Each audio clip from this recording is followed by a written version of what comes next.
I'm severely disappointed. This shrimp stir fry only has like 4 shrimp. What the hell?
Hello, everyone.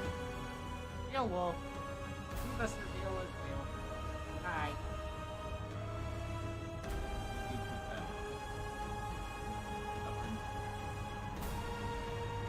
No, you do not have the temperature. This is not for you. No, you may not have some. You can sit down and look all pretty all you want. You ain't getting none. You can lick my hand all you want. You ain't getting none. This ain't for you. Good try, though.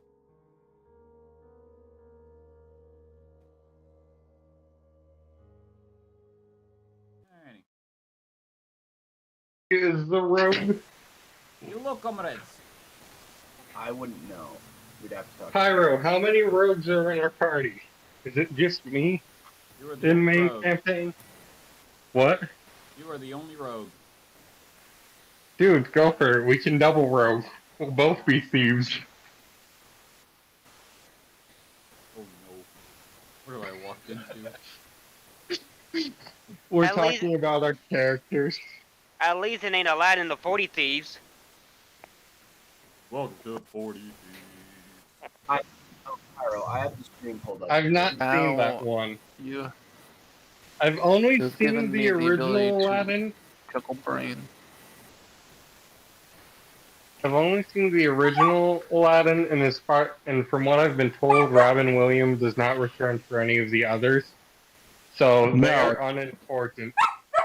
No, Robin Williams was in every Aladdin movie. The only one he hasn't been in is the animated series. No, Ah. that was Dan Castellaneta. What? If it, look, if Don't it mind me. doesn't have Robin I'm having a Williams voicing the genie, with the exception of the new live-action one, because that one seems like it might be interesting just to watch to see how Will Smith compares to Genie and his comedy stylings. He Oh doesn't. no! Oh, there Yeah, it it's is. simple. He just doesn't.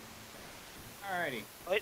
So, are we ready to... Last time on this exciting episode of Dragon Ball Z, Last time on Dragon Ball Z. These proud Saiyans had ventured their ways through the sewers, where they found a mysterious castle, for which they have no experience in solving, had managed to go through its elaborate puzzle, finding themselves in a very elaborate and confusing ritual room, in which they find a summoned Elder Brain.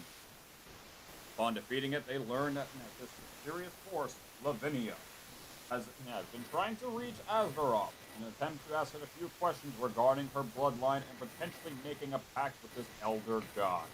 Finally returning to the surface, everyone goes their own discreet ways back to what could be ordinary life. Find out what happens next on Dragon Ball Z! Oh.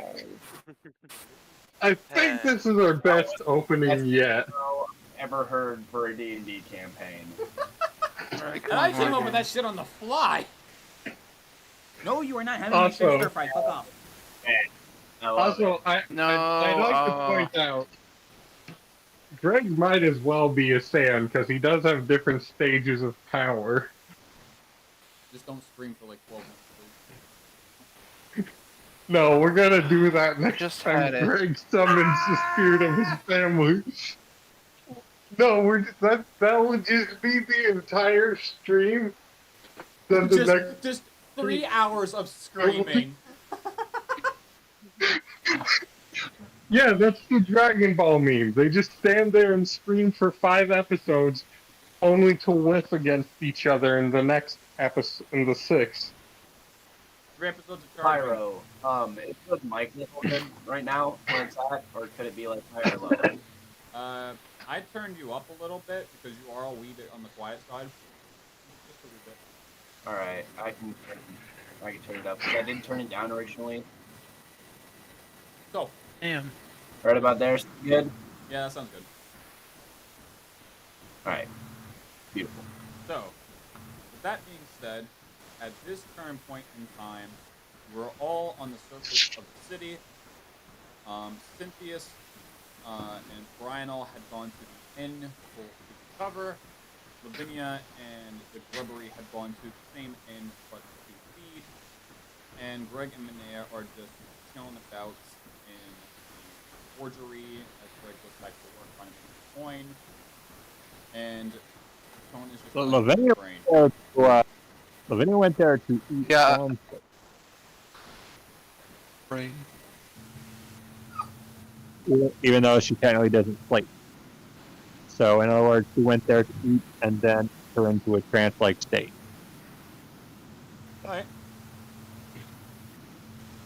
Which would probably be done by now. Greg, Minea, would either of you like to do anything to take a long rest? Could Greg just working at the forge, considering he likes forging, be considered a long rest? A long rest is literally considered you going and resting for 8 hours. How many of my things do I have that I need to recharge need to be recharged? I would say to stay on the safe side, at least take a, because you are on full health, but you could use a short rest to replenish all of your fighter Alright. Have I used any of my greater summons? Because I feel like those needed a long rest. I do not believe you took a greater summon. I believe you only used a lesser. Alright. You could definitely use some resting, because you are solo Yes. on solo. So, Oh, yeah. short rest.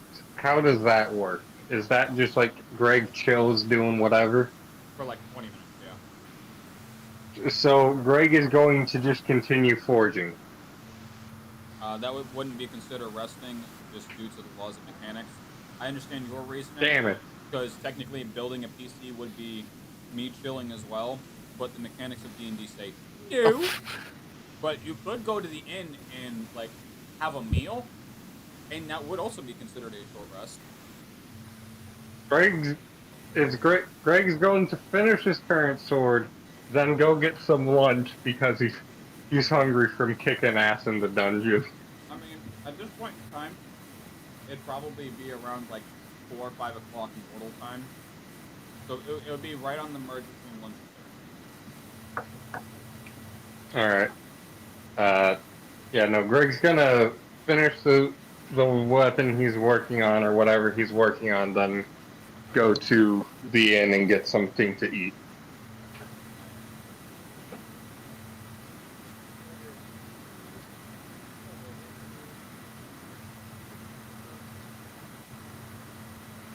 Sorry, I'm way too easily Hesitate. distracted. Holy shit. Mm-hmm. I've just been spinning this brain for the past... I don't even know how long. Yeah, we'll move that away. Oh, are you actually in game? Yes, I'm the one that's spinning the brain. I wonder if I could run it on my laptop. Probably not. It genuinely doesn't take much. I know for a fact I couldn't run it on what I currently have for set up. Pew. Why not have? I don't know what I just hit off the table, but I hit something off the table. Looking for some? Yeah, I'm looking for. It's whatever Manea just yeeted out of existence. No, it's two brains that I yeeted out of existence. There's one here, there's one here. I'm trying to find his raid. I'm not oddly Oh, mine? You're trying to find my race? yeah. Look, man, he's black. Don't dance around it. No, my Well, character's no, a not hybrid. Jesus, but, you know, black. What was it again? Yeah, It was, simic hybrid. Oh, yeah.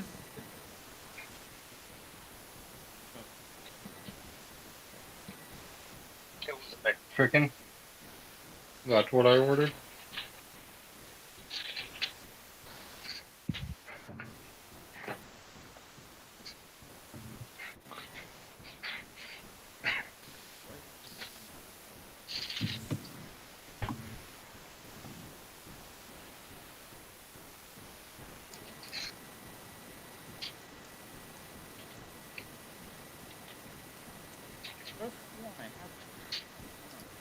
I could put his character together in Hero Forge once I'm upstairs.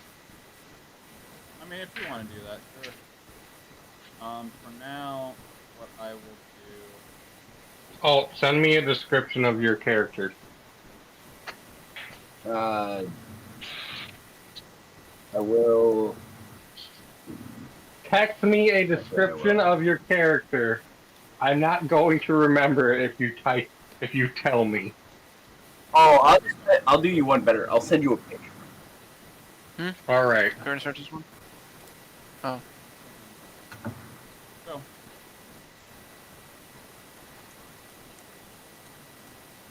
Manea, you join Craig going over to the inn. Yes. Gladly. So Greg finishing up the sword you are currently working on at the forge, trying to make some labor money up.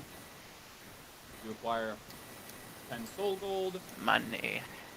Nice. and you head over to the inn. The entire party is in the inn. And you enter. Greg starts a bar fight. Please no. Manea throws a fireball. You all enter as you watch as the place is relatively on the She busy can. side. There's several tables open, but there's not many tables. You watch as there is a few individuals behind the bar that are going heavy at work. A few of them working on the drinks, a couple of them working on the food side of things. As you walk around, and you can see multiple incubus stuck by as the waiters and waitresses. You notice there is a band of goblins in the kitchen that are basically just running the kitchen and all the food. And from the looks of the food as you're walking in and when you take a seat, it actually looks not all that bad compared to what you're around. Drinks look a little bit on the spectacle side, but everyone seems to maybe enjoying them. As you watch as this very young, pale, reflected by a little bit of lavender, orange, very pale white hair, short table, wearing basically like a Hooters outfit, like almost. Has like a very gentle voice. Hoping it was a chainmail bikini. Take your fetishes somewhere else. No, it was a joke about video games, dumbass. No, I will bring my fetishes here. Simple. So, what can I get you something? Greg looks at the menu and is confused because he can't read Infernal. I guess you need my help. Okay. You are in bed. Well, I woke up. Then you would be breaking your long rest. Because you are maybe an hour and a half into your long rest when they end.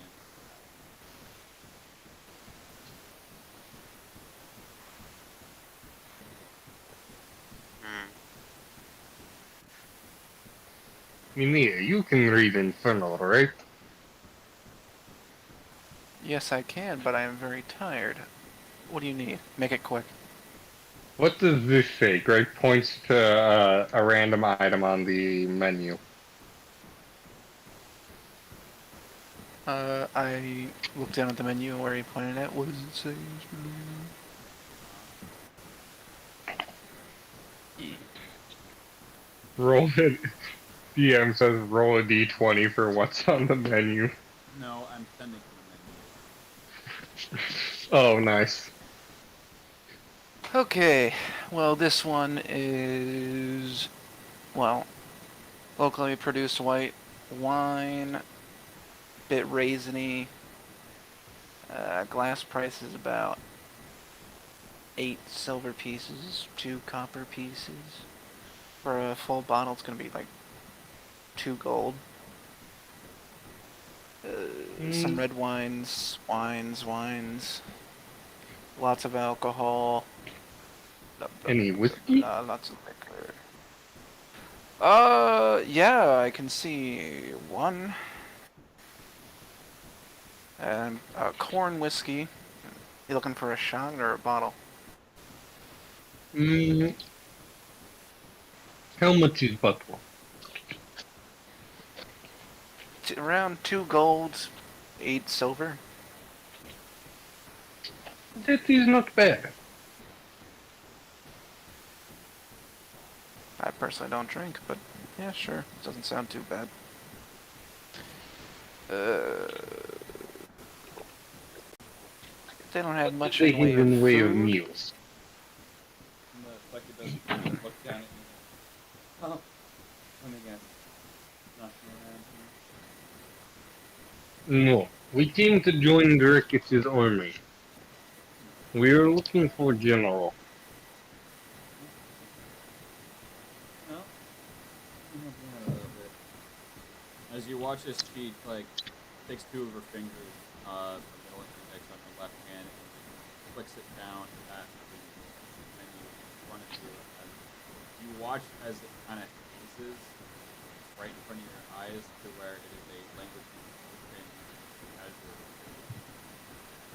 Oh, I was gonna say, is it now in Orcish? It would be in because that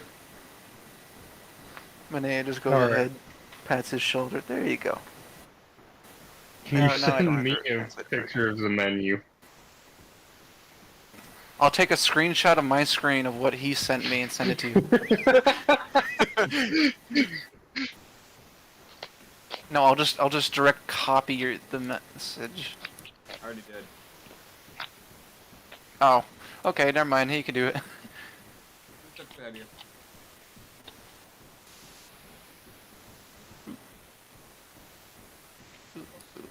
Why do you actually have a proof rating for the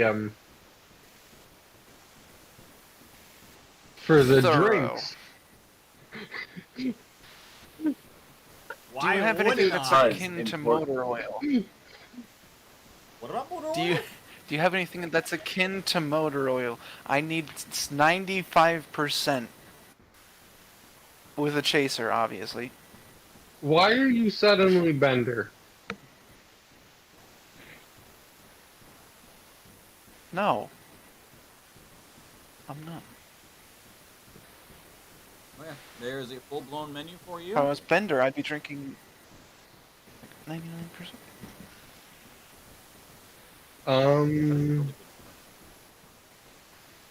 Damn, this is a detailed menu. You're welcome. Well, I'm not.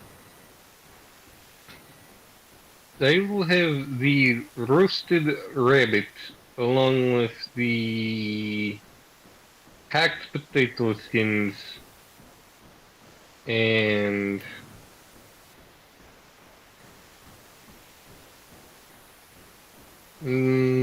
hold on, let me look at the drinks. Where's the psychic carrot whiskey in one bottle of whiskey? Like a carrot. I'm presuming.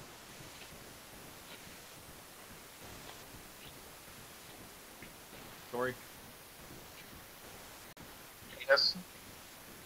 I'm guessing the carrot whiskey. Yes. Wait, is there more than one whiskey? Not listed, but there could be some that could be defined as a whiskey. Alright. So she's just, and you're gonna watch as she's going to kind of prick her finger a little bit and flick a dash of blood on what appears to be like a server notebook before licking it away. And for you, miss? Oh, nothing. I was just the translator for my friend here. Nothing at all. I'm actually quite tired. Do you have a room available, possibly? That's going to be a question for... Yeah. And she's going to point over to a separate table to which a rather large you could literally represent him as Hellboy. How tall is Hellboy relative to Greg?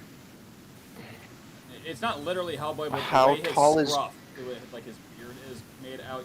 How- Oh. How tall is the Pit Fiend How relative tall to is Greg? Greg? Greg's like 8 How tall is... Oh, well, Hellboy is 6'11", if I remember correctly. Like around 6'11". ish. Greg is 8 foot Ish, yeah. even without his armor. So In the Greg armor is with close it- to... He's close to a foot under him. In the armor, But it's not literal. in the Hellboy. armor with the family helmet on, he is 8'6". In the armor with the samurai helmet on, he is 9 feet tall because the horns on it. But it's not literally Hellboy, but the way his scruff is, you could easily visualize it as the style that Yeah, Hellboy just- would have it. He Just the basically general looks look. like he shouldn't even be working here, just due to the fact that he's probably been killed completely because of how stereotype the guy is with just some facial hair and actually nice clothes. As he's currently tending to a Oh, he's got that patch in the middle and back on the and forth side. between 3 different books and a ledger that you can see him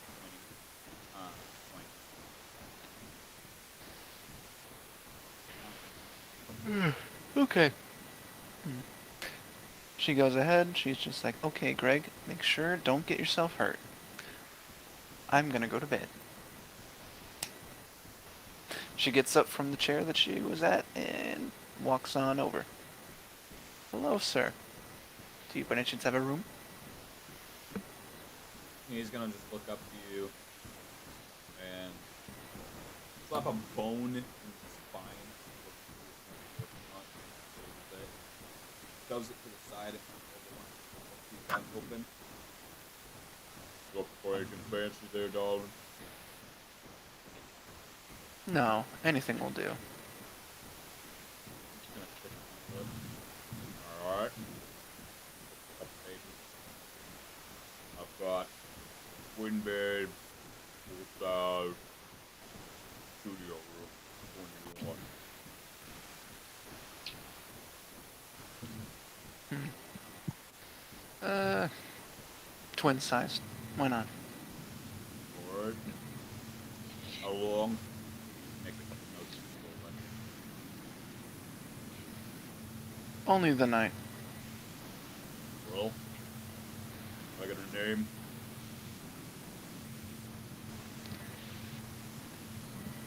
Under Haru. Spell Just it out for Haru. me, please. Haru. Haru. Looking at 12. Sure. She goes ahead, just hands it over. I'm gonna take a look at it, hold it up to the light.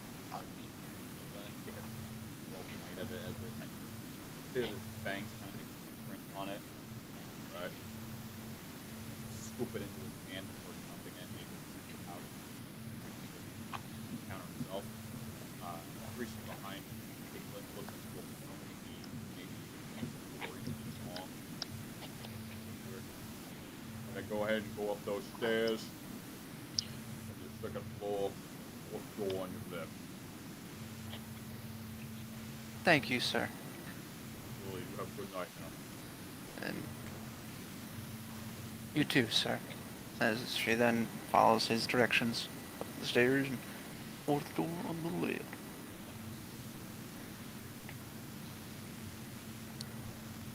And meanwhile, Greg, he expected this brings him back a bottle about maybe 6 inches in diameter, about roughly a foot tall, of the secondary whiskey that you had ordered in a very lavender bottle, more so the second portion of it. The label appears to be handmade somewhere to be identified as where the difference to. Looking over the bottle, you can't make out the exact wording. But you can venture to guess that this is a very quaint whiskey in this part of town, just due to the cartography, the calligraphy of the lettering made very clear.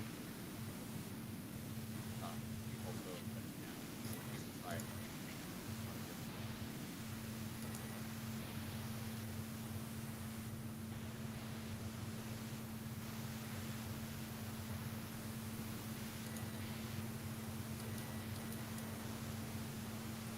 Sorry. Yeah, sorry. So she only brought him the whiskey right now? Yeah, but she did not in that place your order to the head of the bar so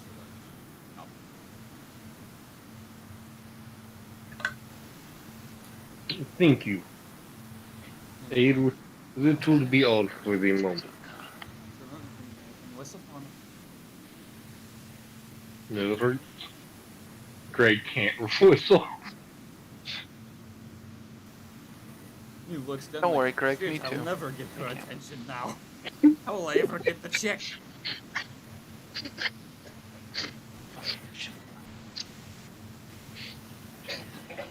We'll be in the main story. Greg will still be sitting here trying to get her attention. Bro, it's just he's stuck here because he can't leave until he pays the bill. It's the end of the main story, and it's just like a portion of the Avengers in like the first Avengers movie where they just cut to all of them in the one fast food joint just eating, but instead it's just Greg just putting his fingers in his mouth, profusely trying to whistle and just magnetically failing, and just getting pissed that he Yeah. can't fucking whistle to get her attention. By the way, no character I can play can canonically whistle, because I cannot whistle. Don't rub it in. Fuck you. How dare you? We can't whistle. I can pull on my guitar. You can whistle on your guitar. God damn it. So, Greg, as you pour yourself a drink and take a sip at it, very familiar to you, this flavor. You can identify it as like a sort of a sweet corn with a bit of beer hops that have been infused with other ingredients to give it that very starchy whiskey flavor. As you look around, you can see that we have a bunch of people towards one section of the tavern, gambling away. Some of them are playing blackjack or a version of. Some of them usually identify as poker. Some are playing mahjong. Look behind you as you hear the door open, and in walks a very large, I want to say crab, but very human. You can't really exactly put your finger on what exactly other than it's supposed to be aquatic.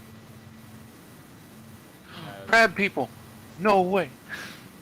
As he enters in, he looks around and kind of adjusts his armor a little bit. And he looks around trying to find something.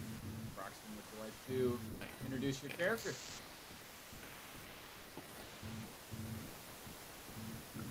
Yes, I would. All I can think about is crabs are people. You pop in the middle of the Crab bite. People. Crab people.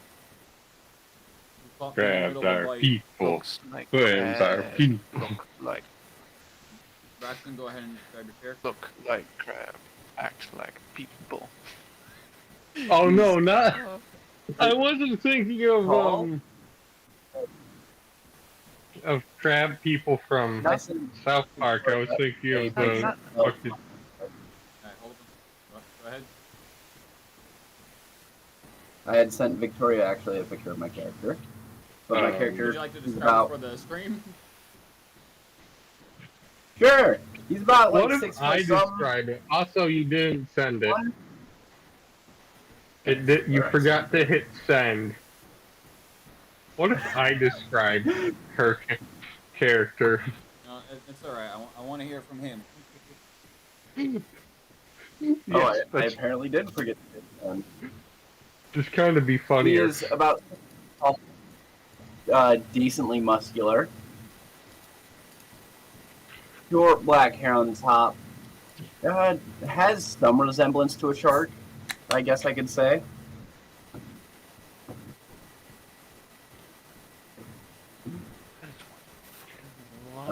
Yeah. Gray skin, short black hair, 6 foot tall. What's he wearing? I don't really Wearing any specific armor that could stand out? He's in a black robe. Kind of cloakish type robe thing. Character's got a Naruto headband around his neck. No, he actually does I not have a wonder. headband.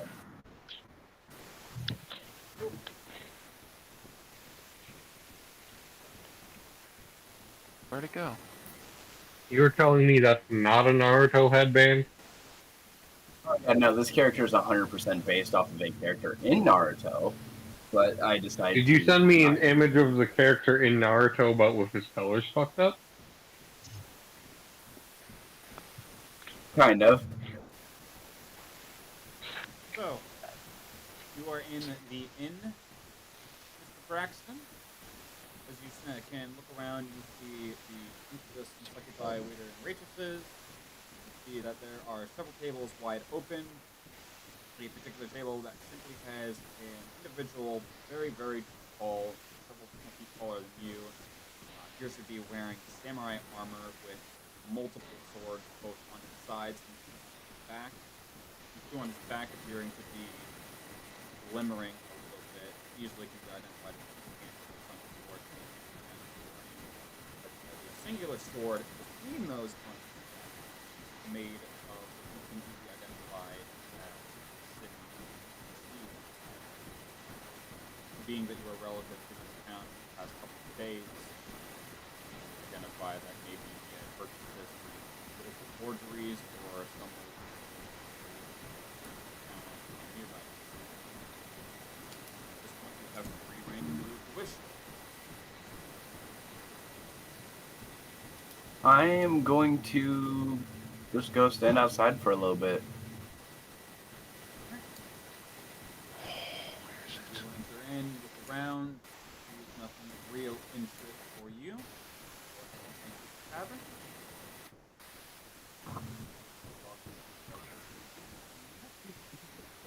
Where is it going? Yes. Step outside. Yep. And you can see the familiar in-town plaza. You have multiple fruit markets, the central fountain, various infernal or underground races, very demonic, thistle, right on the verge of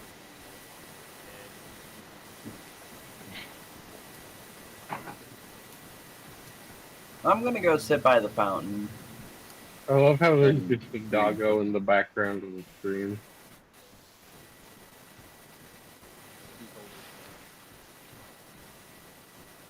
Yeah, but she was sniffing the Yeah, when I say she's shoving her face in the AC unit, that's literally what she's doing. Nose literally physically in the AC unit and just puffing. I have Also, I have to step out for a crocodile pose. So, you see this individual enter in the tavern. Greg, look around a little bit, notices you, and then out. Right as you walk out, you watch as you select this table and set down a small platter of your packed potatoes and your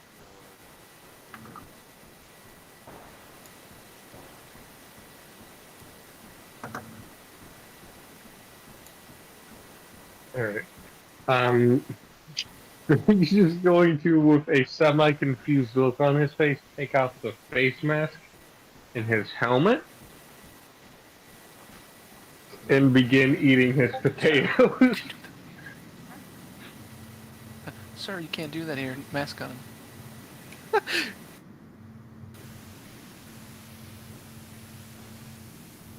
gonna do Social distance.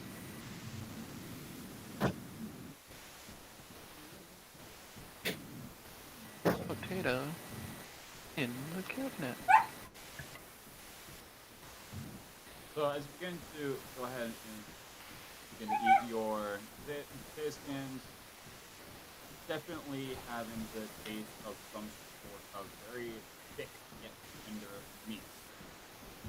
You definitely can't put your finger on what this is as far as what beef, pork, ham, whatever. Is Can't it put your finger human? on it. But whatever it is, it's damn sure made well. Well, Is Greg eating human? I've had humans to know that. I imagine Greg wouldn't have had human. And you more than likely would not do that. Or would even be able to have a check to identify. I was sort of asking out of character. I was also making a joke about Soylent Green. Silent Green is people!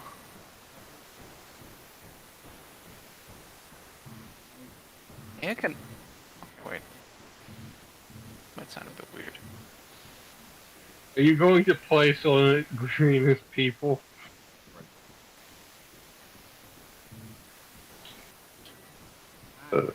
Sorry, I'm asking... Since you don't really have a song that represents a new person, I'm asking about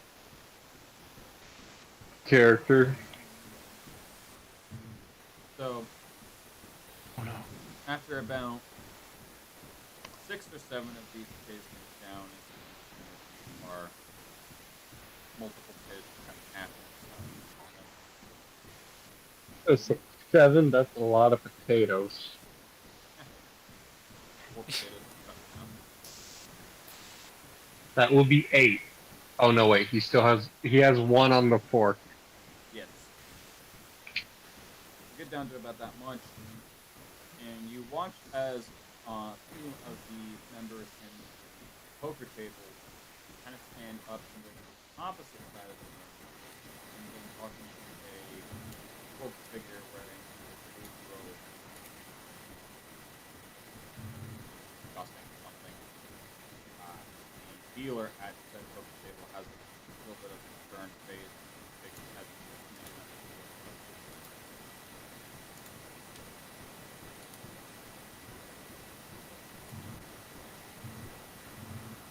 Greg's roast rabbit is the table yet?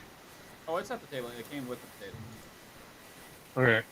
Greg's gonna eat some of his roast rabbit. Where's the people?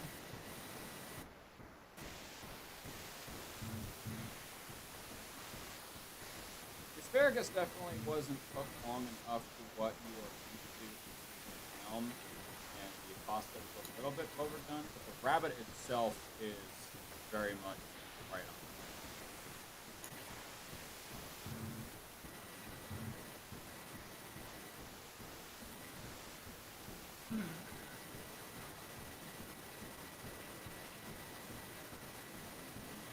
Finish up your meal here. Yeah, Greg's pretty much just eating his meat. He's not currently concerned about what they're doing. So, as you finally finish up your meal, you're given the benefit of well fed. Essentially, that is for the next 8 hours. You have +1 on perception rolls and +2 on range. +1 on the what was the first one? Perception. Nice. And +2 on perception. On range? Hours. Yes. For the next 8 hours. Alright.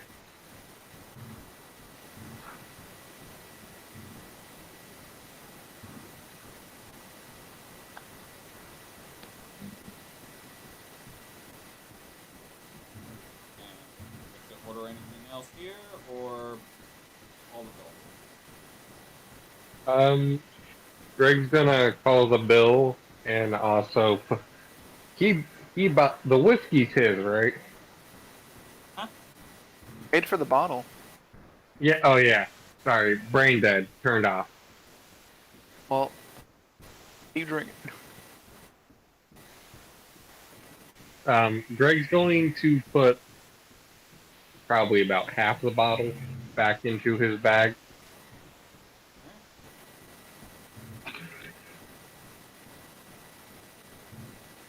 So altogether, 2 gold, 13 silver, and 4 copper.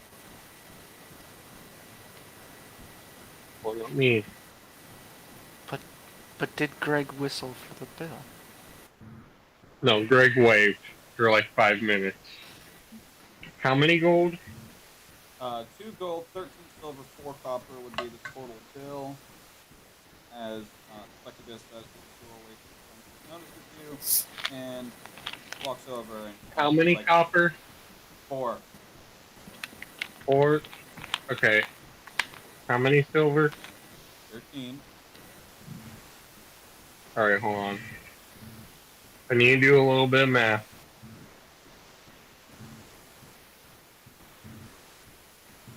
Or just give her 3 gold and let the rest be a tip. Yep, that's what's happening because that saves me from doing math and I'm dyslexic. So she's gonna Greg walk now over to has- the table and kind of lean over a little bit seductively down to what's your name, Trevor? Greg, there is 3 gold. He first is chains I would like to pay myself. Or he first is tip, not change. gonna take 3 gold and just tuck it in top, and the team gives him a smile and nod. Great, appreciate it, bud. Make him walk off. Have a nice night.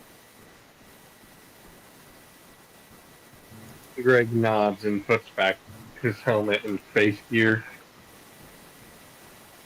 I'm assuming you're just gonna go back over to the forgery. Greg, does Greg notice anything about what the other people are doing who he wasn't super concerned about earlier? Well, the 2 that had left the poker table are exchanging coin with this blue hooded figure. As you watch it, you can assume they're taking what they won from the poker table and switching it out for these very glimmerous green stones. Would Greg know what these are? Hold on. I should have collected my dice earlier and gotten them ready. Phone, don't go into the honey mustard. How long has Cynthia's been out as of right now? You are coming at about 3 hours. So I get a nat 22 for perception because I have that extra +1, and I have a normal +1, and I rolled a nat 20. It's supposed to be a history check. Well, then I get whatever Greg's history is +20, which I'm pretty sure Greg's history is a 10 or is a 1. 20 check for you. Big brain. Yes, because I'm organizing my dice so that the lucky ones are all out. Greg, the drug. You have the history of a +1. I knew it. So, nat 1. Greg didn't pay a whole lot of attention in history class. So as you look towards and try to quick your eyes trying to make out what these are, you can identify them as paradox. Paradox? That Greg doesn't care. That's just fancy stone. Oh, and wait. Okay. I have my D4, my D6, my D8, my 2 D10s, my D12, and my D20, and that is a complete dice set, right? You got your 8, you got your 4, your 6, your 8, your 10, your 12, 20, Of your D2? your point. No. I was making.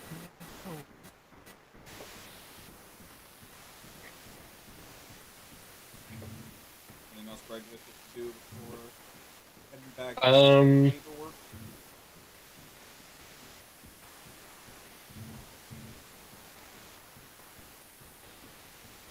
Nah, Greg's gonna go back to the forge. I was thinking about maybe buying a couple of those to see if he could make some fancier tools and or maybe sell them, but that'd be redundant.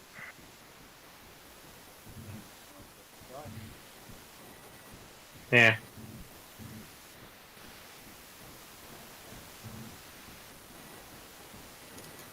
So, at that point, you had your short rest, and after the rest of the party, Zetithia, all the benefits of a rest. So Greg is the only one without the benefits of a long rest, but You don't really need them. yeah. Not right at the moment.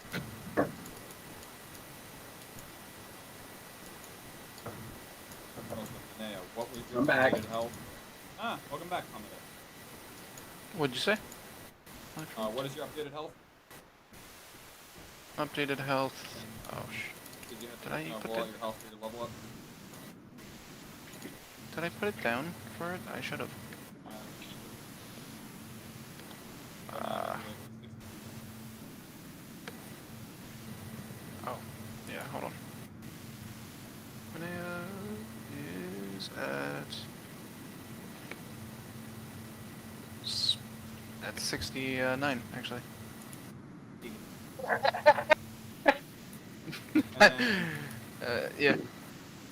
Braxton, remind me of your health. 81. And your AC. I have to look at that real quick. I have the thing pulled up.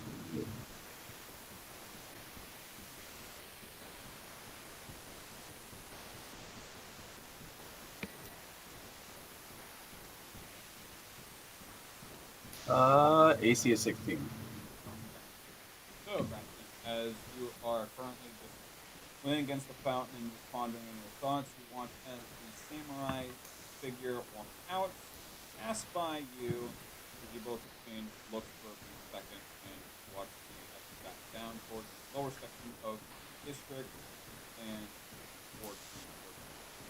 And kind of watching a little bit, you see that he kind of starts getting to work on the blade. Assume that he could either be helping out or he actually work there.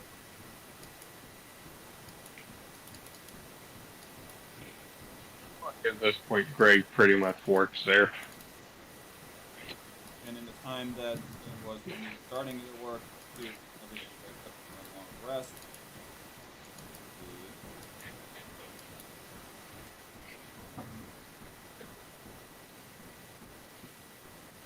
The 54 soul gold. Again, 24 soul gold, 64. 64.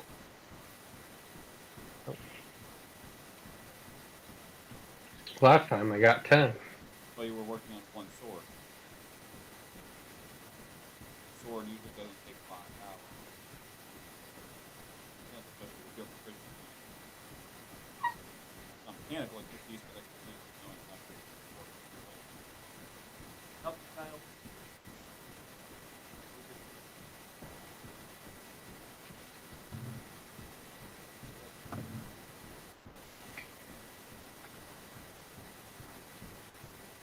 So, what everyone like to do this fine morning in the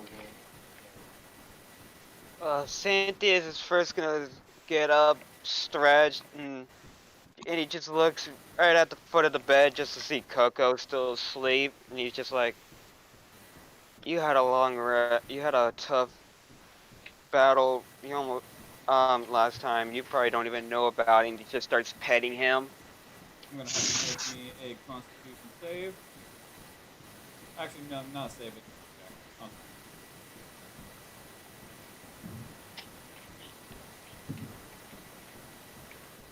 Constitution. 19 plus my Constitution is a +2.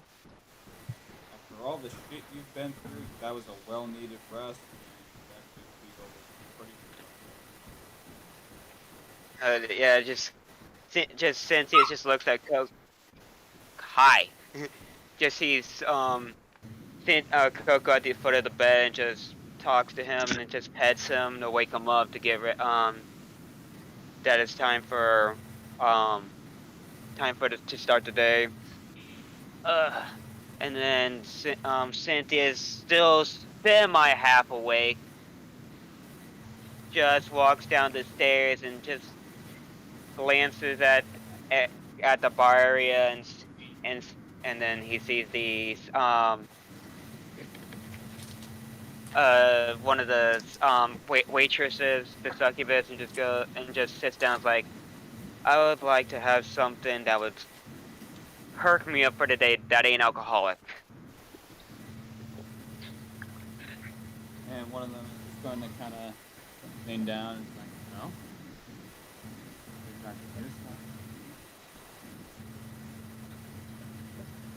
I'll take that. Gives a gentle nod and heads over to the bar bar area as you watch as the bartender kind of starts mixing up this herb and floral milk together. The usual is not what I thought it was going to be. I think the name. It's a fucking succubus, Pyro.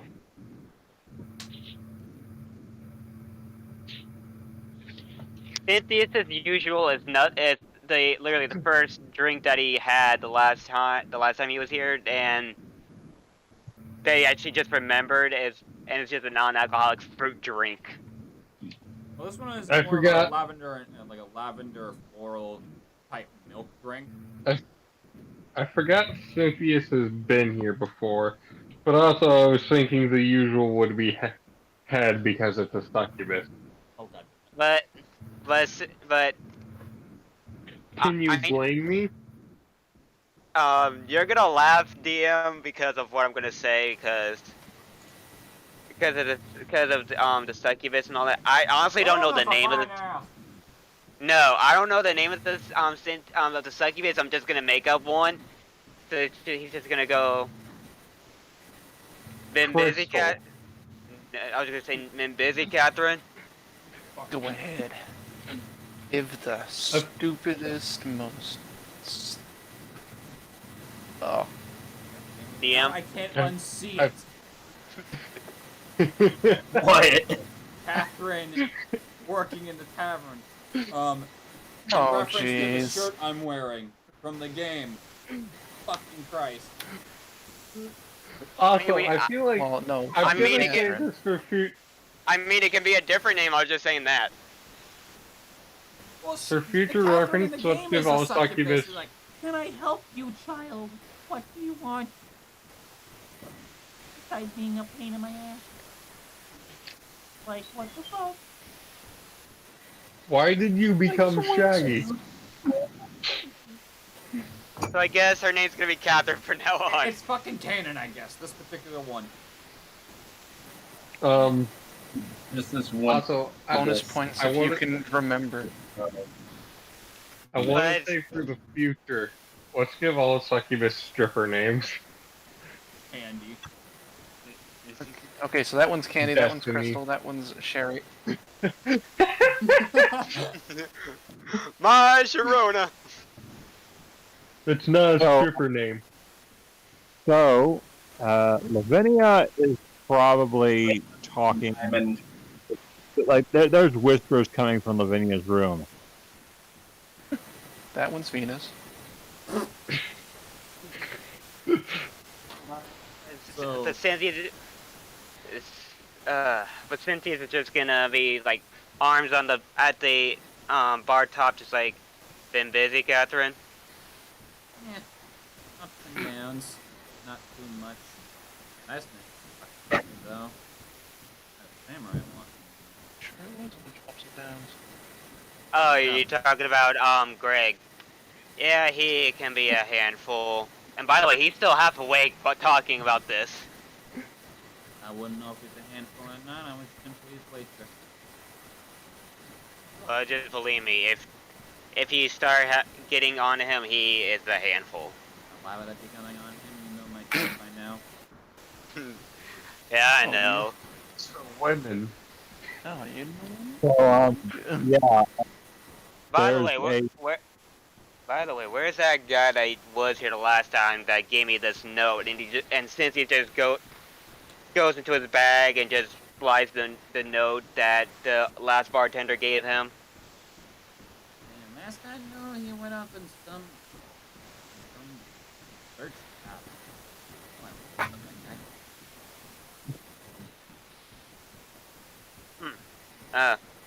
Probably go look for some more information like those little artifacts. Gotcha. While you're out with the drink, I'll also order. Yeah, sure.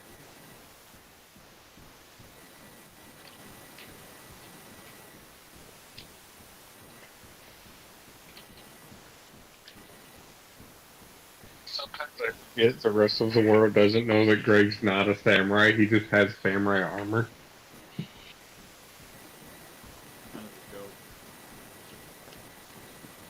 Yeah. Ah, what a noble warrior. What do you mean? Braxton, you're still pondering at the fountain, or what are we doing? I'm gonna get up and I'm gonna go back into the tavern. Alright. So as you go back into the Drink tavern, out of it.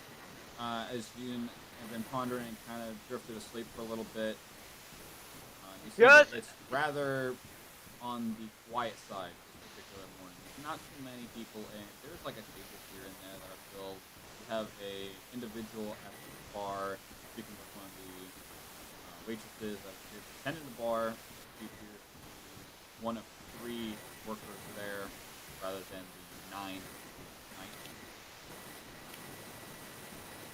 Just a I sit at honest the bar. question. What is a squab? Wow. Like a squabble? A squab is a bird. Yeah, it's like a very small bird. Gotcha. Because I was just like, wait a minute. I think it's pronounced squib. It's Or is that pronounced something squab. No, a else? squib is Squab. no a squib. No, it's No, a not squib is an squab. explosive. It's like an explosive that they have where It's it a like bird. blows out Unfledged fake pigeon. blood.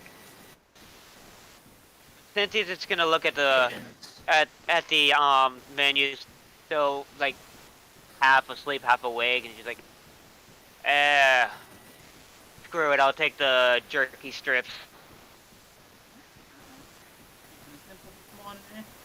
You're just not hungry. As she kind of pushes the drink in front of you. And not hungry right now because last night was a fucking doozy. Look like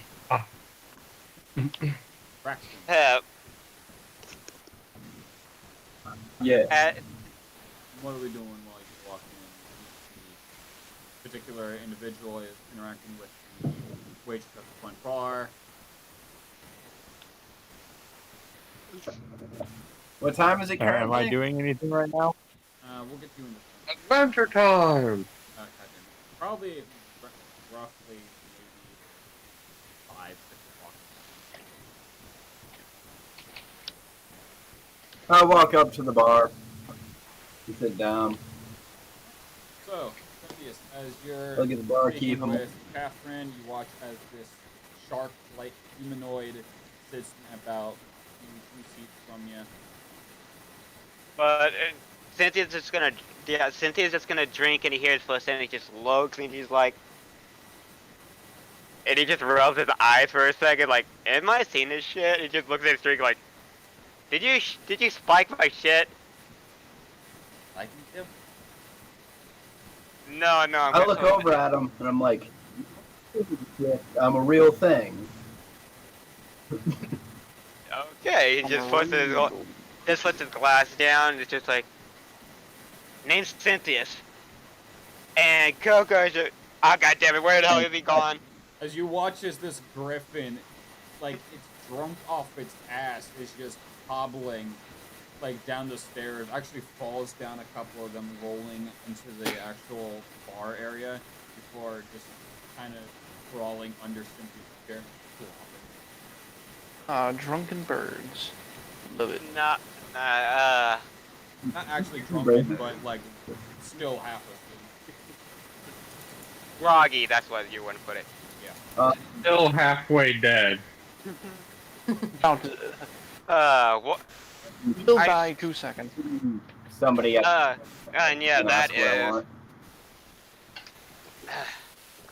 Yeah, and Cynthia's is gonna go my like, God. yeah, and that's Coco right down there. Don't worry about him. And Cynthia's just gonna just gonna look around for a small fucking glass or a bowl, just like, grabs it and just pours a little bit of the drink, like, here, puts it right next to Coco. You can sniff it and just half awake, walk away. As the quickness of the counter is gonna put one elbow on the counter itself and look over to the back. What can I get you for this morning, darling?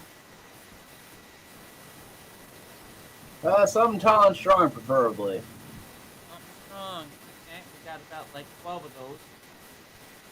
John Cena. That's what's strong. Can't see me. And Cynthia's just gonna look at Brax at the new guy like, need my help. I even though I don't speak a pro, I know what's on the menu. It'd be I just funny look at the barkeep and I'm like, if Yes was completely wrong about the menu this entire time. He'd just been guessing.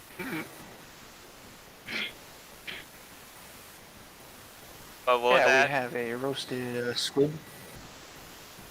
Huh?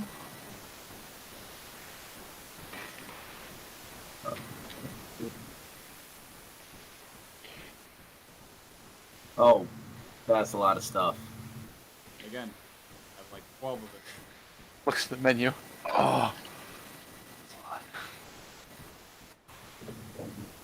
He made like an actual menu. That's what surprises me most. It's not just like 5 fucking things.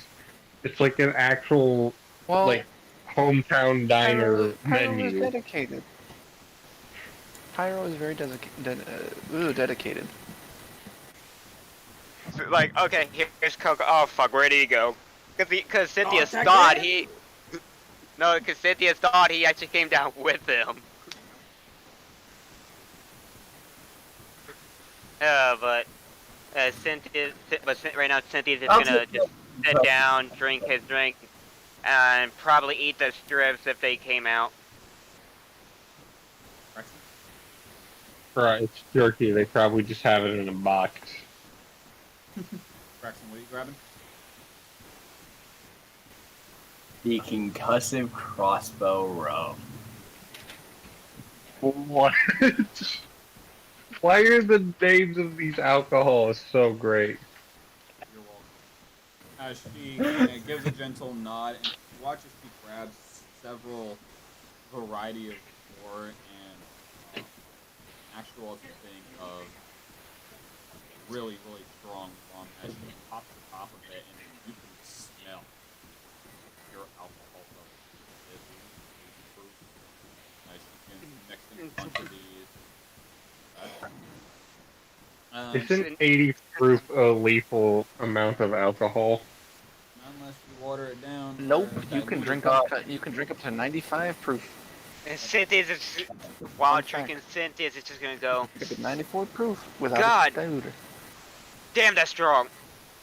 The reason it's called concussive, as she's pouring in a variety of what you can see to be very sweet, juicy for liqueurs that are supposed to balance out the rum for putting it in a cocktail mix with ice, wire, whisk,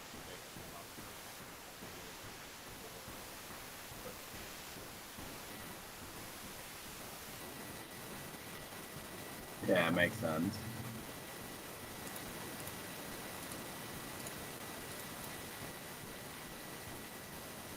right?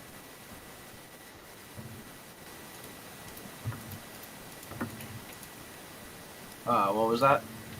Drink. Sure. I'll have you make me a Constitution saving throw real quick. While he does that, Cynthia finishes up his drink and jerky strips and just asks the waitress, how much? Yeah, regular here. Okay. 19 overall. Not bad. Nine. So you chug it down, really strong as it gives a bit of a burn down your throat, but gives a very bittersweet flavor on the tongue, made of raw sugar cane and a berry scent. Probably something a little lingonberry type flavor. As you feel it and your head gets a little bit on the wobbly side, but kind of shake it off. Woo! And for you, Cynthia, this will just be 5 Woo! What was that? 5 silver. 5 silver. And Cynthia's just gonna grab a coin out of his pocket and just flicks up in the air. Just there you go.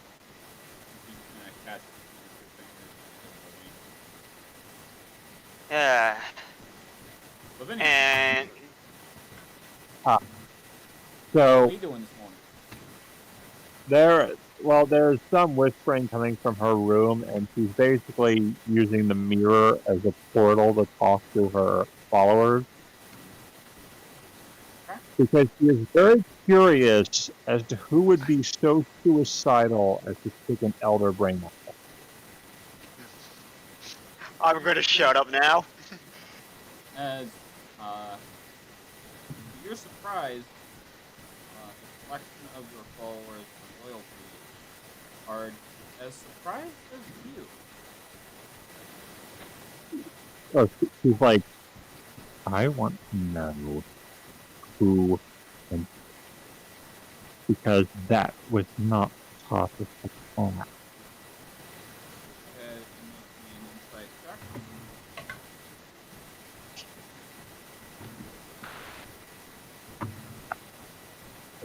17.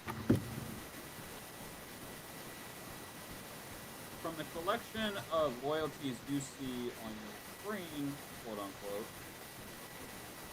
they all seem to be genuinely confused as you and just as concerned. But you also notice you're missing 3 in your head canon. Where? You remember right before the Elder Brain was tapped and the party had confronted you, you had sent 3 on their merry way. You can possibly put 2 and 2 together that as they left, they did something to trigger that brain or action. Lavinia is simply going to say, where are the members I out? Master, must I remember you have sent them to my alchemical great. All I am aware of is that as soon as they were gone, that woke up. I did not trigger. Therefore, I believe that someone has been attempt on punishment on my life. And if that is the case, know there will be dire consequences. You're going in and out of underwater. Sorry. I realize my audio does that from time to time. Do that over one more time.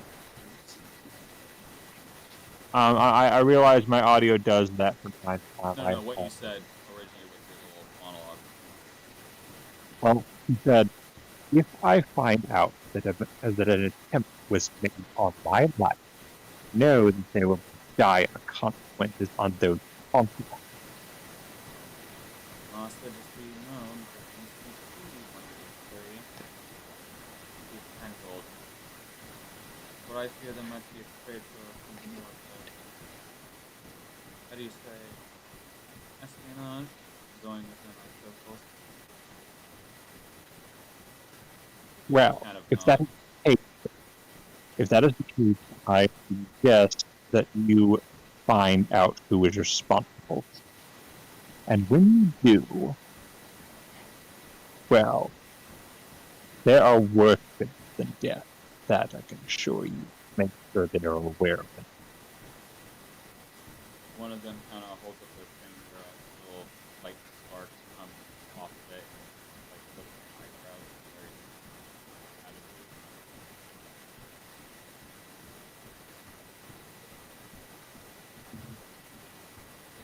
That will be all. She's like, that's all. I'm going to join my fellow adventurers. They still have a purpose to fulfill, and they can help me. I need to ensure that there are no traitors amongst my inner working. So that will be all. And she just kind of like closes the. Does that mean I can sleep now? Indeed, but we cannot allow you spotted. So It begins to just basically, crawl over towards you and it merges in with one flesh, like a second layer of skin. and he's like, now then, let us hope that they have sweet mouth. So she walks down and joins the rest of the group. As you walk down these stairs, you watch as the pit fiend kind of flags you down. Hey, And she walks over and she's like, is there a problem? charge room for the night. After charging. And she like, I assume she has that kind of money, yes? Yeah. So she You would hands have over her purchased it the night before, and then you're just simply All right. taking your key. Okay, so she does so. Girl, I'm gonna hang it up behind him. All right, there you go. So- Zetithia, sorry, continue. So she joins the group and sits down. So, Braxton, you watch as this very unique humanoid sits down next to Cynthia's. She's got this very low-footed, very ragged clothing on. Her skin is extremely pale, and her hair you could assume to be bedhead with how undetermined very dark hair, very something pale. And Cynthia's just gonna look at Lavania and just like, where's Brynel? There. I'd assume that he is resting up. Mhm. I deem Yeah. it wise. I deem it wise not to wake him just yet. That's quite. Well, I'm gonna be heading to the forge. Need anything? Yes, please. Could you see to it that they? I've noticed that the captain's gear, which I have managed to attain, is missing some crucial gunpowder. Would you go and acquire some? I have some empty flasks that could use it. I was watching that little battle that you've been having, and I am impressed. The method. So in other words, I like what he did. I'ma steal it. What do you want? What did she want me to get? I couldn't hear him. Gunpowder. Okay. Cynthia's just gonna look, just nod, and he's like, well, and just looks at the bartender. Well, I'm heading off, and he just gets up and like, come on, Coco. Coco kind of just flicks his head up and just tosses the bowl up on the counter as it kind of clunks around, falls upside down, and he kind of like trots behind him. So, DM, I'm going to do something that it's in nature for Lavinia's character. Not anything bad. It's just that the grubbery, being what it is a very hungry thing. So he has to eat too. But yeah, she's gonna go up and she has a satchel that she keeps her supplies in. And before she left the temple, you know how like a bunch of thieves and plenty of people try to break into her temples and stuff. Yeah, they witnessed a little bit of it.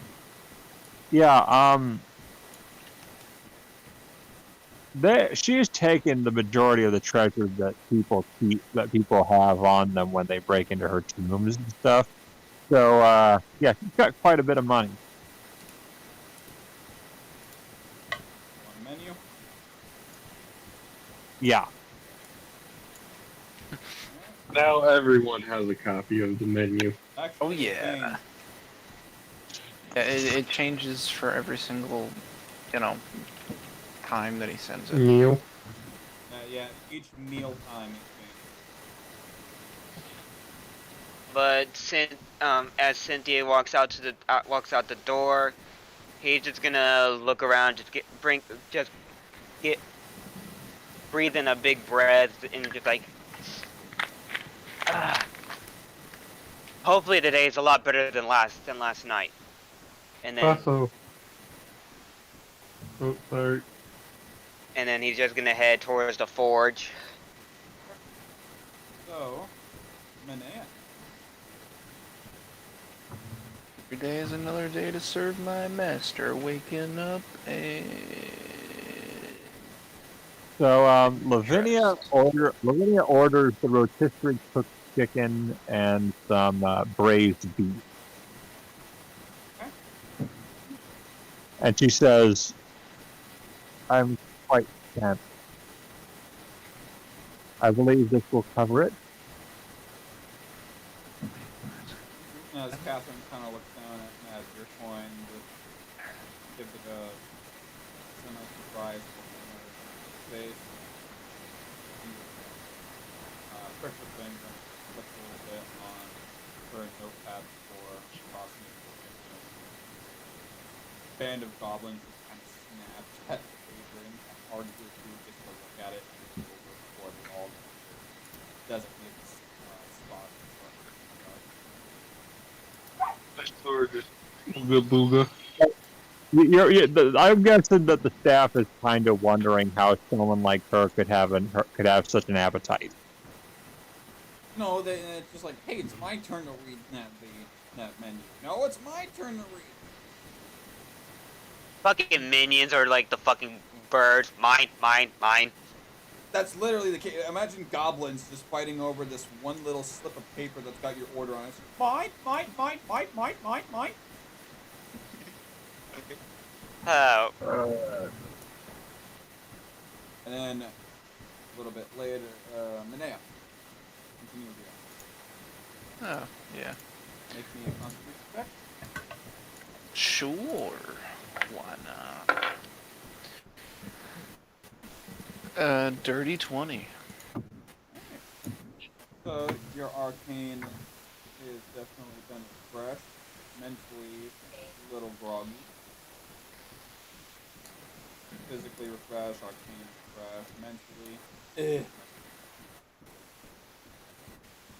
Everything's good except it's like everything's good except her well-being. Just like I just don't want to be here. My Yeah, mom there's some basically. birds, some bacteria stuff. Can I go home now? No. Okay. That's I guess essentially not. it. 5 more minutes and just put the covers over her head. Exactly. Cast darkness. Well.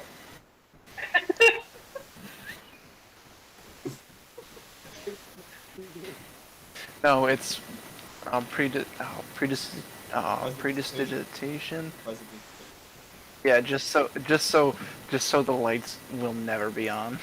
It always looks dark. So But no. Lavinia is Lavinia is eating pretty like she's eating pretty quickly, and she's eating like she hasn't eaten in 3 weeks. Yeah, Braxton, as you look over and you watch as this very pale, you could almost guess anorexic lady is just swallowing, inhaling food, bone and all, mind you. Like she's literally starving, has eaten in a decent amount of months, and is putting this all away with zero appetite. So far, I like how Greg's had the most normal meal. I kind of think I had the normalest meal. It was just basically jerky. No. I meant like the way he acted during his meal. Also, Greg had what sounds like a normal dinner. Hold on for a second. So Manea, you wish to do anything this morning?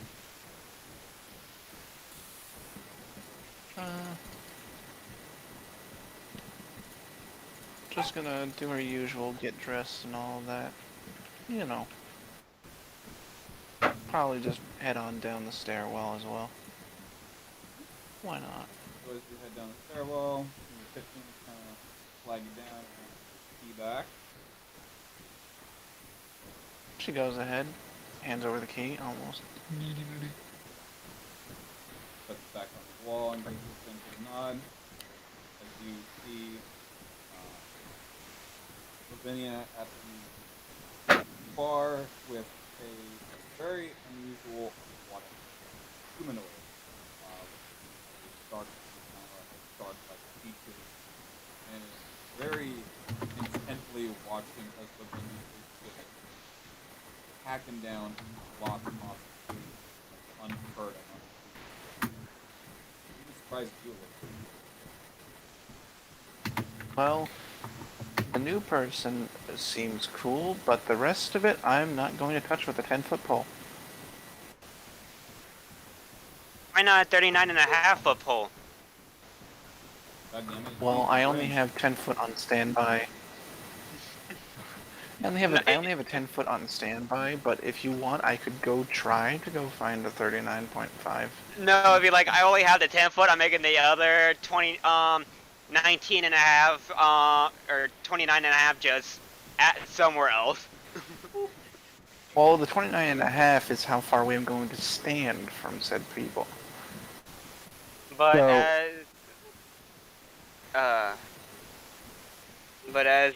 as everything's going on over there, I guess Cynthia's is just gonna.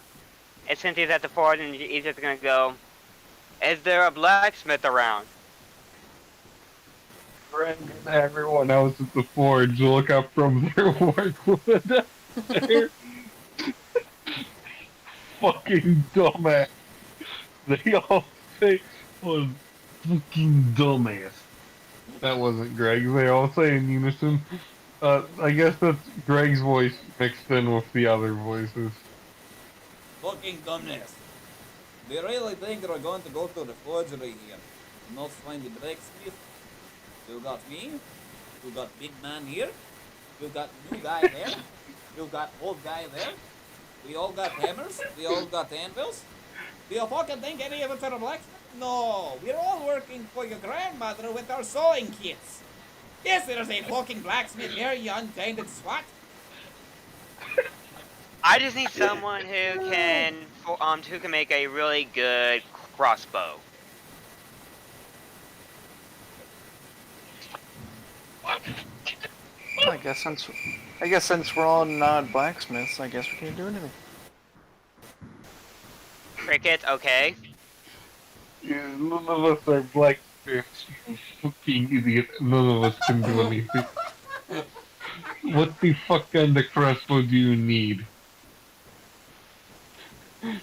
One that shoots. So Cynthia's is just gonna look at the blacksmith, just like, what the hell are you talking about?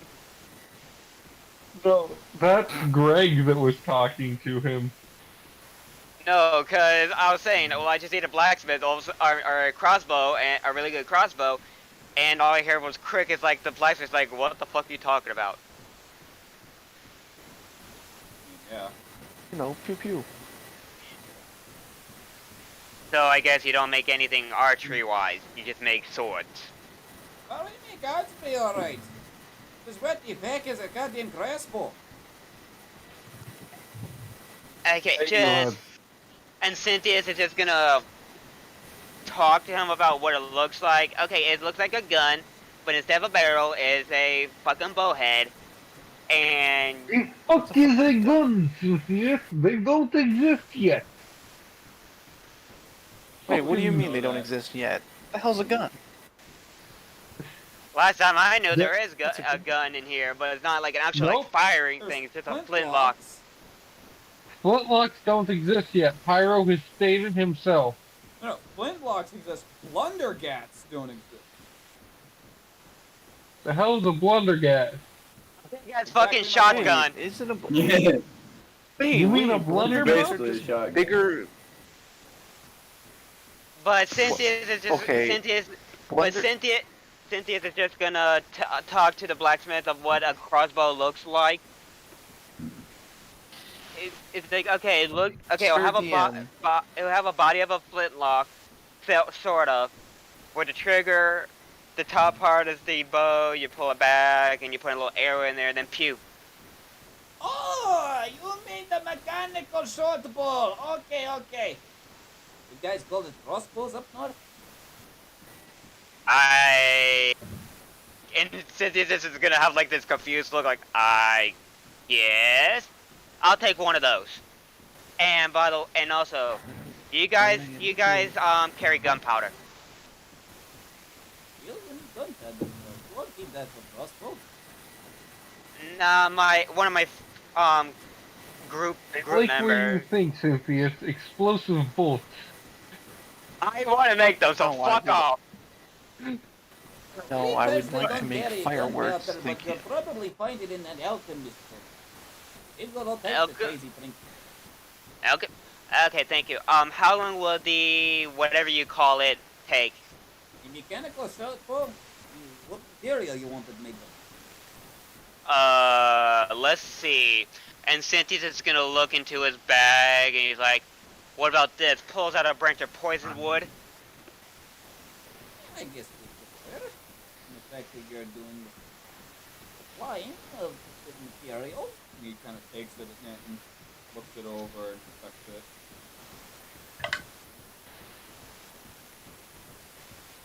I would like to Alright. And I'm hoping you got some sort of spider web or string. No? That I do not. Wait, hold on, let me look. Alright. Well, something like this, you're probably looking at a handful of hours there. Okay. While I wait, I'll just go to the alchemist and Cynthia's just gonna like slowly look at Greg. You might want to keep an eye on him. You're gonna look at Greg, look at you. What the hell did I do? Greg simply flips off Cynthia. But Cynthia's just gonna look at him and just like, he doesn't mean any trouble. He just can be out of hand. And he's just gonna look at him. He's just gonna look at Greg, smile, Greg and just grabs walk off. Cynthia's mouth. Cynthia, go to the alchemist, shut the fuck up, and stop telling people to watch out for me. You are beginning to genuinely piss me off, and I am this close to throwing you off a cliff. And Greg's fingers are almost touching. There's like a fucking millimeter between them. Cynthia's is just gonna put his hands up like, no, I don't mean no harm. I'm just telling you that I'm just stating the facts. And then he's just gonna walk off. I'm telling you to shut the fuck up. But like Mr. Bill sometimes gets off because they'll throw the closest thing you have. He has hammers. But the problem is what goes to You don't the piss off. So, this is appropriate for the But Greg can and will throw the anvil. but yeah, even though the blacksmith is gonna make his bow, Cynthia's is just gonna like go after he says that, he's just gonna look at the blacksmith with these like eyes of like, what the fuck did you say? And it's gonna partially scare him. And then he's just gonna walk off into the alchemist. This is gonna All the take blacksmiths Brad all kinds of confused, I'm a- like, what the fuck is this problem? So, Okay. back Don't to know. He is the- some asshole we met out in the middle of nowhere. So, back at the tavern. Lavinia has, at this point, finished her meal. But she doesn't look. But she doesn't. But she's actually got quite a few plates going on. Yeah. So, Brian got him at 20. No, it must be 20. As you watch as he kind of like walks down the steps and just flings his feet to the side, and the pit fiend just doesn't even look up from his ledge, he just catches it and just sets it down on the counter. Brian, so Braxton, as you watch as this individual with a grayish lavender pale skin and horns that are like an astral blue that start from the back of his cranium, go around his head and go up, straight upright, easily identifiable as a hexblood, wearing a set of spiked leather armor, a couple belts that are, instead of going around his waist, but more so going on one hip and then just laying across basically two little pouch flutes that he just carries, two swords and one is not around that. And he sits between you and Lavinia and just slams his fist down. 70 proof, whatever you got. Catherine And up and down. Oh, look at him. Smirks a little bit. Same idea I do. Final's just gonna look over to you like, yeah, drinker as well. well, Morning and at Lavinia night. basically asks. Lavinia asks, "Did you sleep well? I assume you didn't have any nightmares." Rhino's just gonna very slowly look over. You. Alright. Bartender, do me a favor. Give me two. One for this gentleman here. I'll be passing this glass over to you. And pour some another. Sushi shack. Oof.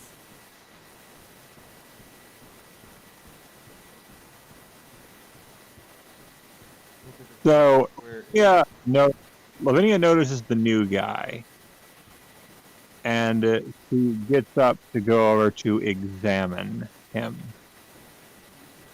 So that is an 12, so he just barely passed it. As he just, zero hesitation, just throws his head back and just swigs down this entire redneck Scotch glass worth of rum. Ooh, So you go to examine this. I do the same with mine. Alright, go ahead and make your constitution check. Wait, do I have to? one. So now, when you so every time you drink, your first drink you just do a normal constitution check. When you drink a second time within 3 hours, you take one away from your modifier. So let's say you have a +1 to your constitution, you would just do a normal +20. Again, it would be -2, until eventually it 16. So yeah, you stick it back, and the previous drink kind of has you a little bit on the getting tipsy side, and this one just puts you right at getting tipsy. Yeah, you just start to feel it a little bit. So if anyway, you go over and you go to the team and you remember.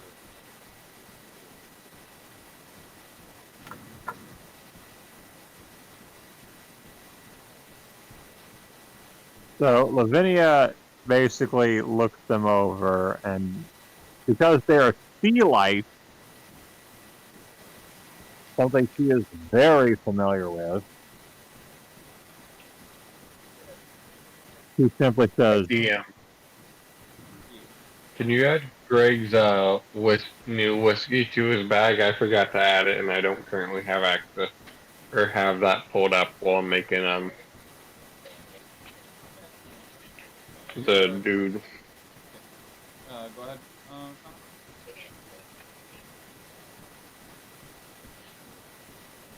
so Lavinia says, "I know of this time. Welcome to the group."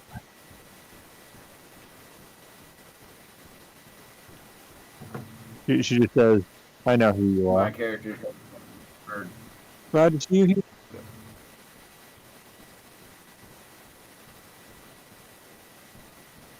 What? So Lavinia the fact that she knows who he is, it's not surprising. But she basically that's pretty much all she says. But I'm pretty sure that the new guy can get kind of a feel because remember he like if you get the chills, that's pretty much all you're gonna get. But you'll know. Just her sudden presence from being close to, like, face to face, pretty close to you, it gives a chill down your spine, and the alcohol in your system, you can feel it beginning to bubble into your stomach. Like, you feel your stomach actually turning, alcohol actually boiling before it stuffs away and feeling kind of inside.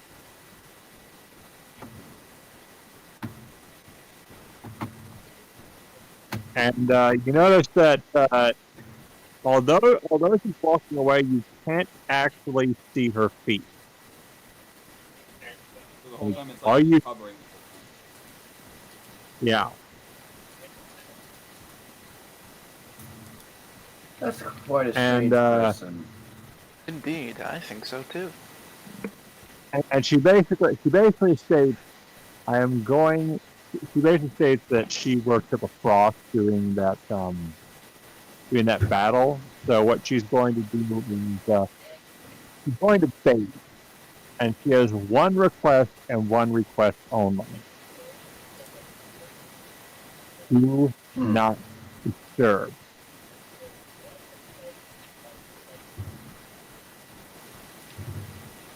And it says, Yeah. I cannot stress that enough. Do not disturb. And like, so she basically goes to her room, and so does this place even have bathhouses or anything? It would. It would be, so when you go into the door of what would be towards the dorms, instead of going upstairs, you go into that room that's immediately on the right. The massive room. Never get that up to like 3 feet. That is just a massive bathhouse. All right, so she goes in there, closes the door,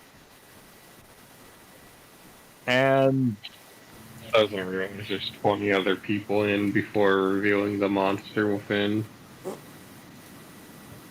well,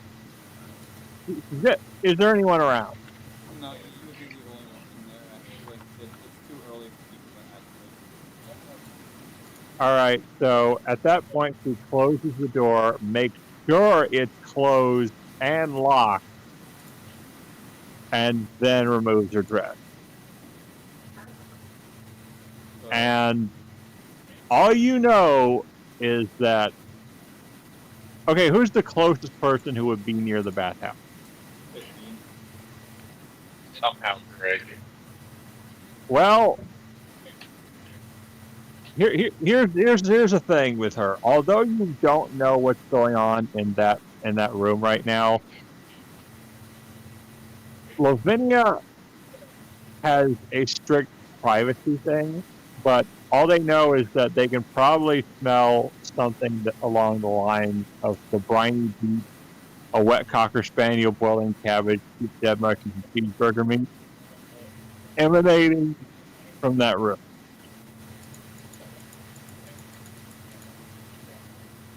Miles is gonna put his arms up over his head and crack his back.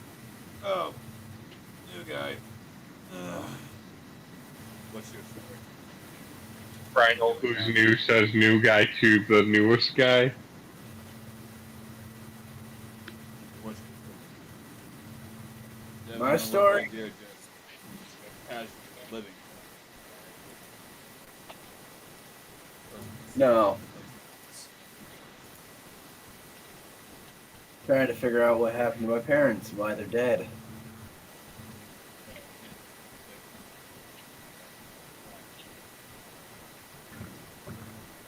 What? I couldn't hear that. So go figure, you'd go to the one place you'd actually find. Yeah.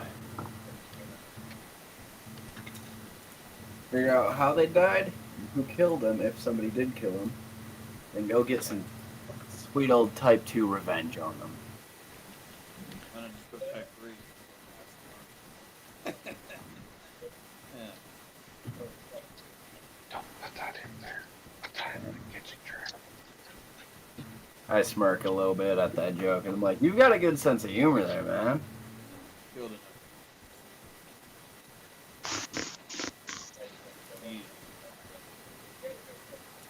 First slaughter. What's your name again? Name's Bridal. Eldritch Hunt. Name's Braxton. Nice. Another feed.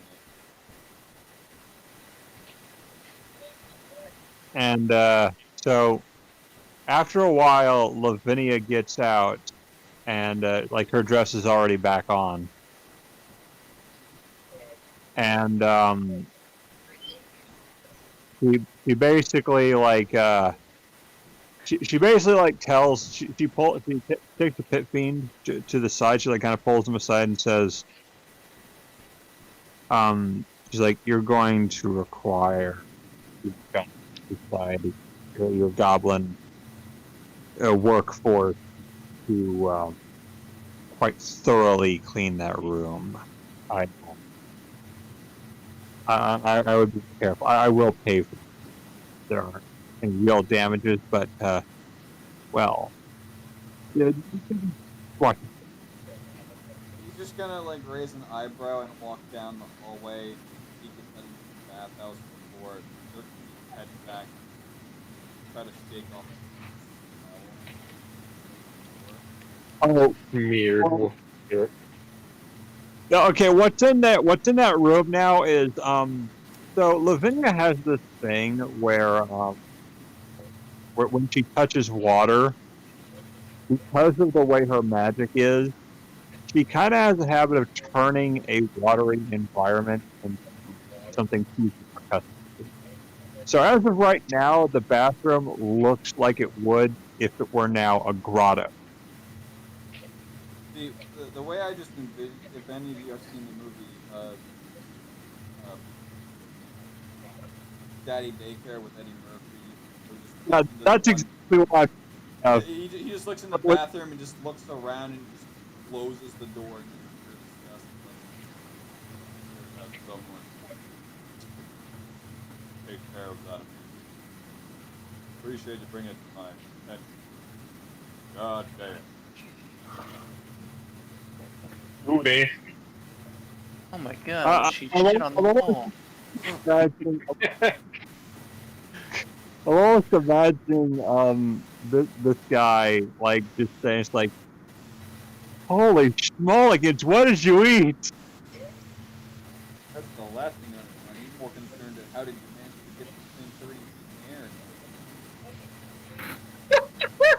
feet in the air? The metrics for that's just insane.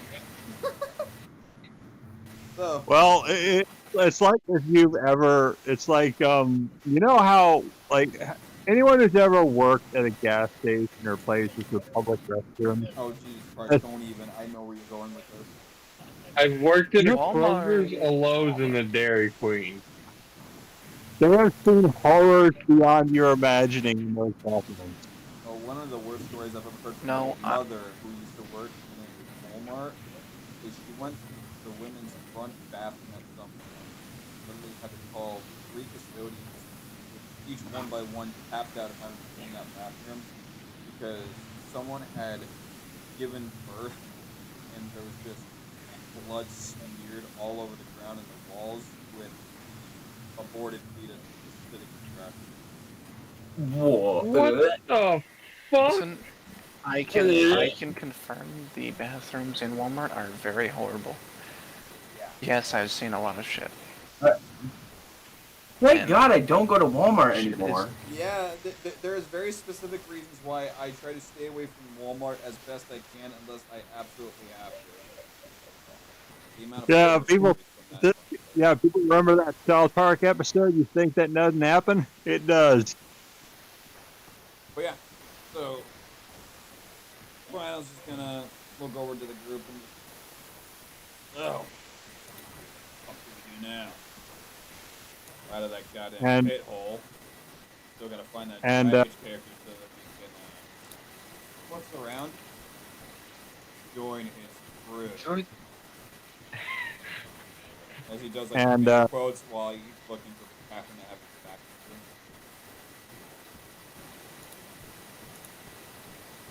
to him. And Lavinia comes out and she returns to you and she's like, sorry about the wait. I do believe it's time that we move on. Wouldn't you say, Primal? You keep talking to me like a fucking party. Nah, as much as I would like the reason I'm a lone wolf when I go to these parties. Job society or someone here. Someone else. Give me something. Not notes. As he tosses a couple coins on the table and he starts heading towards the front door. So Lavinia follows suit, and and they're grumpy. Oh, And the grumpy.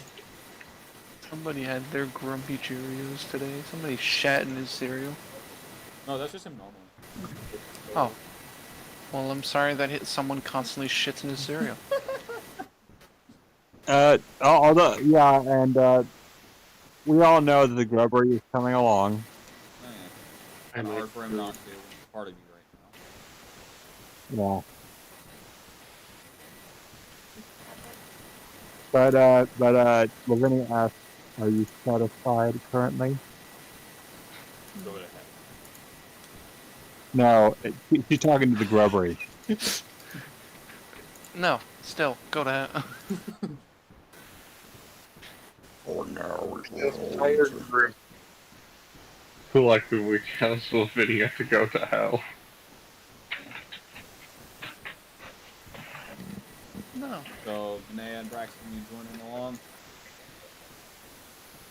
Sure. Sadly, yes.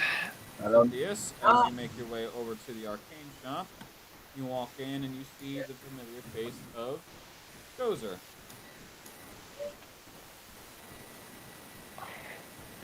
How's it going, Dozer? I'll have to respect this one. Gozer? Sure, if you want.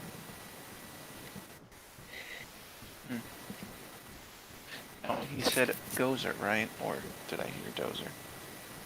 Okay. Sorry. Hello.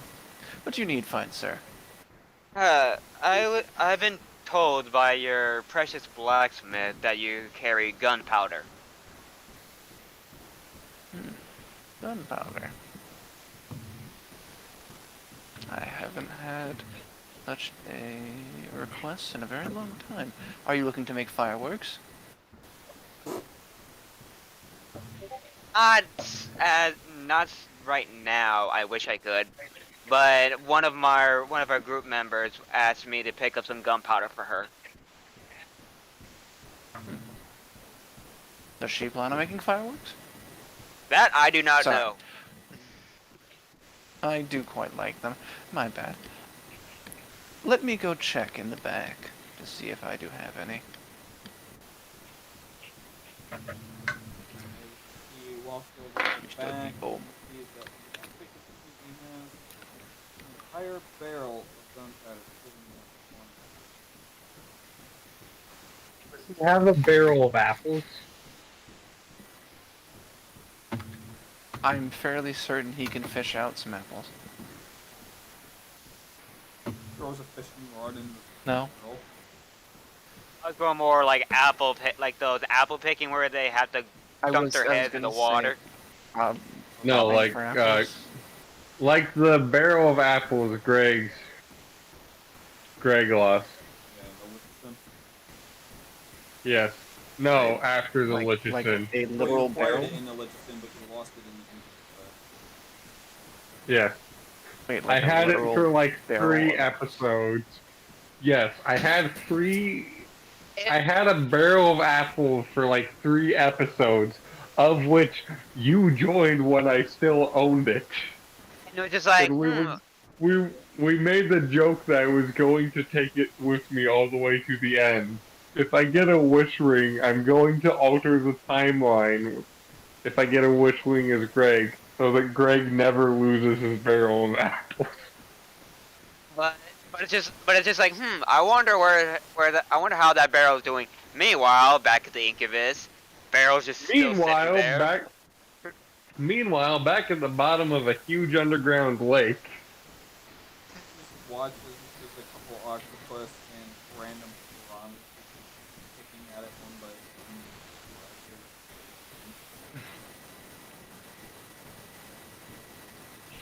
So, he does Okay. have an entire barrel of gunpowder. He walks on back over to the front. And, That well, what? it seems like you are in luck. I do seem to have an entire barrel's worth of gunpowder. How much for the whole barrel? Quite volatile. And Yeah. sin- How Sin- much for the full barrel? Since this is gonna be for just in confused look, like just for curiosity, how much is the full barrel?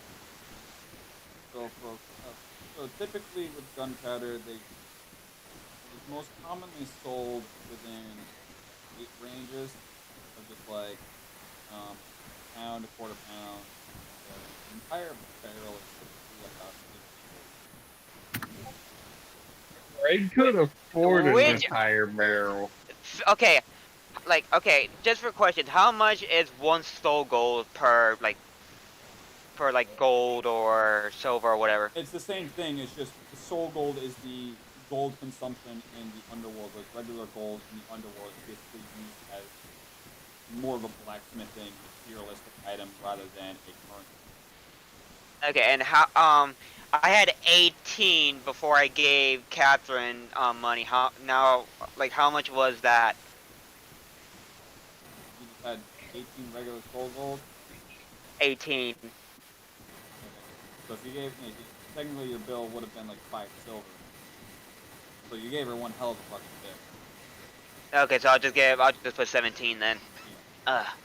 Okay, it's like, okay, how much will I get, and he's just gonna okay, I do not have that much, how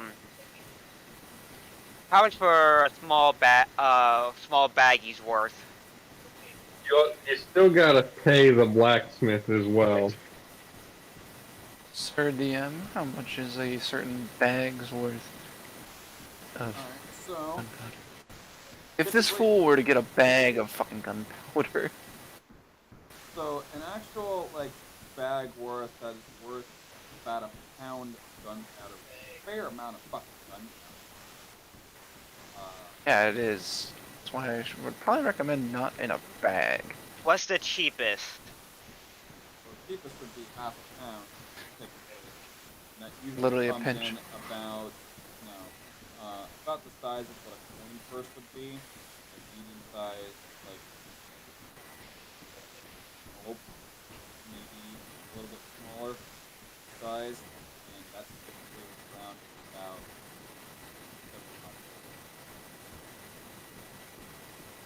700. So, from Okay, For the cheapest- you can continue. that was pretty much it. Oh. Well, I'll take whatever's cheapest, and then since he's just gonna go into his bag and just place down one of the coins.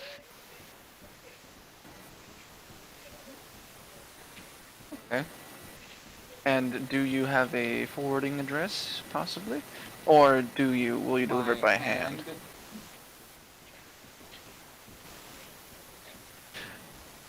I was. And He's just asking gonna, you.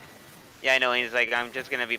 I was planning to buy it here, but if it's a forwarding address, just over at the inn, they know who it is. Well, We plan to buy it if on you want to Friday, deliver it by so- hand, I can totally just hand it to you. So what? So he goes ahead, and you wanted the cheapest, so that'd be a half a pound, Yes, sir. 5 silver. So, okay. Goes ahead, hands you back your change, and then a fucking half a pound of gunpowder in a nice, secure burlap sack. Okay, how much did I get back in change? 25 silver. 25 Okay. silver. 100 silver makes 1 gold. 10 copper makes silver.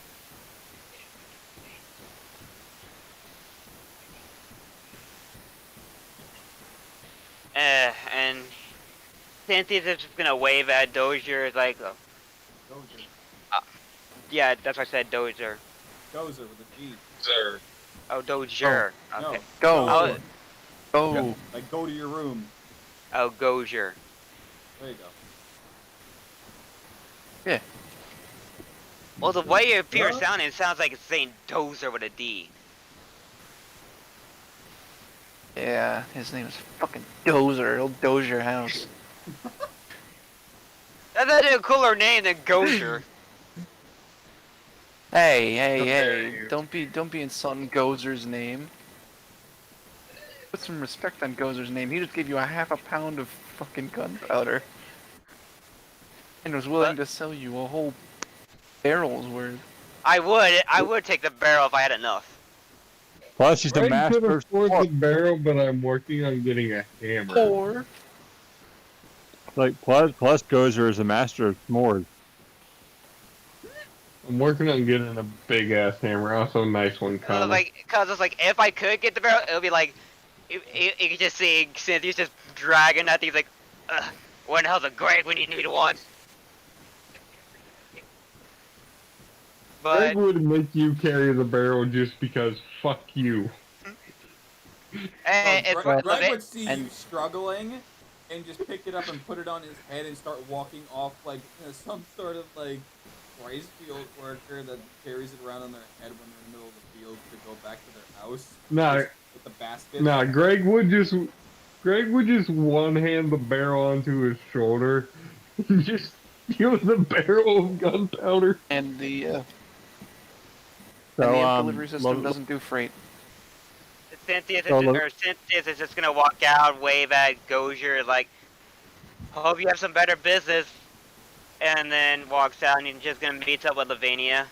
Which you will all eventually meet up in the center plaza at the town. And Lavinia's like, excellent work. And immediately, like, Lavinia makes sure no one's looking, and then her stomach opens up like a mouth. Like, toss it in here. All like the thing. And, Cynthia's gonna tell Lavinia what the alchemist says, like, by any chance, you're not gonna be making any fireworks. And she's like, not in that sense. But there will be some fireworks. Just not what you might be thinking. And Cynthia's just Ooh, gonna shake his Gozer head, would like, to see. Cynthia's just gonna shake his head, like, gotcha. And she's like, but rest assured, your archery skills will be useful. And Cynthia's in like those how can I say this, like, not cocky but kind of praised or something, just like, well, they call me a ranger for nothing. And she's like, if you help me with my goals, your name will be known far and wide. I like the sound of that. Ah. Will be known for destroying the And, world.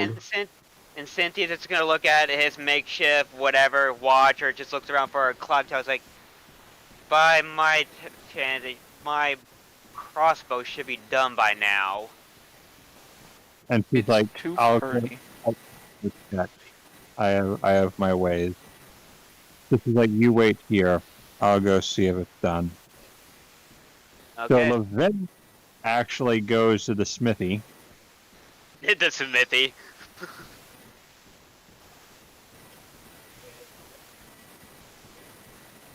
And I can't imagine, like, I can't imagine how dwarves would react to her. So it takes a minute for them to realize you're actually standing there waiting to get their attention. As the one that was interacting with Greg, hi! Sorry I didn't see you there. Thought you were just browsing.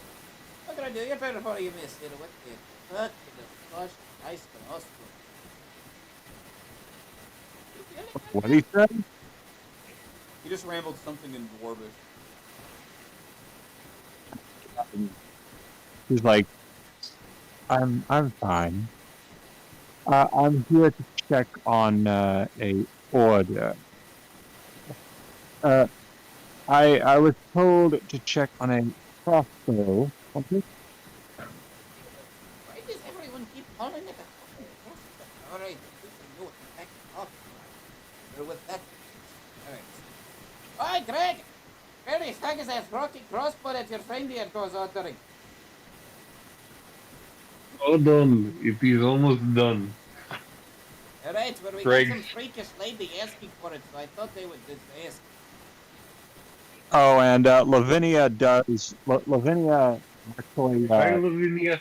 Greg shouts from off to the side somewhere, stringing the crossbow. Lavinia actually. Now this is just a thing for future events, but Lavinia basically hands a stack of gold pieces. Like, we're talking like a lot of money. But he basically hands the stack to one of the dwarves and says, "There's coffee up in certain parts of the world. The address is that tag. I'll need you to forge them a boom hammer." Alright. Did she just pay for Greg's hammer? Yeah. I'm gonna say you might want to say that all again. I didn't understand a word of that, unfortunately. Okay, so Lavinia says he handed the dwarf a stack of gold pieces. So they're like, that's a lot of money. Right. And she said, but this is like a lot for a colleague of hers who may or may not appear in her campaign. It all depends. But she says, I've got a colleague up in other kingdoms. I'd like you to forge a boom hammer that should cover the cost. He's just gonna look down at the absolute stack of gold that you just put in his hand. He looks up at her, looks at the gold, looks at her. Hi! What are you doing to get this amount of coin? I've seen this was coin for a single order in ages. Oi! Give the knife. Right away there, friend. And, crossbow shoot. He starts to get like a little bit of a serious look as he's kind of flabbergasted by the sheer amount of And she's like, I have very wealthy connections. Don't worry. Lady of the Night. Walks up and hands Lavinia, shit, what the fuck? Cynthia's crossbow. Here it is. It is done. I changed out string for something slightly stronger. It is steel cable.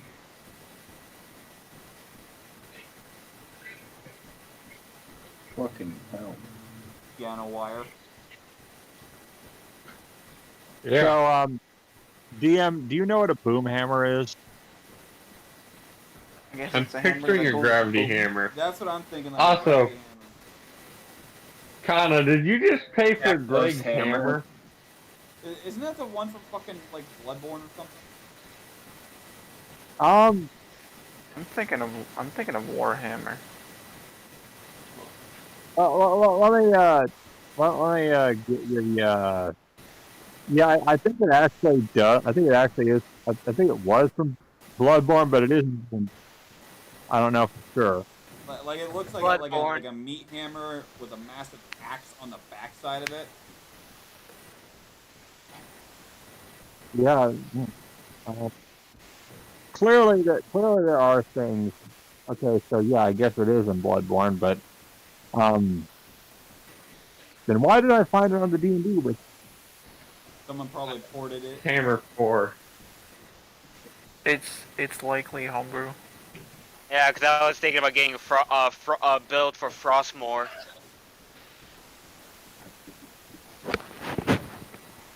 But Where'd you put yeah. the image? Yeah, I'll tell you. But yeah, this is something that a future character will wield. I'm just like to say they're part of Lavinia's circle, but you'll meet them one day. Yeah, this is the damn. literal. This is the literal description ripped out of Bloodborne. Okay. Could Greg convince Lavinia to pay for his hammer? It wouldn't be his, but it would be a variant of. Well, No, I meant could Greg convince or Lavinia to loan him the money to buy his dwarven hammer? Because he's buying a big ass dwarven hammer, remember? That's why I'm If you forging. can give a convincing argument. to Well- Kana.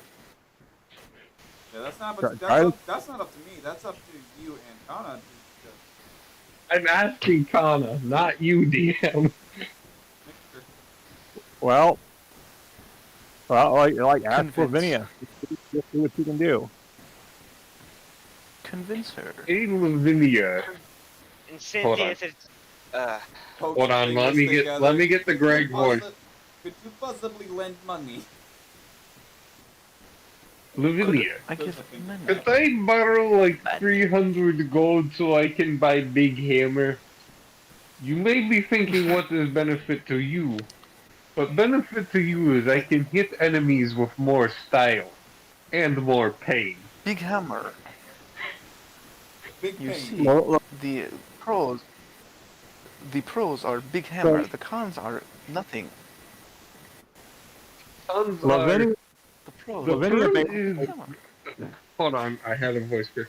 The pearl is I have big hammer. The con is there are no cons. The enemy gets fucked up with big hammer. And then it's an amazing painting of Greg holding a hammer, fucking smashing skulls. Big hammer. You see, We need big to hammer. find a bag of holding for all of Greg's shit.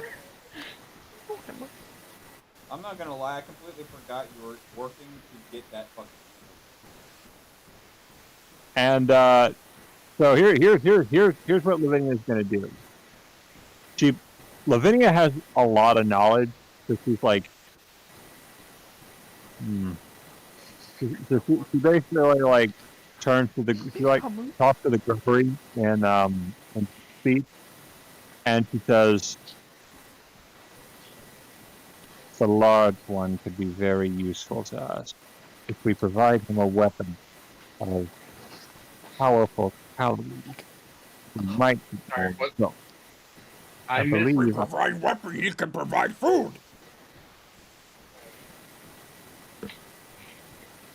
You already have the components for it. I do believe that I can feed you. So, I'll make it happen. Now then, here's the deal.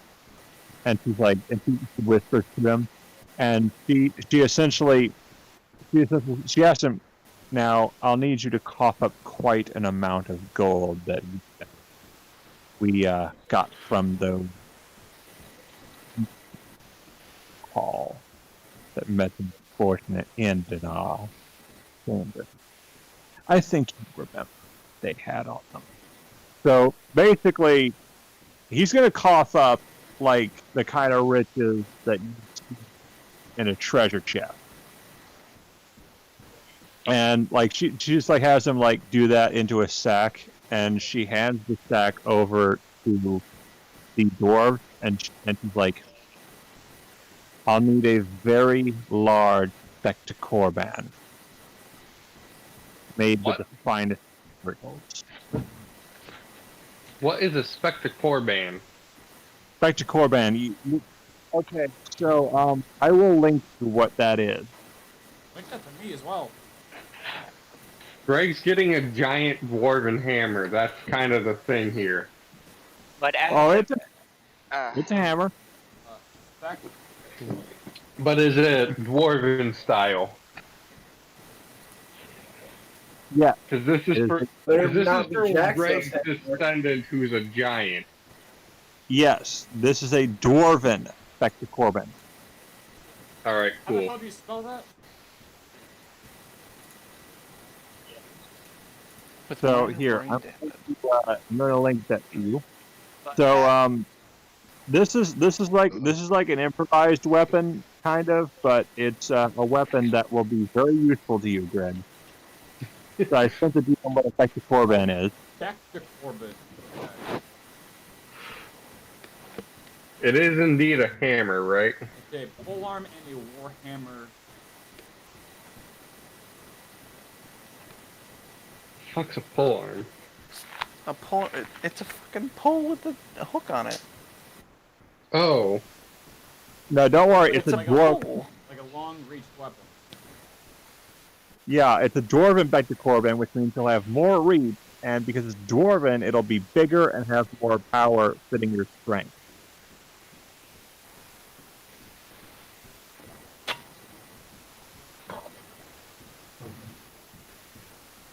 I'm waiting for comments to link it to me.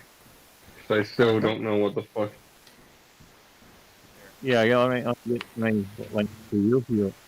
Just a big So- fucking. DM linked it to me. Yeah. Kana has linked it to me. I've been double linked. I'm jacked into the matrix thoroughly. So Alright, that's I'm a going to spectacorban. link it to you. Yeah. Did you just say you're going to link it to me, Sean?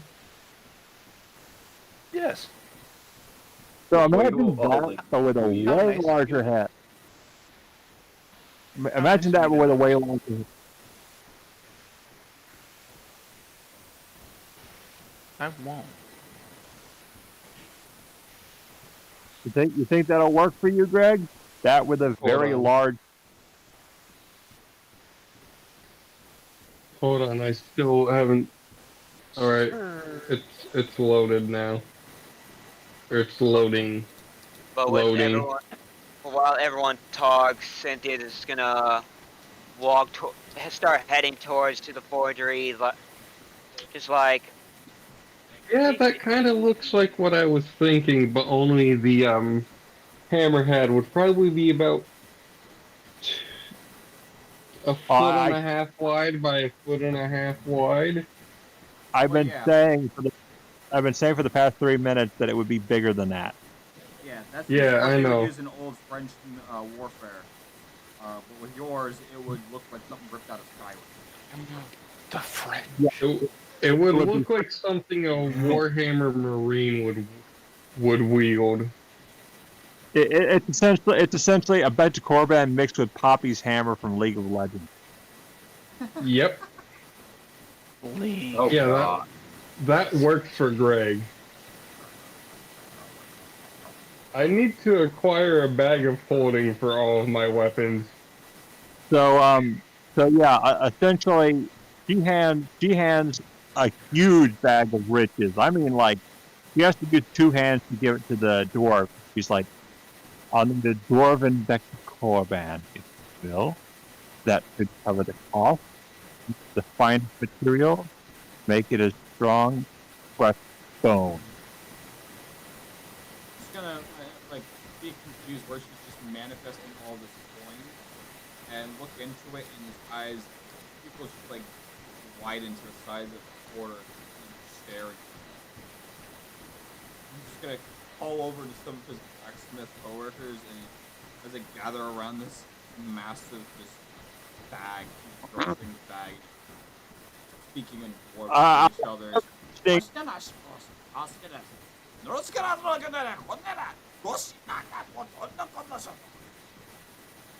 Alright, you got yourself to the other class.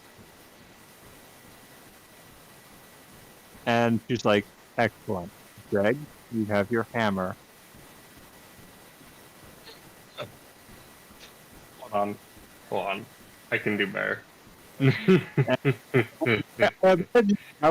was imagining that was dwarfish for, oh, we're gonna need more tools and cancel all my other appointments for the evening. Yes. It was Also, you're actually close. Like, boys, do you realize how much we could get with all of this? This is gonna be our top priority. We need this done now. You way overpaid for Greg's hammer, because Greg's original hammer was gonna be 300. But hell yeah, I like this hammer. And she's like, excellent. And she's like, and yeah, she's like, she's got the. Hey, Shiva.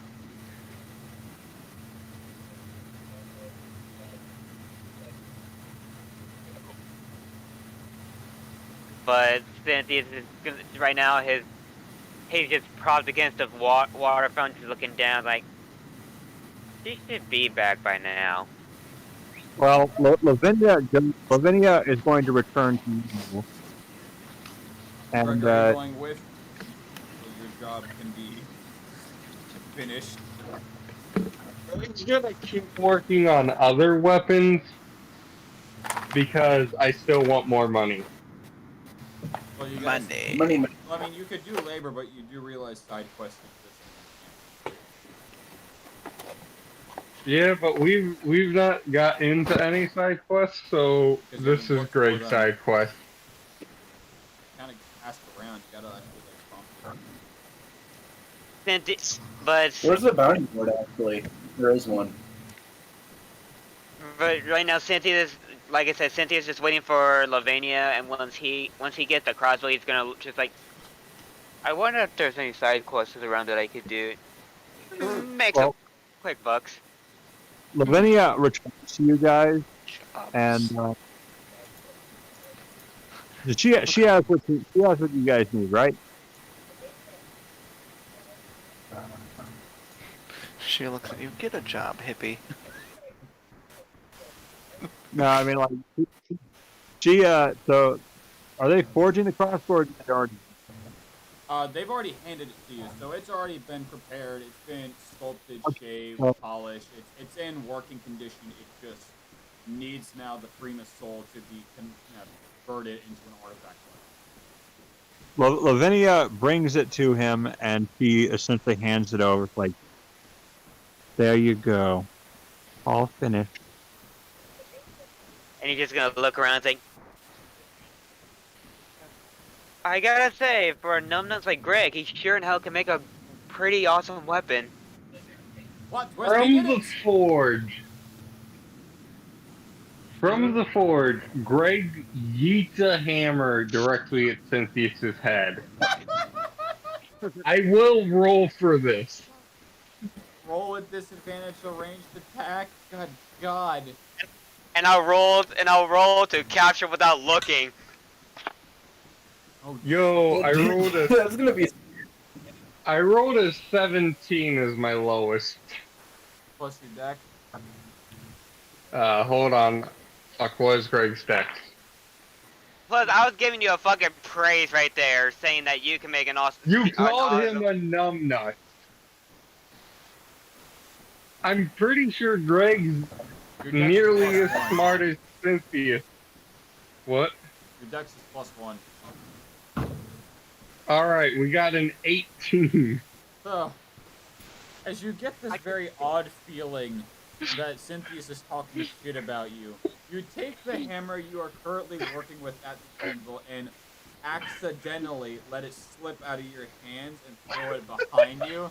As this hammer just flies and curves and just straight bonks into the goddamn head of the fountain that is conveniently placed about 3 feet from where Cynthia's head would be. So if that thing wasn't in the way, you would have clobbered Cynthia's. Damn, And I needed was a nat 20. gonna say I was gonna roll to capture without looking. You would have to look. And Lavinia, What else would you know that Lavinia, he was going? But Cynthia's just gonna look at this and here's the hammer Clyde would granite or whatever, or Marvin's just like, missed. and Lavinia's like, strange weather we're having. I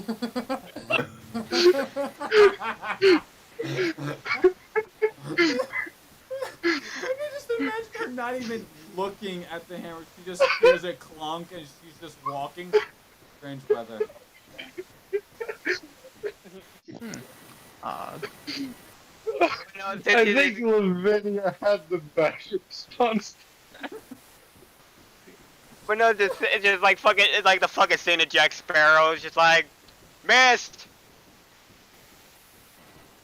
Dunk. Oh, they got me.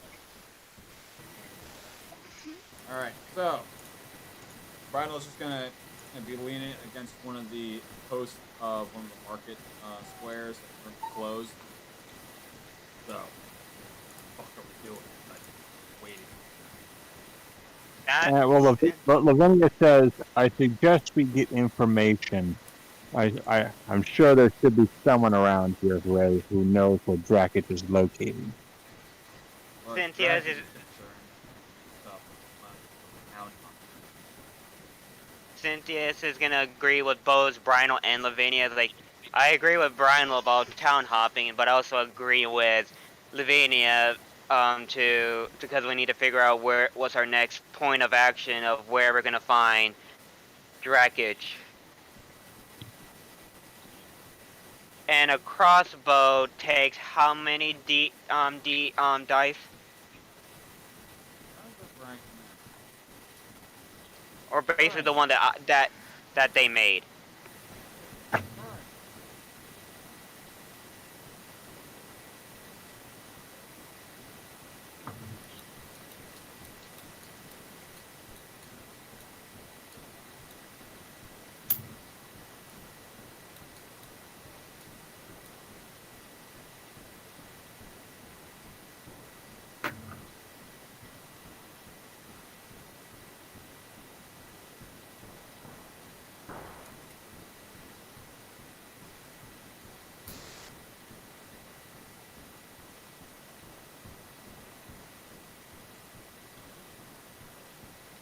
Please tell me I'm not the only one hearing like something begging. I hear it, don't know what it is. What? Like a little slight Well, no, this was before because I was saying. Oh, if you guys are okay. talking about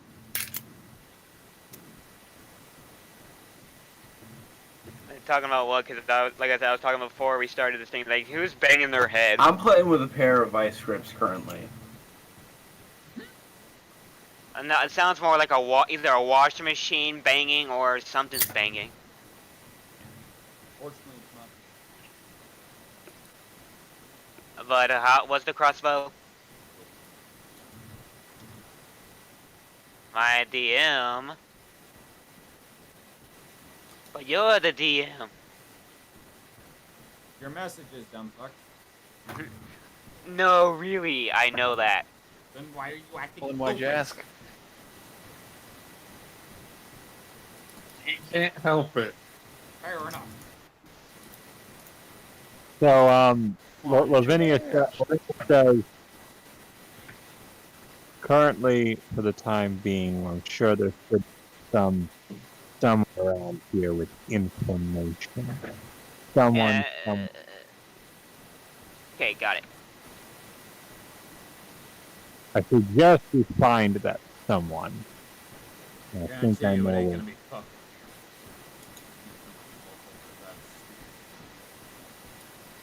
Best we start heading north. Sure. I think I have a lead. And she recalls that person who was giving out paradox. Cynthia is just gonna rub his hand against his chin, like Greg saw that person. maybe the city hall had some information. Wait, what did she say? Lavinia recalls that guy who was doing stuff with the paradox. Yeah. So she's like, I'm going to have a word. Well, last that you saw him, he was in the tavern last night. This morning, he was there. Oh.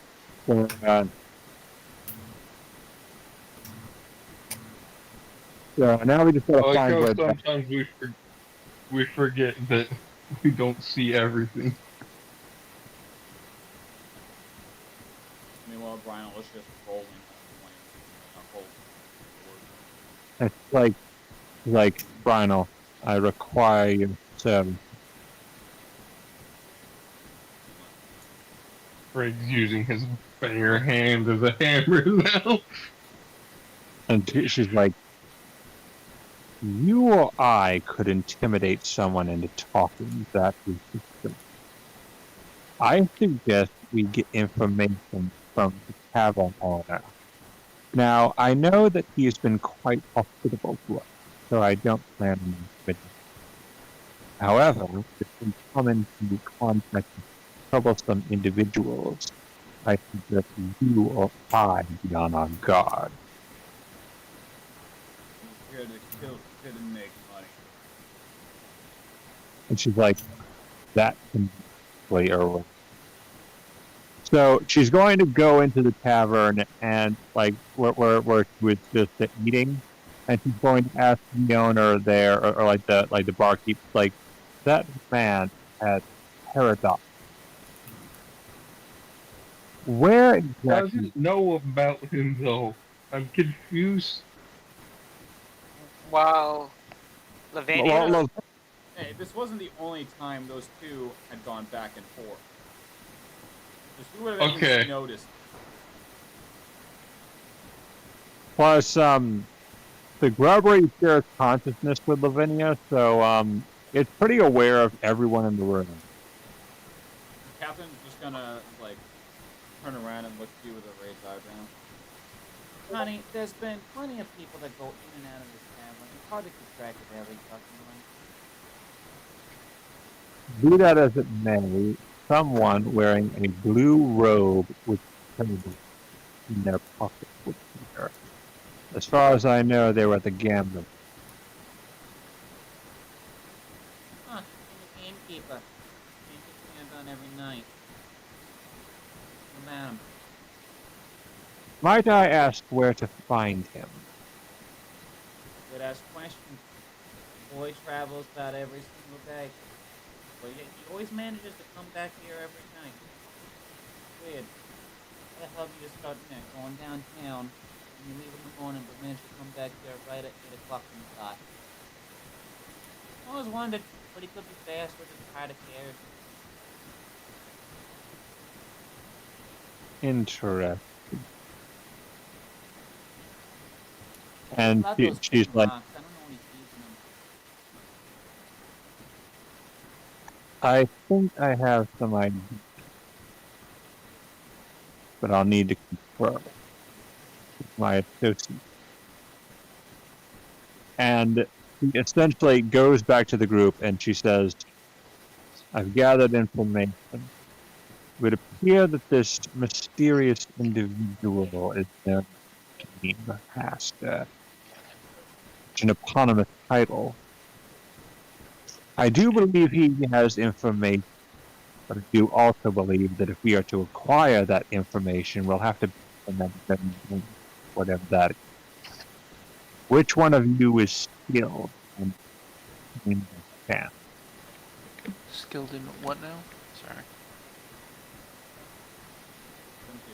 Which the Skilled big in- ass, What? Yeah, what? Give me a history check. which one of you is skilled in games of chance?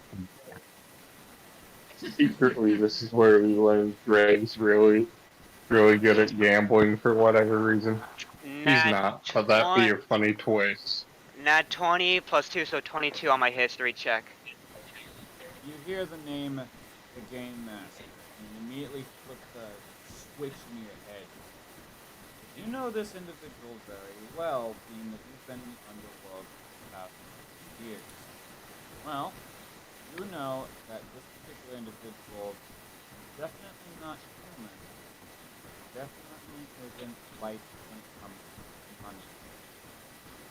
Money. You could assume that he could be similar to the mafia.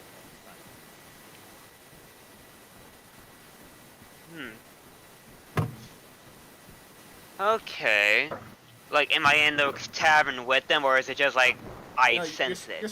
still outside because you're still outside around the central plaza area around the fountain where Brynel is currently sitting down on the edge of the fountain rolling a point in a hole while Linnea and Braxton are kind of conversing a little bit.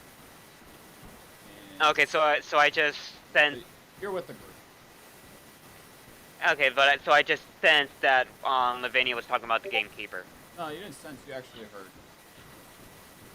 I don't know if how can I hear between closed doors. Boy, you're outside. Outside with you. Yeah, she basically just said that to the whole group. Sans Greg, because Greg's off getting money. Okay, so now I know what I need to say.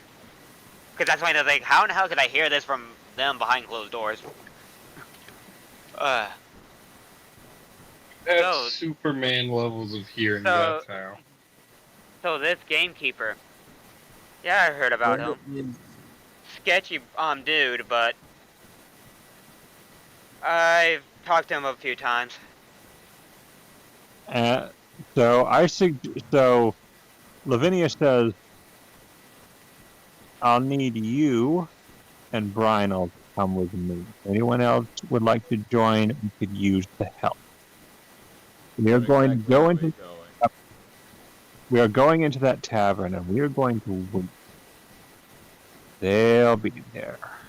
If the waitress is correct, they'll show up. And Cynthia's is gonna nod his head like, okay, I'm in, and he's just gonna look at Coco. He's like, okay, I need you to go to Greg and stay with him for a little while. This might get nasty, and he gives Coco a cookie.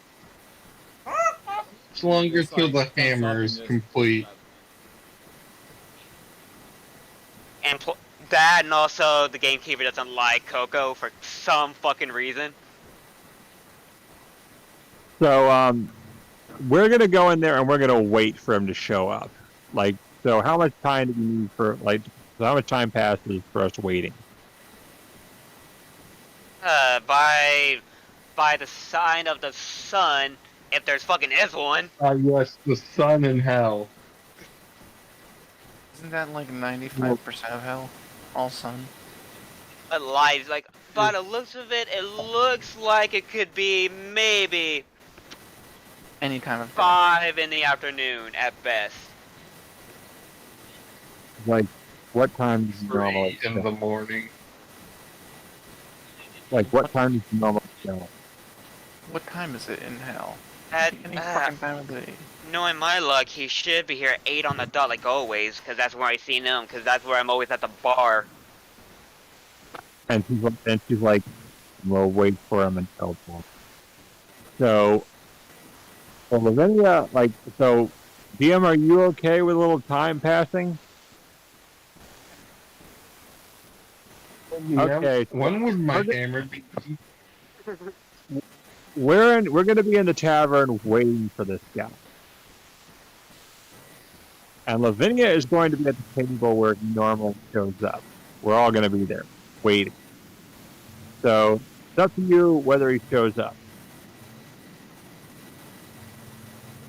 Well, as we're at the tavern, just Cynthia's just gonna talk to the guy who looks like Hellboy, like, and he's just having that, just a naturally a friendly chat with them. Well, Just you wish to just continue working until the night passes over, there, Greg? Is the hammer done? The hammer would be done in that amount of time, because you would immediately get put at the front of the line with that amount. Okay. So, Would I I imagine- be able to join the others by the time the hammer is done? Yes, you would be able to, because that would give you. All right. Yeah. No. hours left Greg's in the day. gonna keep working and get some more coin. So at that point, you would have gathered about, give or take, 60 more full. okay, so what? So Greg does is kind of loaded. So we're waiting. Does he show up? So, as you are you waiting at one of the game tables? Yes. So, as you launch as right about 8 on the dot, the blue-headed figure comes in and begins to set the game tables as he seats them and arranges them, sets the cards down, sets the chips down, goes over to your particular table and sets dice down in front of all of you, and sets the cards. There's a gentle bow for all of you before heading to the spot. and as Cynthia sees him come in, because like I said, he's just talking to the incubus guy. And he's just gonna see him come from the cross of his eye, and he's just gonna look at before he nods and bows at Lavinia. He's just gonna look at Lavinia, like, not like shove his head, like, there he is, and he just like, well, I had some business to do. Gets up and starts walking towards the gamekeeper. And Lavinia's like, gentlemen, ladies, Come. like let's see what information we can gather. And as and You gather Nerd. information. I'll gather the coin. And so Lavinia sits down in front of this mysterious game master, and she says, "I hear that you're quite the gamekeeper."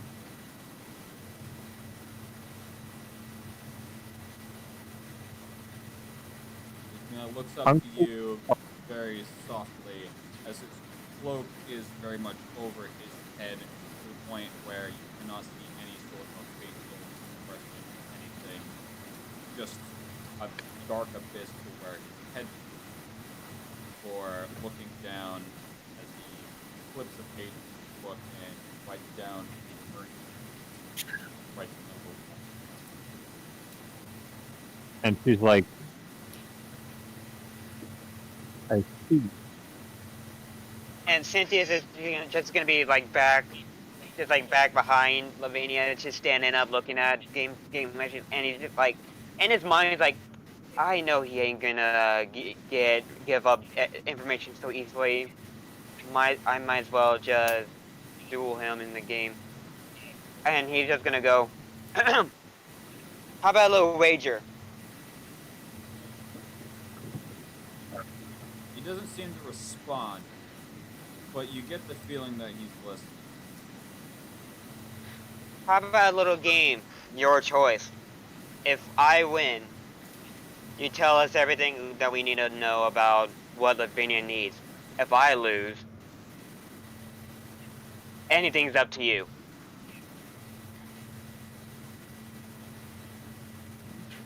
And I'll take your Lavinia's like, bets. If you can advance a game of devil's dice with my dealer and win the winning pots, I'll take you up on your offer. Those dice. Haven't played that in a while. I'm in. And he just sits down right across from the gamekeeper. Well, you wouldn't be playing with him. You would be playing at one of the game tables because Fair The enough. the game tables are basically where the things happen, and he is basically the person you go to cash out. Essentially. Fair enough. Greg wants names for his hammer, and he apparently he can't say Panzerfaust. 2. I don't read German despite the fact I am German. Fuck off. Enderpout. So, Panzerfaust? You don't know how to does say everyone Panzerfaust? know how to play Devil's Dice real quick? No. Fucking No. glue. Red? What I want to is my... trim. No, I do not. Oh, you're blue. Red. You know how to play What? Devil's Dice? Talking Yeah. to. Boy, Braxton. I don't know how to heard play Greg. Devil's Dice. No? Alright. So, just real quick, each of you, on your turn, is going to roll a d6. I roll 3. Your objective is to outrun me. So, just a quick thing. I'll have everyone roll me a d6. So, so we all have to play this, right? Yeah, you all play at once. So, I rolled mine. I'll have everyone roll me a d6. Already did mine. It was a 6. Okay? And I thought it was just only gonna be me because I offered him the challenge. Oh, you offered him the challenge. You have to win the table. Or at least one of us have to win the table, essentially. Gotcha. And this game is supposed to be very much rigged in my favor. So, It's you just got called 6. bazooka. You got 6. Lavinia. Yep. I got 5. Oh, you got a 5, alright. You got a 1. Okay. Greg. I got a 6. Okay. So, Greg and I don't Cynthia's think going- I'm at the table yet. No. This is just a practice run so you know how to play. Alright. So,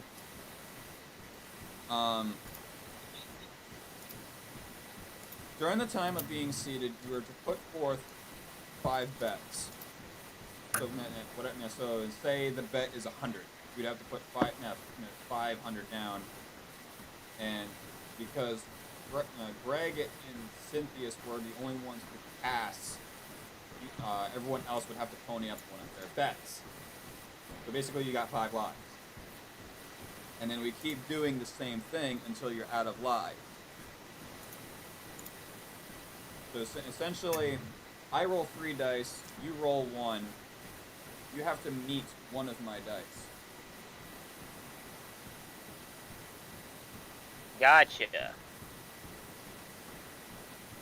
Okay. So you do realize that Lavinia is Wait, extremely. that's Needhog.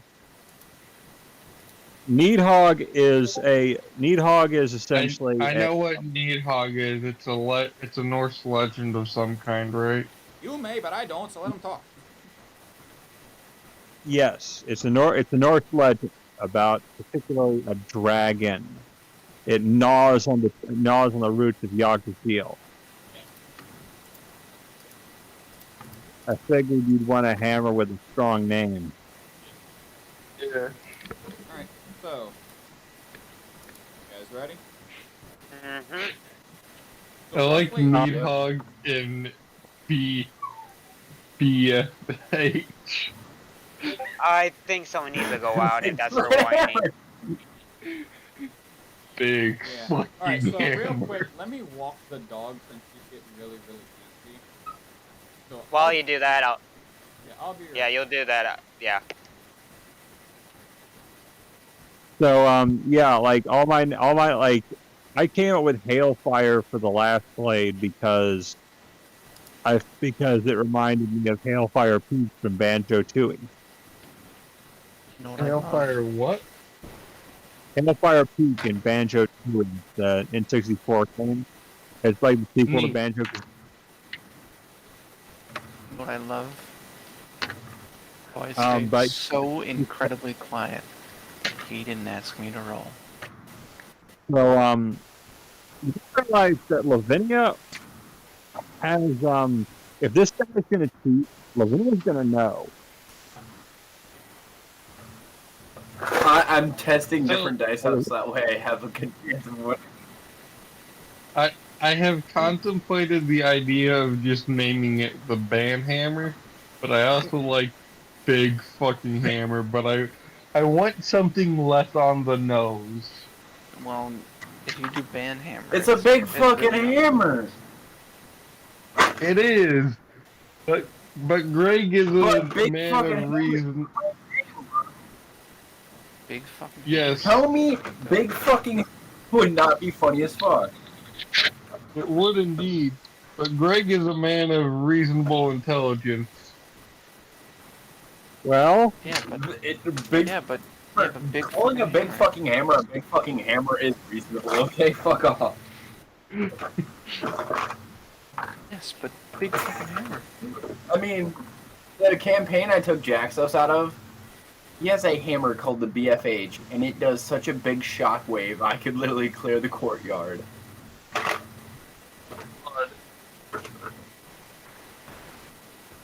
I'm also grabbing all of my D6 for this, because why the fuck not? I do have I do have ways of finding explosive. There are tons of electrical hammers. Well, I don't want to name it after an already existing hammer. Well, when I suggested Panzerfaust was still into bazooka. Yes, I know. I translated it. It's a wildly inaccurate bazooka, mind you.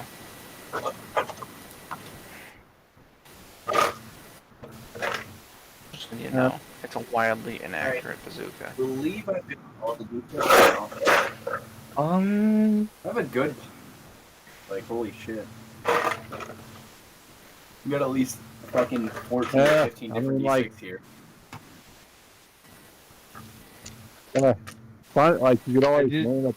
You could always name it the Tarrasque Knuckle. The what?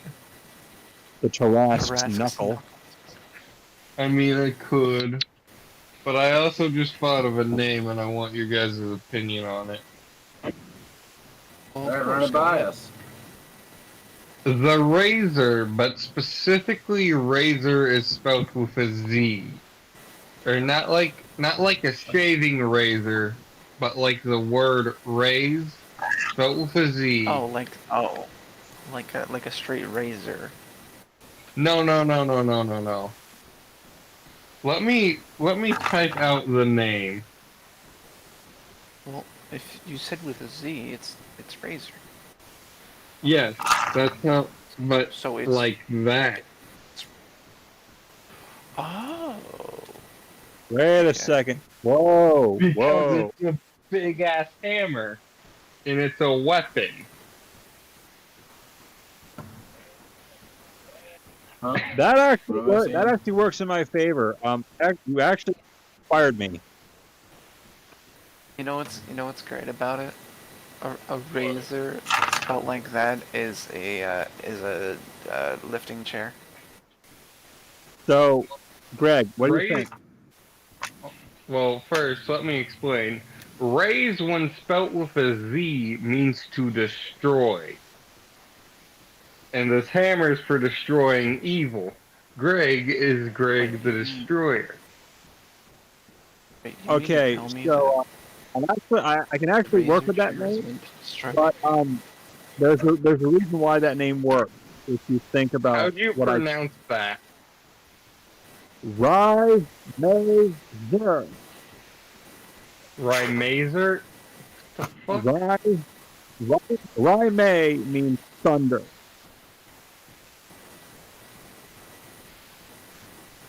No, he pauses. May means thunder. Yeah. Mm-hmm. So you And what does and- it... bring this to. I was actually planning on this being a thunderhammer. You know Because what's funny? You know what's real funny? The Hero Forge figure that is the descendant of Greg, his hammer actually has lightning coming off it, because this will be that hammer. Exactly. That's what I was thinking. That's why when you said Razor, it looked like Rye, and that's why I thought Rye May and then Zerk. You can call it that, but its full name is Rye May Zerk because hammer. Yeah. It is That it actually is works. the Ryan Mazer hammer, but for the most of the time Greg will just call it the Razor. And for Yeah. anyone who doesn't understand, You ready? So, for whatever would you like to know? reason, when you spell raise with a Z, it means to destroy. And I learned of this because of Percy Jackson. So, Greg, would you like to know the That's instructions that Lavinia gave those dwarves? Because that note. Does the DM know it's supposed to be a thunder hammer? No, not yet. I was going to tell him. Well, guess what? I do now. Now he Oh shit! come back. DM, how do you feel about Greg having a thunder hammer? Think I now know where the BFH is coming from.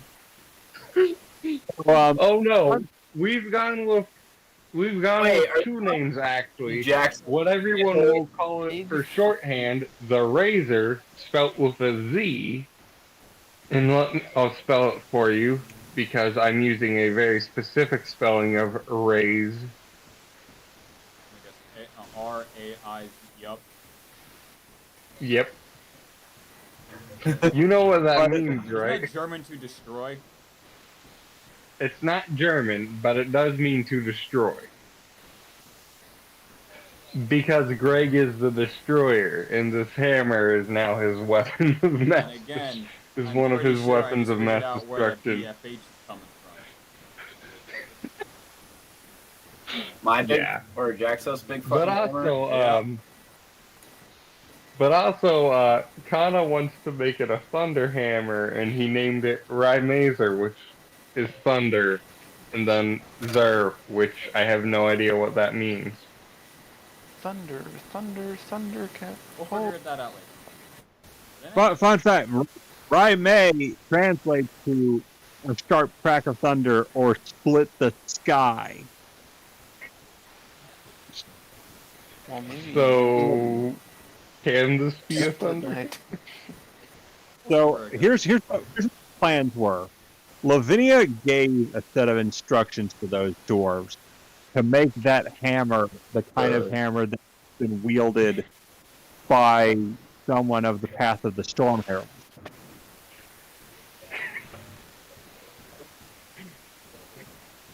So Time for Greg to have been a paladin of Stormclaw. So Greg right now is wielding something that upon impact is going to be like a thunderclap. So it's like be gone with the sound of the thunderclap. Oh my Gone, thought. You remind me. It's great.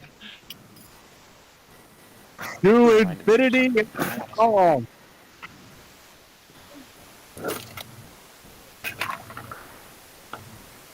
No. You No. remind me. To fertility and be gone, thought. And be gone. No, thought, damn it.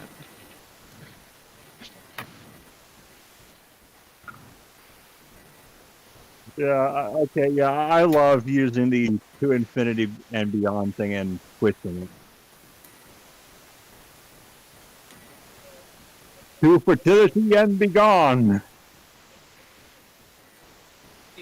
Shouldn't it be to infertility and be gone? Two Hit him with a lack of Hitler knowledge. nut blow, bro. So What? anyway, so what are we doing? Ooh, that's true.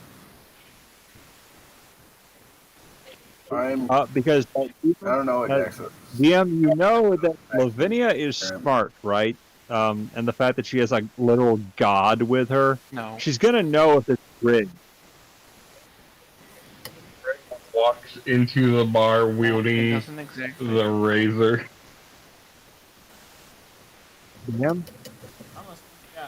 It doesn't exactly take a The game genius to itself, figure out. it is a rigged game. It is designed she's to gonna fuck you over. right. She's gonna know that, you know, Yeah. I'm pretty Oh. sure anyone can know which is this. the plan. Actually. She's gonna know it's rigged. So, Greg, are you Hey, joining the what party kind at of- the table? Yes. Well, yes, but also, what kind of damage does the hammer do? We'll figure that out later. I want to get the thing over. See what happens. Alright. Base it off of Warhammer. No. No. No. Oh my god, no. So, who all is playing with the devil's dice? Who all is touching the die? I literally only have 15 gold, so I can't. Greg sits at I the mean, table it doesn't have to in. be like exactly 100. You have to be able to deal out your gold in 5 turns. So you can, because if you were to win, like Cynthia's and Greg won last time, they would have gotten, since they had matched one of my dice, they would have gotten their bet back. So, similar to blackjack, if you put forward down $5 and you win, you would keep your $5 and earn another 5. If I have 2 dice of the same number and they match it, they would get back double. If all 3 of my dice are the same number and they match it, they would get triple. So you could bet as much as you want, but you only have 5 lots.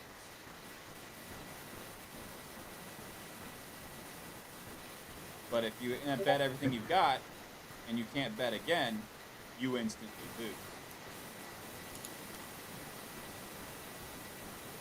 Or, being So devil's the goal is dice, to If I basically- sit at the sometimes people table, like do to I fold. have to play? Huh? If Greg sits at the table, does he have to play? You would have to play. Greg sits at the table next. Okay. We've got Cynthius, Braxton, you are playing, or no? Sure. Okay. Linnea, Nope, she does not gamble. so you're sitting with Greg, have another seat. Obviously, Cynthius is playing. Brian will tell yes. Obviously, Lavinia is playing as well. Probably because she knows. She's got a Come plan back. in motion. She's got a plan in motion now. Okay. So, as you watch as a tiefling in a very professional clothing, like a tux, stands at the end of the table and is going to shuffle the deck with large bricks, sleight of hand movement, cutting it, and flipping it around his hand, sleight of hand flaunting. Alright, spoilers. What would be our game of choice?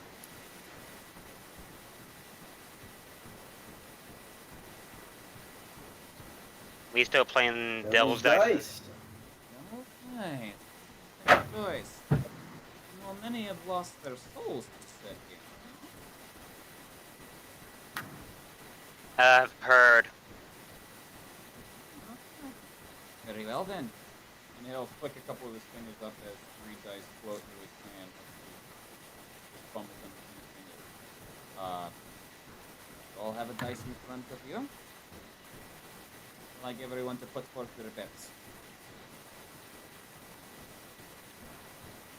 I put down 5 gold.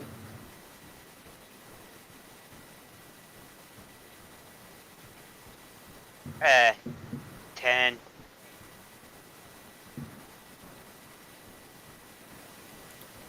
So, Lavinia because she actually has a lot of money, like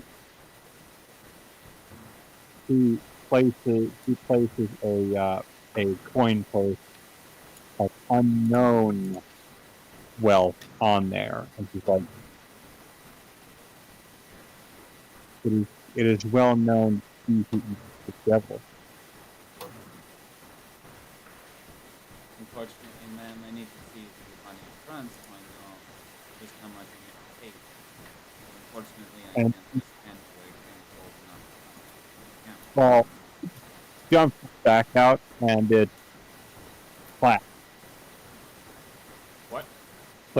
It's like a few platinum. How many platinum are we talking? Yeah, like how many times? We're talking like maybe 3 platinum. Okay, 30 gold. Braxton has got Jesus, great. Braxton's got 5 gold. Princess has got 10 gold. Vinny has put forth 3 platinum. Final. Expectation.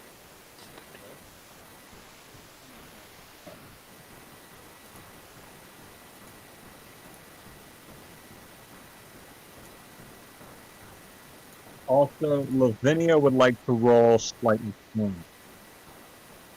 Okay. Oh, Because Lavinia has a +3 in sleight of hand. She's got like a +3 dexterity. What are we rolling? Right.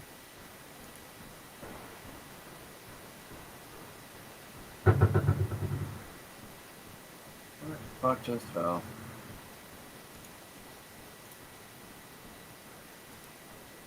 Holy crap. That's an 18. What? Which So what's the goal here? So Lavinia is actually making a gambit.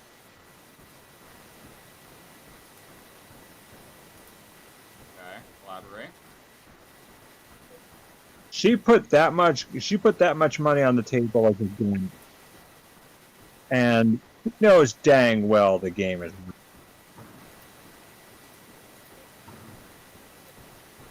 So like she's kind of like could be already set. So Brano is going to put forth 25 gold. Uh, They're doing cards, right? Like cards and dice. He's playing with cards just to warm his sleight of hand up, but we are playing with Well, because he's got everything because the game master will set the table up so that any gambling game involving dice or cards are already at the table and can be played. You guys should pick the game, being the deal that you guys give with the game master. The game's choice is devil's dice. well, the grubbery has some abilities of its own that I don't think the game master might be aware of. And although he can't see it, he doesn't know it's there. So the grubbery is actually he's kind of going to help turn the game in our favor a little bit, though the DM gets to decide how.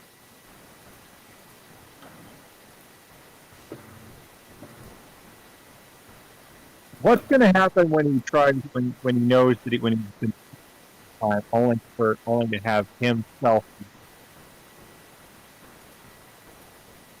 Well, currently on the actual stream, I have presented dice, 3 dice and beat or meat. Actually, it's just All meat, right. no beating. What's wrong with me? beating me. All right. So who's ready to roll? Do we have to match? You have to match it. There's no beating. It's simply, I have 3 dice, you have 1. Depending on how many of mine are the same will depend on whether or not you get the money back, double it. All right. So, did anyone else roll? Are we ready? Mm-hmm.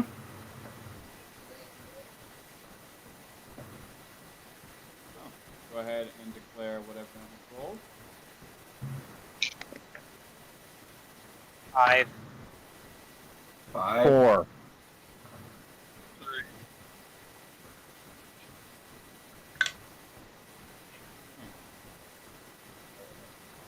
6, a 4, and a 1. Do you have anyone who meets those special? I had a 4. I just said a random number because I could. Alright, so Lavinia got a 4, Braxton got a 3, Rhino and Cynthius both got a 5. So you both will lose your bet as you watch your coin slide forth into a pot in the center. And Lavinia, you watch as from the center of the table, a small stack of 3 platinum slides towards your side of the table.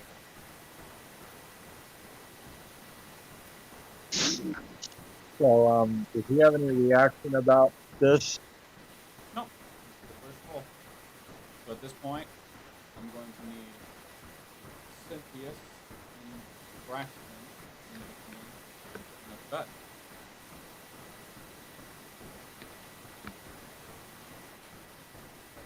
Two 10 gold. silver. So, Let me get rid of my 10 gold in my inventory. And the 10 silver.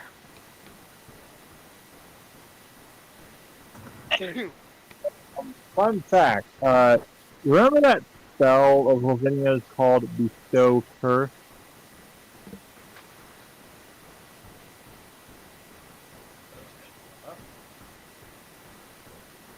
What do you think will happen if she affects causality and statistics in the game? what?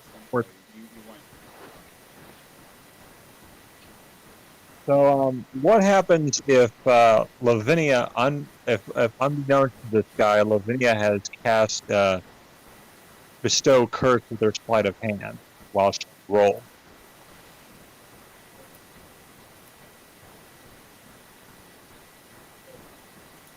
Fortunately, you need to touch. It's his dice. Right, but you touch a creature, and that creature must make a wisdom saving throw, so you need to physically touch it. I have an idea. Lavinia simply said game match. It's like excellent performance, good first move. I should have said this before the game began, but may the best man win. And she offers her hand in a handshake. Well, question actually. What's Lavinia's class? If you don't mind me asking. The wizard, the Wizard wizard of the next. school. Ooh, did you possibly take a meta magic adept? They're also gonna have to use her charisma for this. Must succeed on wisdom saving throw. That's your spell DC. My spell DC is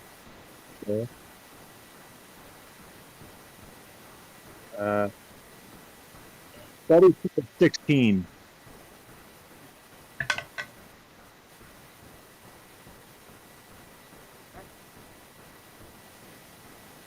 So as he swifts up his dice with one hand, reaches out, and takes your hand. Nod.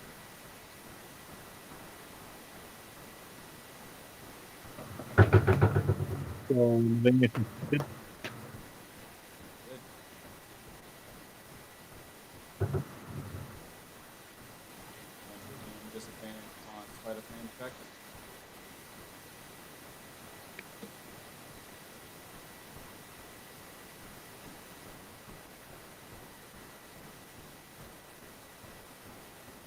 Okay, so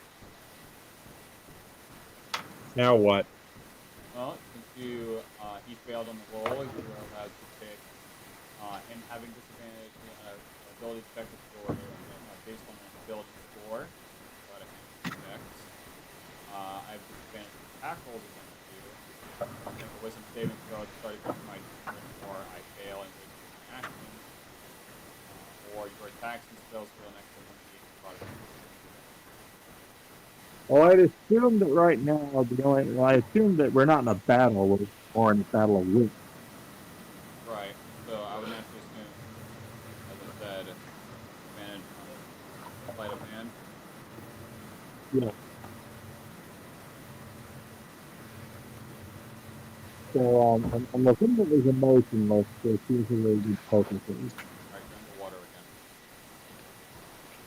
again. I said Lavinia is emotionless, so she has a very good poker face. Right.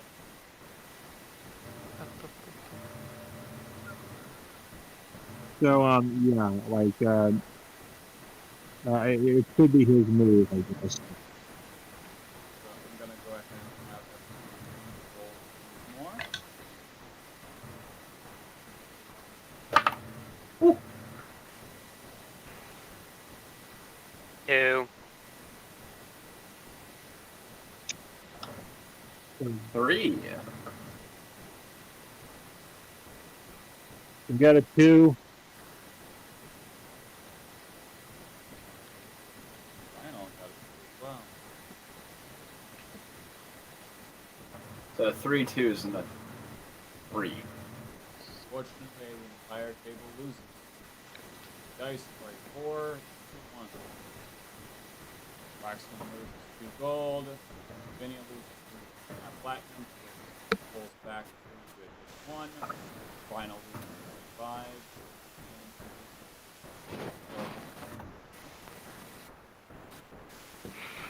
25. What was it? So wait, I thought like isn't he supposed to fail? Well, he's not trying to manipulate the dice. He is simply rolling.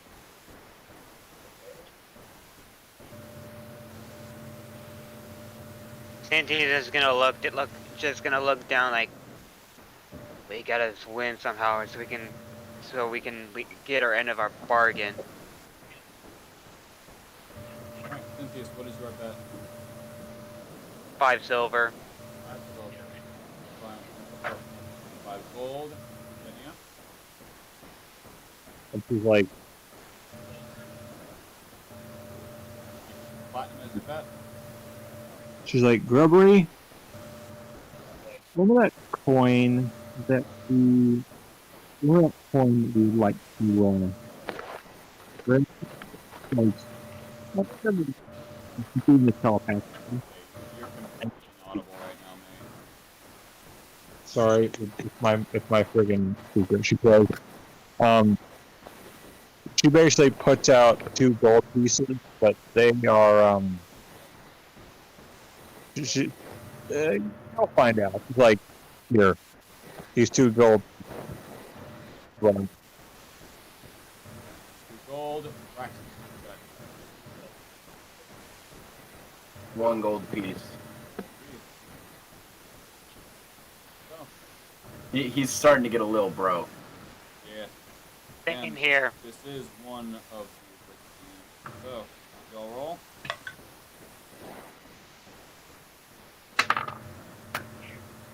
Six. 4. 2. Got a 1. Richard dice lands on a 4, a 2, and a 5.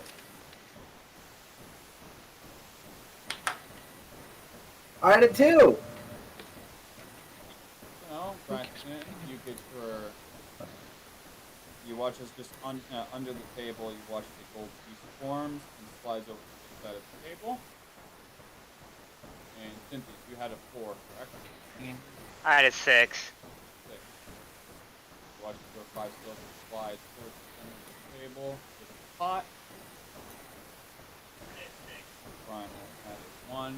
His 5 slides into the center. Lavinia, you have what? Hey, I actually won this time. Would you roll for a dice, Lavinia? I rolled a 4. So you have your 2 gold and come out of the middle of the table and slide over to your side. And since he's just gonna have his head on, not head towards the death, but head just like down. Like, there's got to be some way where I can win this. But I hand is always an option.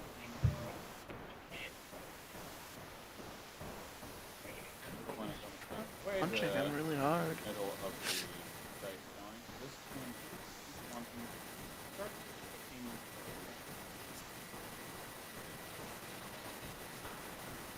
So, Always should start punching. I was gonna see if I can like go off somewhere and make some dice where I know I can win. so roll.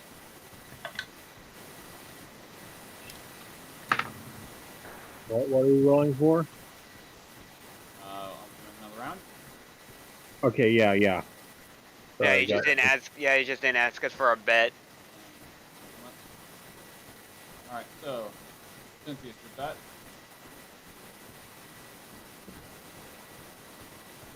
Let's keep it simple. 3 silver. Over. Final keep is 5 gold up front. Lavinia. So Vinia is going to put forth 3 more gold pieces.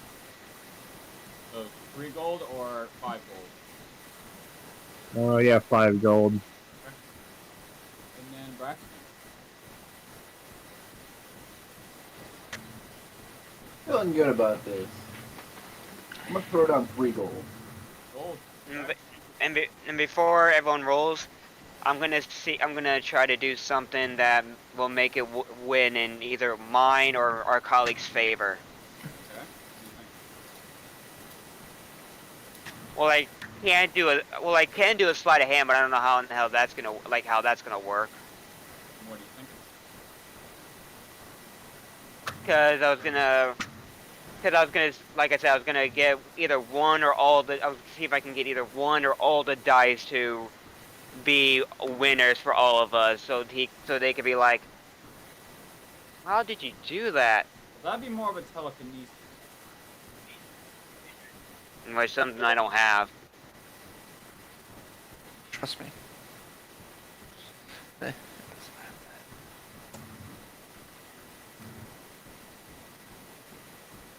I want to Technically, not. But this could be an idea. I just have to roll really.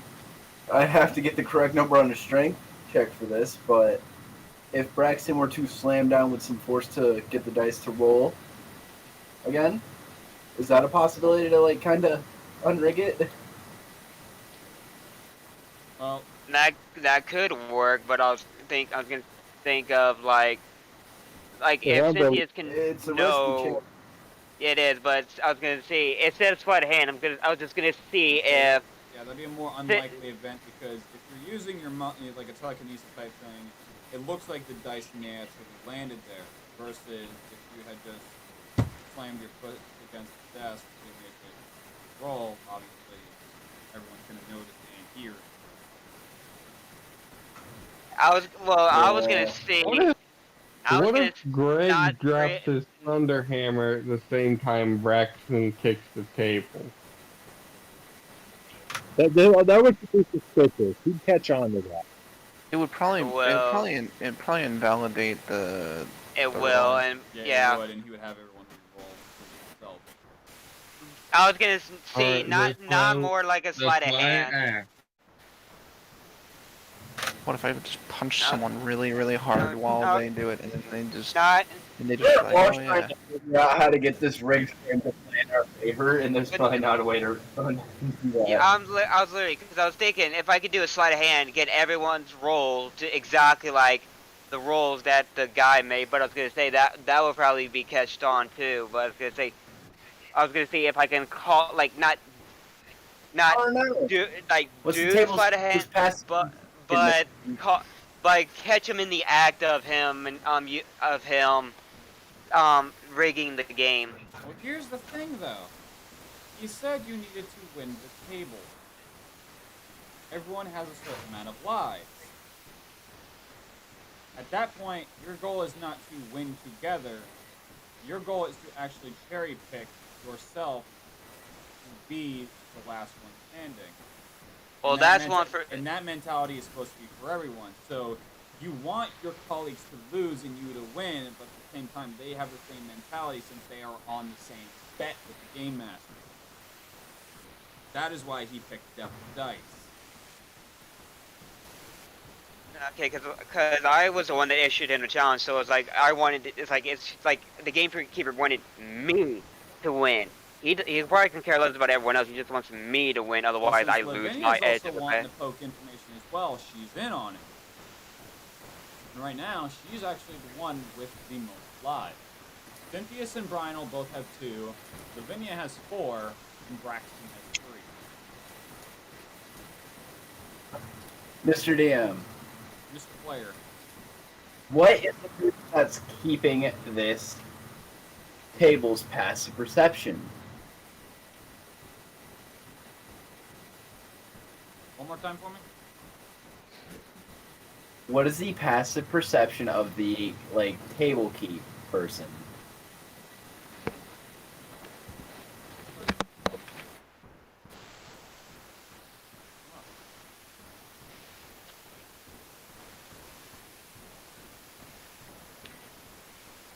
So I guess we're ready to do another round of Devil's Dice.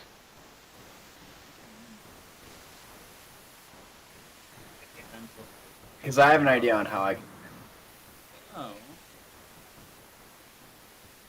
Are you trying to persuade him somehow? No, he's wanting to see if he would catch me. No.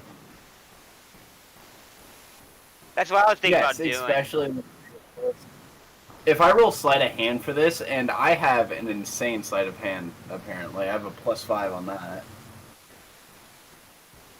Yeah, I have a +5 sleight of hand. So if I were to, let's say he rolls the dice, right before that I roll sleight of hand, and I hit I don't know, anything above 15, would I be able to move my dice just correctly enough to be able to match one of the numbers with them?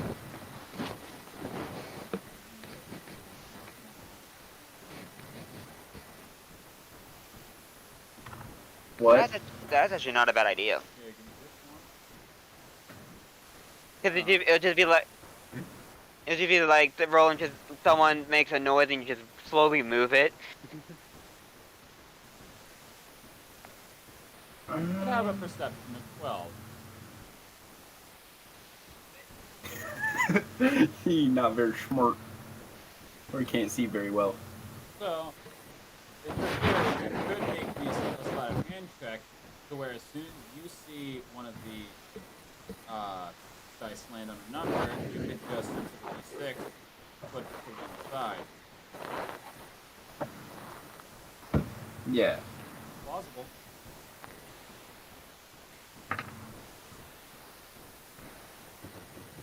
Yeah, but with that, I'd only have 4 ways to. I'm willing to do it. I'm risking it. I would do it if I know what the rolls are, because I'm not watching the live. That's because at this point he's I have the light. fucking with the rolls. Huh? That's because he's getting ready to start fucking with them. Yeah. I want to do something to call him out, we know this is a rigged game, but play fair for once. Oh. I'm gonna have everyone make their rolls. Brynel made a 6. 6. I'm gonna roll sleight of hand on mine for when I see the dice roll. Okay. So that way I can try and match it. Just 2. I got a nat 20. Jesus Christ. I got a nat 20 plus 5. Alright, so roll 25. So roll me your D6 just so I know what to put on it. I rolled it once and I got a 1. Oh, I got a 5 this time. Alright, so 5. You would be able to make it a 6, a 3, a 1, or 4. That'd be the only way you could actually successfully make it. Roll the 5. Yeah, I know. Lavinia? 6. And Cynthia? 5. 5. We got a 6, a 5, a 5, and a 6. Okay.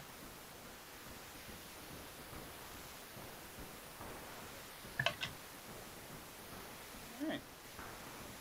So, guess what? Braxton, What? you're 25. You will successfully fudge your roll as he rolled all ones. So I matched all the dice. Meaning you get back Basically. 9 gold. Oh, bet. That's great. So my sleight of hand worked. Sleight of hand trick worked amazingly. So, Cynthia and Rhino are on their last life before they are off the table. Oh, I'm back up to what I started with. Right now, Cynthia knows he's rigged, but his composure is getting the best of him. He's like, you know what? Fuck it, I'm all in. 6 gold, 7 silver. Roll. Over. Rhino's going to focus on the 25. Lavinia? So Lavinia, she has no limit to how much wealth she has because of the grubbery. So she puts forth a few more gold pieces, namely 5. Okay. So you got 10 gold at this point. And she's she's doing the Gendo Ikari pose, you know. Right. And then Braxton, you're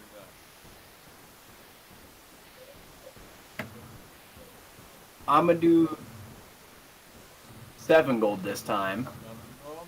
We want to try that sleight of hand again. And I'm gonna do that. Roll it out. Yes, I'm gonna roll 14 plus 5, 19. Alrighty. So everyone make me their rolls. Rhino got a 4. 6. And didn't land right.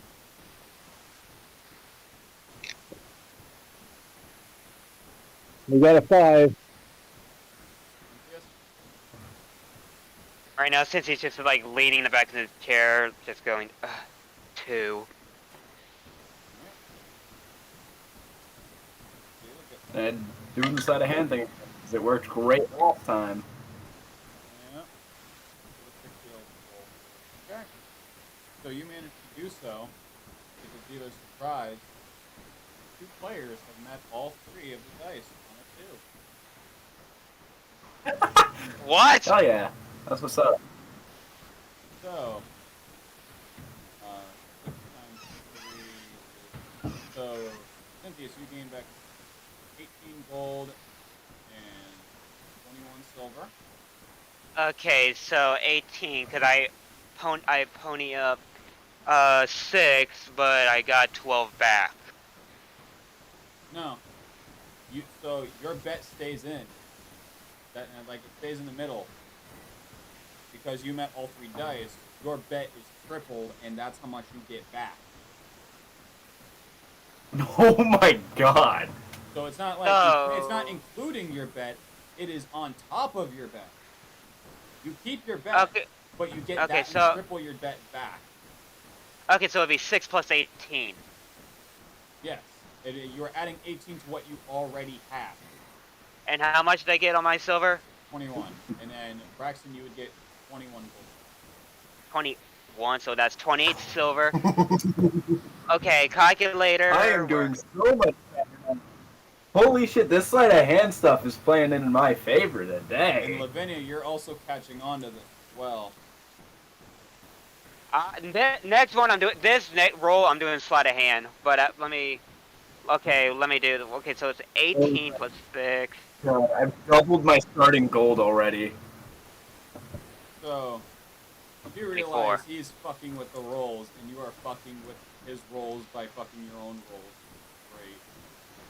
Yeah. So Like, let's all fuck the dice together. Wait a minute, that could be weird out of context. we're trying to win this bet, so He's we can get the he's trying information. to pick you guys out, and you guys are like, fuck you. Flip.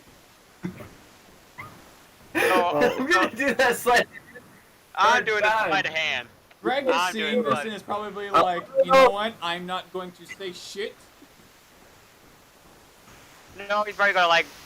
No, he's just gonna look around like, okay, I'm not gonna say shit. Except Cynthia. He's No way gonna, he's catching my he's gonna be. hand. Greg's gonna be like, I'm not gonna complain, but I'm gonna bitch this guy out and points at Cynthia's. Fuck you in particular. Well, Lavinia simply looks to him and casually says, "Something wrong?"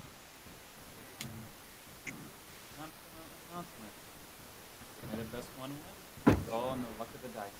Sometimes you win. And he gestures out to the two that had just won all three. Sometimes you lose. And then Brino's just gonna like shrug. Well, I lost. I'm out.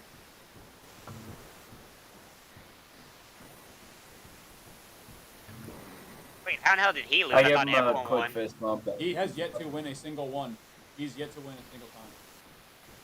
I thought everyone won. You said everyone won on the table. No. He gestured to the two that won, which destroy. was you and Braxton. He got a 4, and Lavinia got a 5, and he had rolled all 2s.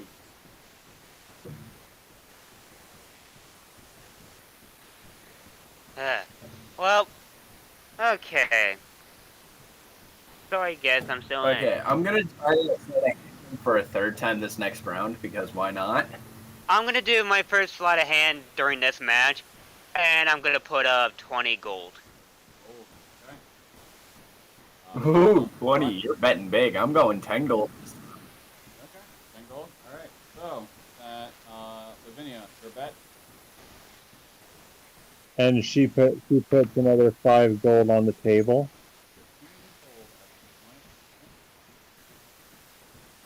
Rolls. Also, Cynthia, Oh my god, unnatural 20 for the sleight of hand. Unnatural 20 for the sleight of hand. Alright, Cynthia's? Right? Yep. Then I got a 2 for the normal roll, and then the sleight of hand thing. I can just, I rolled a 19, and my sleight of hand's plus 2, so I roll a 4. Natural 21. Alright, so you rolled a 4, and then you got naturally for your d6 a 2. Yeah, my sleight of hand. Yeah. So, Okay. Lavinia, what is your roll? 5. Alright, that's fine. Really good. As you watch as he rolls the dice, and it comes up with a 1, a 3, and a 2. Braxton, you would get back. I didn't. I do believe. Oh, I could. Did you say what was it? Oh, You rolled a 1, a can't 3, and a remember. 2. So what?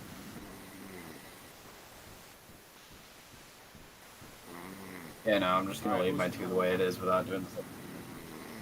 Alright, he knocked out, so disconnect.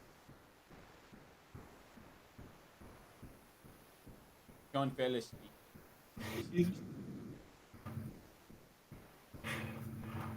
Oh, I've been watching the stream this whole time. Alright, so Braxton, you would get back your 10 gold. So you can add another 10 gold to your inventory. As Cynthia's, you rolled a 4. So you would be able to fumble your roll.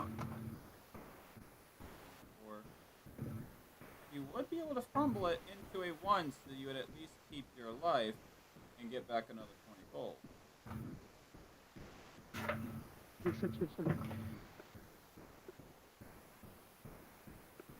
So now I'm at 44 gold. her last life. So whatever kind of delay. so me and Lavinia just gonna look at each other like, what? Cause I know Braxton's still in here, but it's just mainly me and Lavinia that's wanting to know the stuff. But Cynthia's just gonna look at her like, whatever this role is, may the best man / woman win, and he's just gonna extend his hand out for a shake. And she's like, How many lives does Rest Braxton still assured. have? You are at 3. she's like, rest assured, before this is over, I will get my information. Indeed. And Cynthia's is gonna Imagine bet. if I'm. And Cynthia's is gonna bet easy this time with 5 gold. Your bet. So DM, I would like I'm a- to send Hold on. Like what? DM, I am going to send you something right now.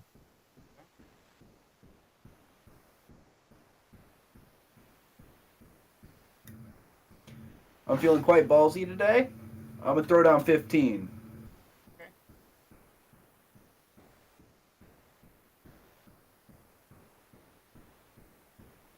I'm gonna do that sleight of hand thing Go for it. because this Okay, dice, so- this D20 this week is absolutely insane right now. Like I've got. I nothing but good rolls from I would do another sleight of hand, but I'm gonna press my luck against this one because I know I'm on my last health and Lavinia's on her last health too, so it's gonna be Like press I my said, press my luck, no whammies. rolls. Insanely good rolls. I just rolled a 19 All right. plus 5. That 19 plus 5. Holy shit. And technically, you can do this all day without anyone knowing. With mine, they will catch on. 20 unnatural 24 for it. Jesus Christ.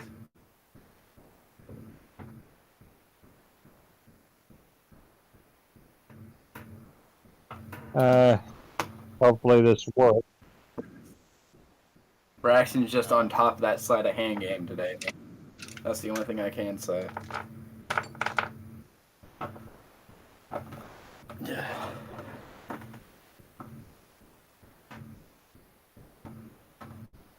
Also, Kana, you do realize you aren't playing with the Game Master, right? Wait. Well, haven't we been this whole time? No, you've been playing with one of the Tiefling dealers. It's just a bet we have to be the last one to win in order for either me or you. So to have the gamekeeper tell us what we want. Alright. So basically, with what Greg had witnessed yesterday, with 2 individuals going to the Game Master, he watched as 2 of the players who had won the table and won the pot go over to him so that they can cash out, quote unquote, and they wanted their payment in Paradox. Your payout will be information. Alright. So I'll just roll that sleight of hand then. Go for it. And I have the Everyone, +3 and the Yeah. +3 in deck.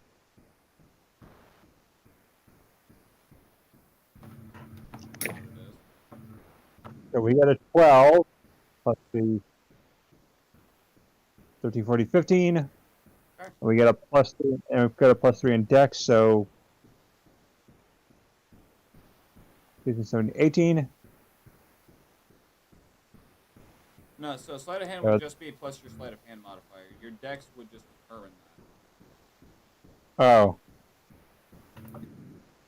But are you proficient in sleight of hand? Yes. Alright, so the way I made your sheet, it should already think- have that added. Let me check here. I make sure.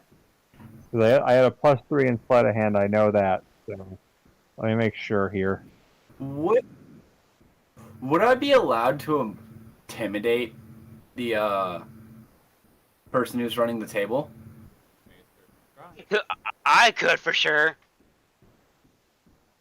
I have a Well, plus okay, 9. so I don't have a pro in there, but I do have a +3. Okay. I'm that means actually that that's you it. just, yeah, that means you just got to do normal fighting. Actually, So Actually, okay. no, I have a plus 9 in intimidation. So I'm gonna roll for it to see if I can. I'm gonna roll here. Okay, let's roll. 13. 9 is 21, 22, I think. What was it? What was your roll? 13, then my intimidation. So that'd be 22. I might as well roll for my Yeah. intimidation too. You just got doing, or one really intimidating person sitting at that table, just like, I'm gonna beat you guys. I'm gonna be dead air. I mean, what? Well, the only person that knows who I am is the DM. Okay, so I got a 6. Please work. For sleight of hand? Well, now I got like a 12 for sleight of hand, so that's +3, 15. Okay. What are you rolling the 6 for? I rolled the 6 as like my roll for the dice. You know, the 6. Okay. So, I'm gonna roll for my So, intimidation as well. I also got intimidation, and then the roll for the game is 1, and then, yeah, the sleight of hand thing. Nat 20 on intimidation plus 1. That's 21. My roll is gonna be a 3. Alright, so what's the intimidation? For me, I already told you about the blacksmith. Okay, so what are you doing with the dealer? If I know it's gonna be if I know I'm gonna lose, I'm just gonna show my eyes again of like I did with the blacksmith. Okay. And yet no one around me knows. Only the dealer.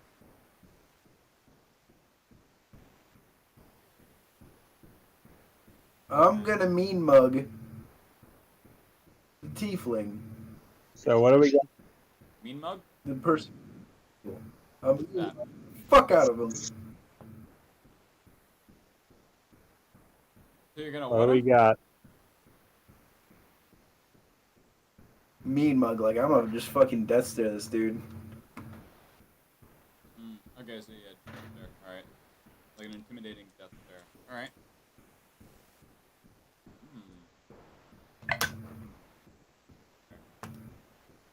So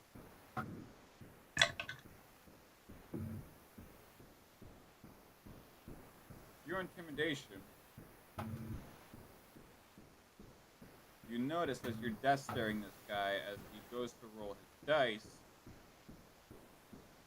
You watch as he's got a pattern with his dice roll. And this one's a little different as he just lets it fall off of his hand like an average roll rather than just dropping it like a mic drop. As he rolls 2 1s and a 3. So I win 2 of those because I rolled a 1. So you've got 30 back, and then Cynthia's would just get another 5 back, with Lavinia losing her final life. Be quite literally.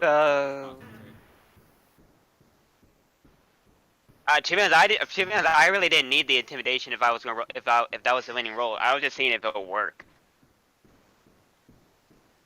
No, but his death stare broke the dealer's concentration and rolled casually.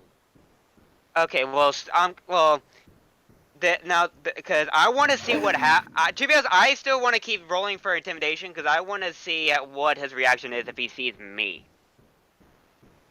So that'll be a 33 on my silver. You're gonna put down 33 silver? No, that's how much I got one back, or that I added.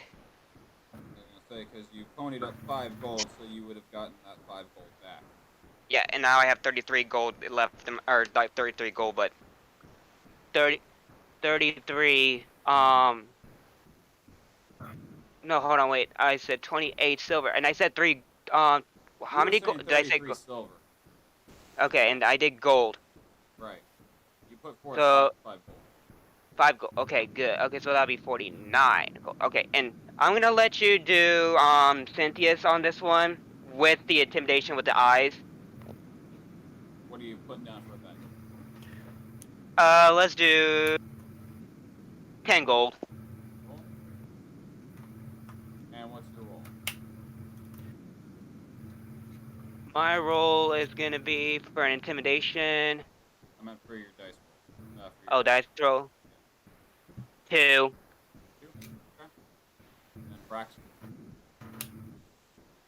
I'm gonna do the sleight of hand thing again. Okay. How much you putting down for a bet? I'm gonna put down a good. Oh, I don't know, man. Let's say 25. 5.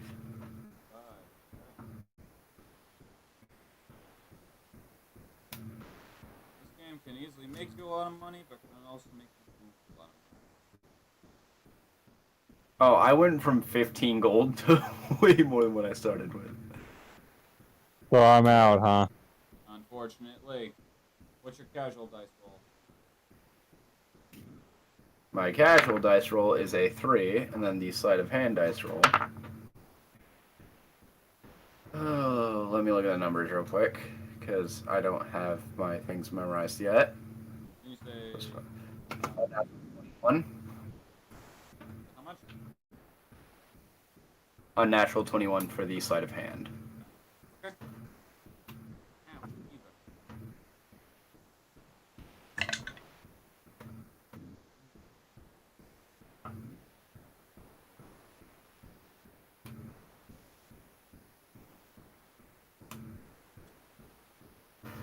Alright. So, as he rolls the dice, you watch as it falls. 2 1s and a 4. Putting Cynthia's out, as when he watches as the dice falls and it doesn't match his own, he gives him a bit of a death stare. And watch as the dealer go pale. Oh, damn. And seeing the expression Cynthia's gives, the dealer goes pale.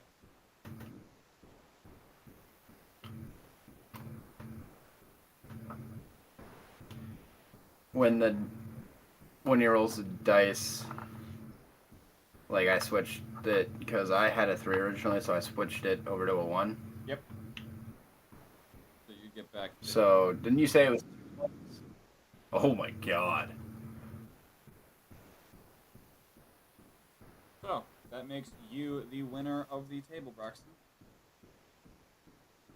Nice. At this point, you are given a flip. Take the Game Master as the prize for winning the table, as well as all the coins accumulated in the game.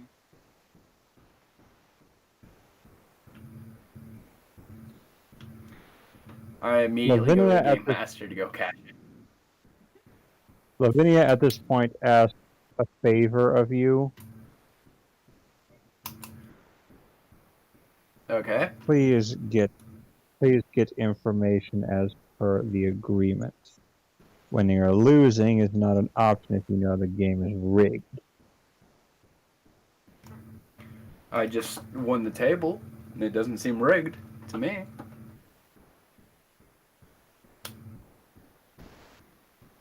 So, she basically says, go get the information that we would like, please. Shall I accompany you, or would you rather go alone? You can come with me as long as I'm getting the winnings that I earned from that game. All right. She accompanies. So as you I go to watch the as game master. I'm like, hey, Go ahead. I said I go to the game master. I'm like, hey, I won the Devil's Dice game, and I hand him the slip. He takes a slip and he rubs his hand across his gloves, across a certain brim corner of it, and he gives a gentle nod. Very well. What you wish your prize to be then?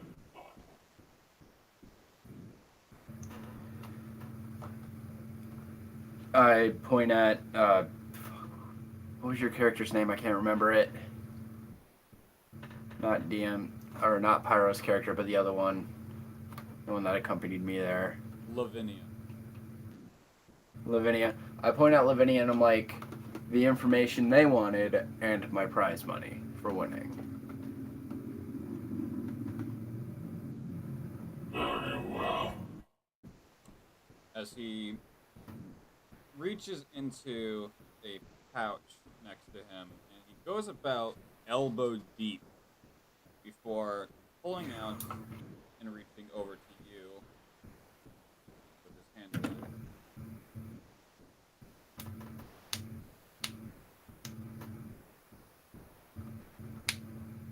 Kind of like gesturing for your hand.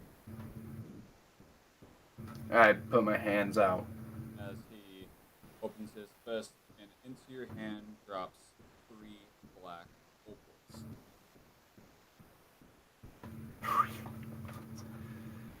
I immediately put those like in a pocket, kinda.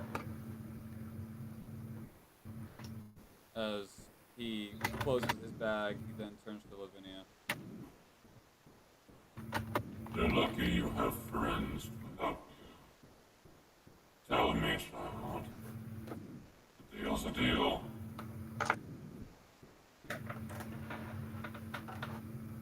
What did he say? You're lucky you have He said, friends. I'll tell you. So tell me, child. I'll tell you. After all, a deal's a deal. We wish to know the location of a general of Drakich's army. I've heard that you've got the information around town. We're looking to join up, but we'd like to find where we're supposed to go first and who to speak to. Unfortunately, the 4 generals of which Drakich appoints his army to are within the mortal realm.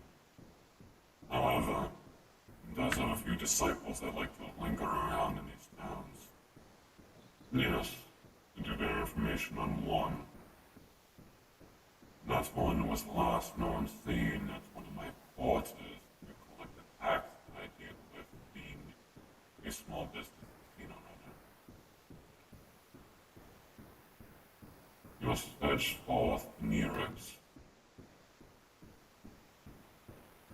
That was his last known location. Okay, so I understood some of what he said.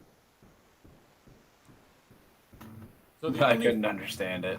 So the 4 generals that he is that appoints joining the actual drive of his purpose are the 4 chosen in the mortal realm. However, he does have other disciples that could get you at least in line to be seen to a point where you could join. And he does have information on one that he had recently encountered to collect tax from being a small business casino owner. And that is to you in need of heading north to Nyrex. So we just have to follow that direction, correct? Once you follow the path forth on stone bricks, keep the acid pool of blue to your left. For there it will run into your veins. A very dangerous path, should you follow the wrong.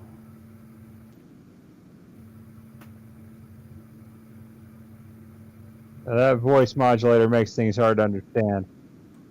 Damn it, any other time it works fine. So, you just follow I the stone. on stream I watch it and start speaking. So, you follow the stone brick path north, and make sure you have the blue acid lake to your left, or if you were to follow the wrong path, it could be a deadly one. All right. Did everybody get that? Yes. Very well. We have the information we need. Hey, Greg. You still there? I think he's gone.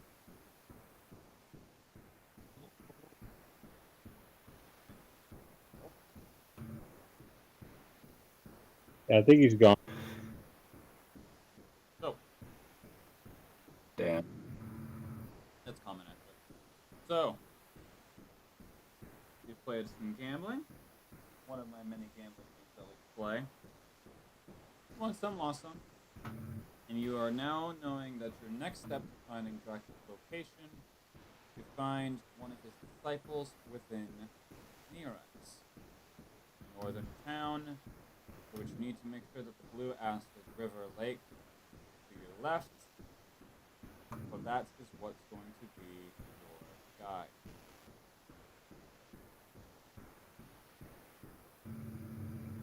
So follow the blue acid lake.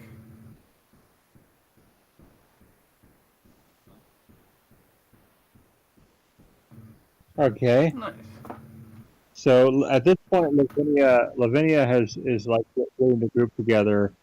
It's like, all right, we've got our information. Now we should get a move on.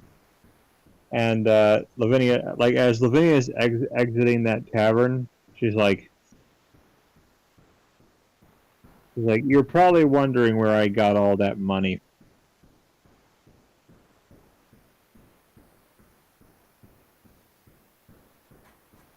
Where you retrieved it or manifested is not of my concern.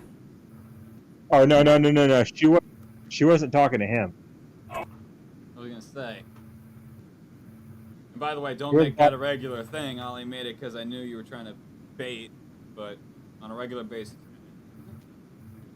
putting that out there. Oh, trust me. There's a reason. Like as she's exiting the tavern, she's like,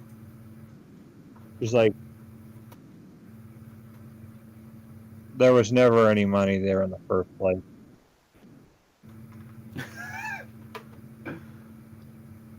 Lavinia is an eldritch abomination master of illusion.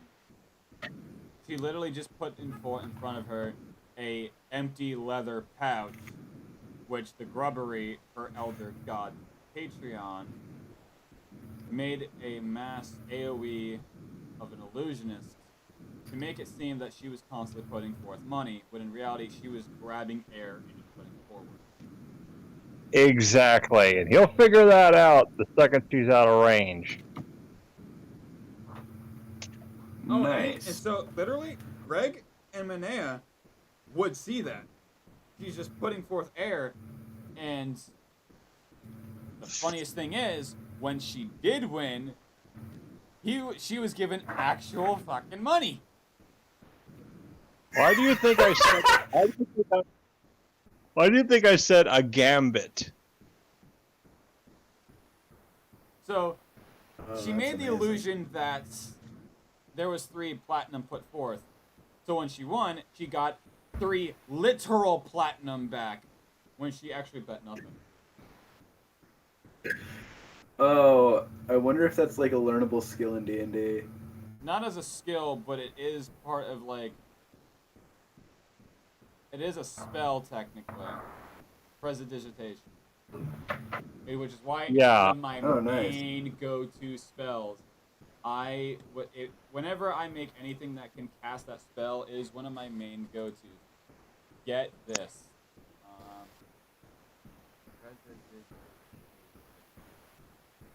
So, this spell is a minor magic trick novice to spellcasters used for practice. You can do one of the following. You create an instantaneous, harmless sensory effect that shows, such as a shower of sparks, a puff of wind, a faint musical note, or an odor. You instantaneously light or snuff out a candle, a torch, or a small campfire. You instantaneously clean or soil an object no larger than 1 cubic foot. You chill, warm, or flavor up 1 cubic foot of non-living material for 1 hour.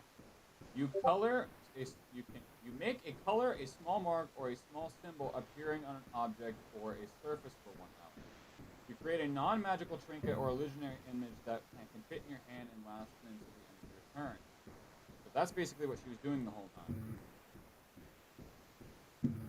Yeah, but part of the gambit is not letting your opponent know what you're doing. That's why she actually planned to lose.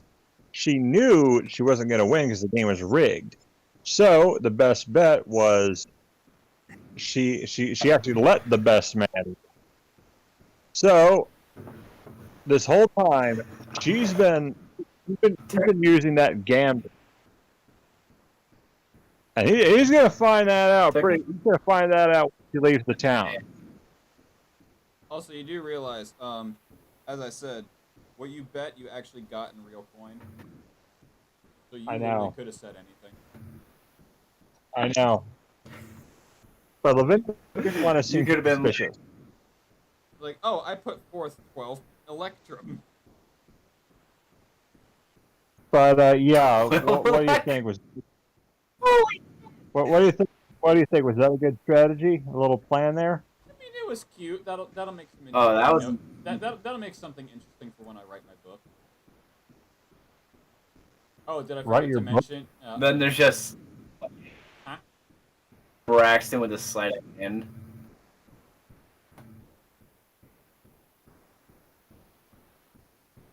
So yeah, yeah, that's gonna make an interesting point when I write the book. Like, you're writing a book? Haven't I mentioned I'm turning this campaign into a book? No, I don't remember that. Yeah, when the campaign's done and over with, I'm turning this story into a book. Oh, bet, dude. I will personally buy this book just to read it. Wow. Also, I can't figure what's going on with this stream thing, because, like, every now and again I see a bunch of white spots fly all over the screen. I'm like, what the fuck's going on? Oh, you're probably seeing the rain speckles I have for...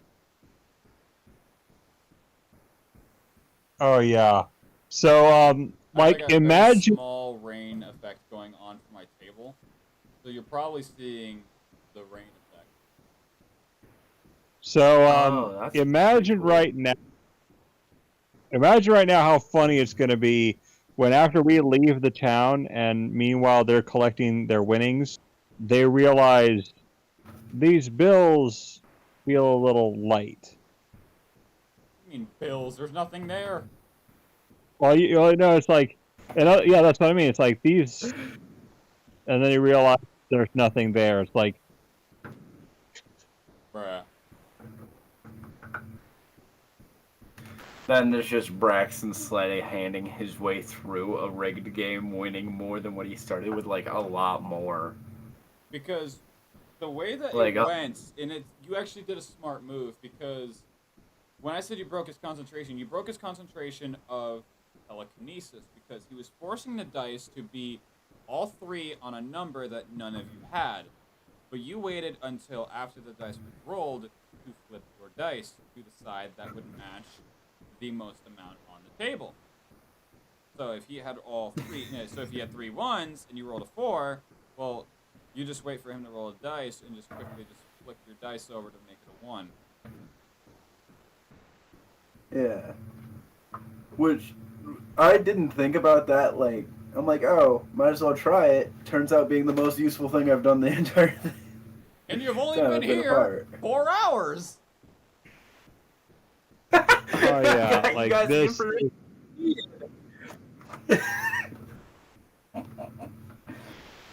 I got you guys the information you needed, so I'm more useful than most things. Yeah, and they totally fell for my illusion there. I Also, just had to make it thing. each of those black opals are worth 500 gold pieces or Holy 1,000 refinement points. Holy shit. I'm just gonna keep those like in my bag at the bottom. So, in case you're wondering what refinement points are, I have a system with artifact weapons where they can be leveled up and upgraded.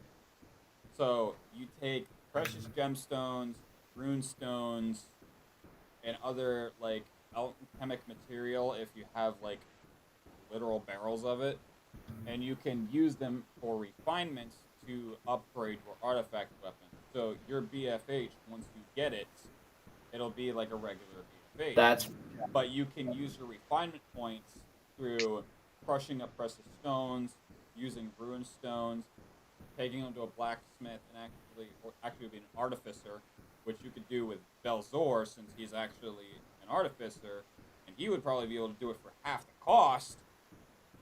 But you would take these refinement points and turn it into like a BFH +1 or BFH +2, +3, and whatever you have it for an upgrade, it'll do an upgrade on your damage for both raw and whatever the buff is.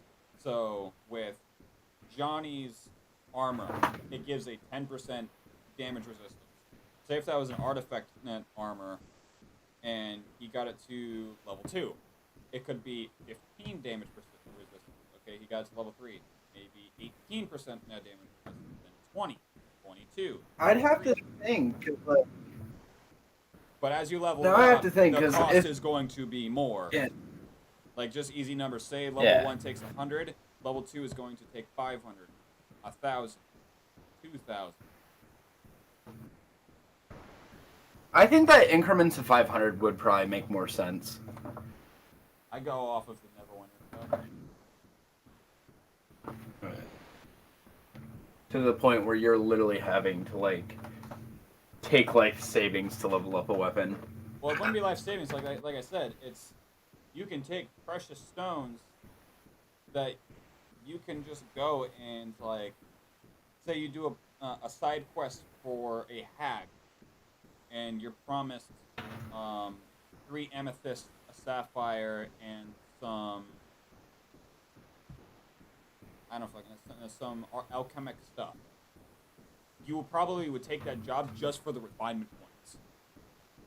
Like this game, and on top of that, there's also a Monster Hunter aspect to it, like the game Monster Hunter, because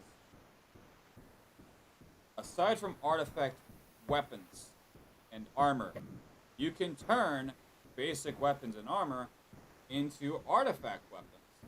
But there will be one of those, okay, you're going to want to save that ability for this, because once you use that Primus Soul to turn a basic weapon or armor into an artifact weapon or armor, there's no undoing it. That is now an artifact, and that can only go but so high. So, like, let's say you turn a basic set of leather armor into an artifact weapon. Now, the armor artifact armor. And then you get it to +5, okay, now your AC would be, like, 50.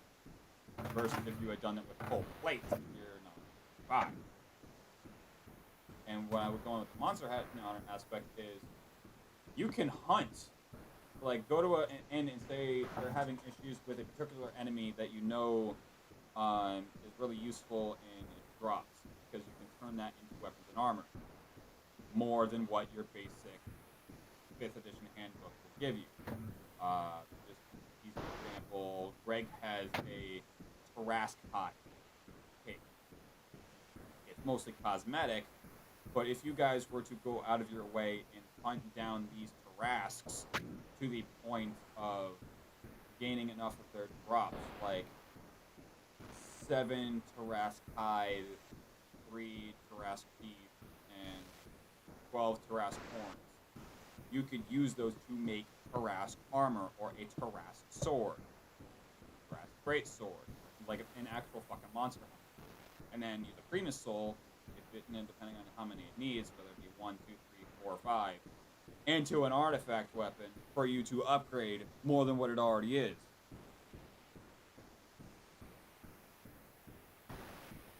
Is that still going to be implicated into the main campaign or no? That is only in the main campaign because there's not enough time and space for you guys to do that kind of grind or exploration in Prologue. Because Prologue is basically a backstory to why the main story events happen. Like, what happened for the world to get to this point? Oh, the Prologue explains it. Because the main story I have planned out to be 5 chapters, and each chapter is in one of the main continents. Chapter 1 being Faerun, Chapter 2 being Mazdaqa, Chapter 3 being Razuin, Chapter 4 being Ithilien, Chapter 5 being coming back to the underworld. Nice.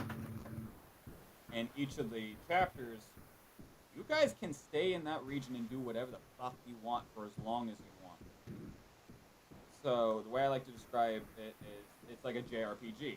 You've got a main story. You will get to a certain point where you're too weak and you need to do stuff to get stronger to progress. But at the same time, there's also going to be certain areas you won't be able to unlock or go through until you do a certain story point or you're of a certain strength.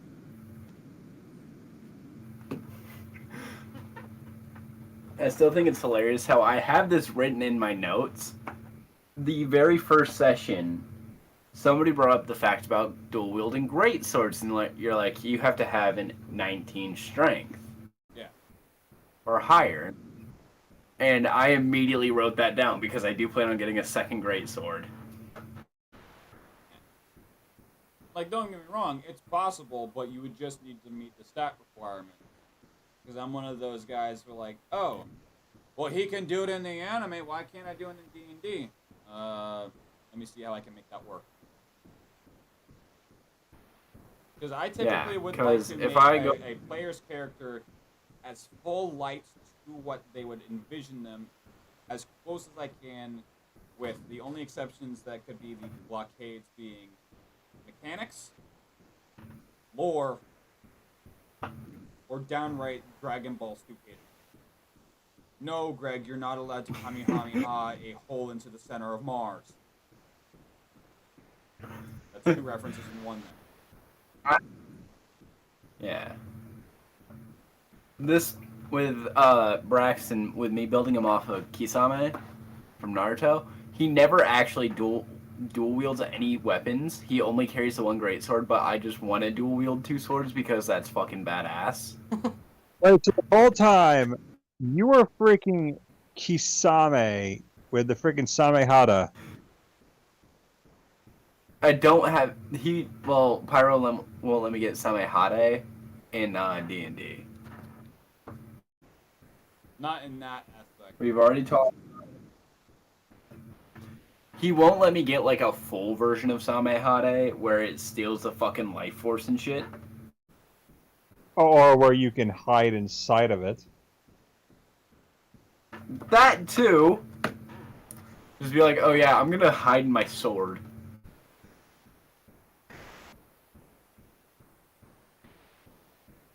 Yeah, I believe me and also had a conversation about another thing, because in the anime, there are scenes where Kisame basically goes full fucking Loxodon shark person thing. Yeah. And I'm like, I don't want to have anything to do with that. I want to just look like him and have some of his abilities, not the full transformation. Yeah, fun fact, do they know what my main campaign character is going to be? Does Red? No. Like that, they don't know who it's going to be. No, as of right now, they are about as blind of anything to do with the main story as I've told them, which is basically where they would fit, which we still need to discuss. Well, I mean, you want to tell them who my character is, or? So, right now he is playing Lavinia of the... How do you pronounce the last name? Lavinia of the Prismagica family. Prismagica. So, yeah, Lavinia of Prismagica. he is going to play in the main campaign, Petra Prismagica. And Lavinia is basically trying to find a way to continue her bloodline as she is one of the last. Because unfortunately, she is unimaginably capable of continuing it, being an eldritch abomination to an uncontrolled curse.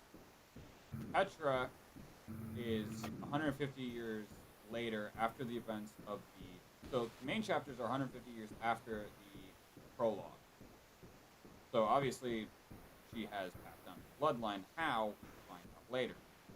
But Tetra is as well another cursed abomination, but she's only starting to become an abomination. Like, she is only on the very verge of abomination taking over and losing her humanoid sense, so that her one arm is just basically a Cthulhu. And she has to keep it hidden at all times. Also, try not to get too close to her because she tends to drive people crazy.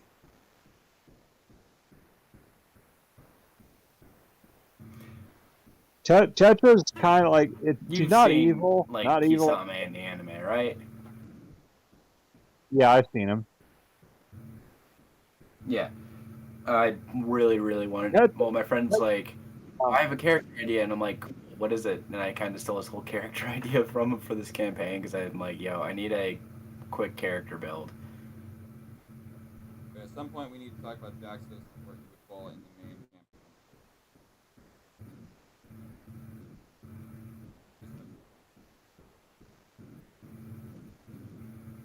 Oh yeah. Probably closer to that time because I have Jaxos' whole thing made up on my phone because I use the 5e companion app. I was gonna say, the sooner I get it in my notes, the easier it's gonna be for me to plot it in and make things based on his backstory in the world. Because right now, I've got stuff already from Petra in place. I've got stuff for Greg's main story character in place. I've got stuff for Thor, Cynthia's main character in place. So the sooner I get stuff from you, the sooner I can basically start world building around that character. Yeah, and I wish you could see the stuff. I wish you could see the stuff that Petra has, like right now, the art of her. I mean, you can go ahead and show them if you want. All right, here, you got a second for to see this? Yeah, I've got him, dude. I stay up till like 4 or 5 in the morning. I've got time. Some of us have called a job. Or something so I can send it to you. Yeah, I work 2 hours a week as well, and I'm still staying up till 5 in the morning, waking up at like 7 o'clock, going and working in a field for 12 hours a day. Running off of 2 hours of sleep, suicidal thoughts, and an Oreo, and I'm ready to fight God. Or become him! Or become... So, okay. Yeah, but... DM me so I can send it to you. What?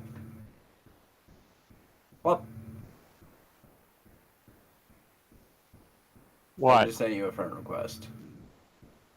Oh, where's that at? Oh, there you are. Okay. Yep. There's me. I like how everybody had like animated options, and there's just me. So I don't have an animated profile picture. Wait, did I see that right? Yeah, but you have an animated profile. That wasn't what I wanted to do. Dang it. I mean, mine's just based off of Bennett from Genshin Impact. Here, I'll send him. Wasn't what I wanted to do. Right. So yeah, I just sent it to him. This is. Oh yeah, the stream's still going, by the way. No more. So that wasn't what I wanted to do. Let me try that again. This is Tetra.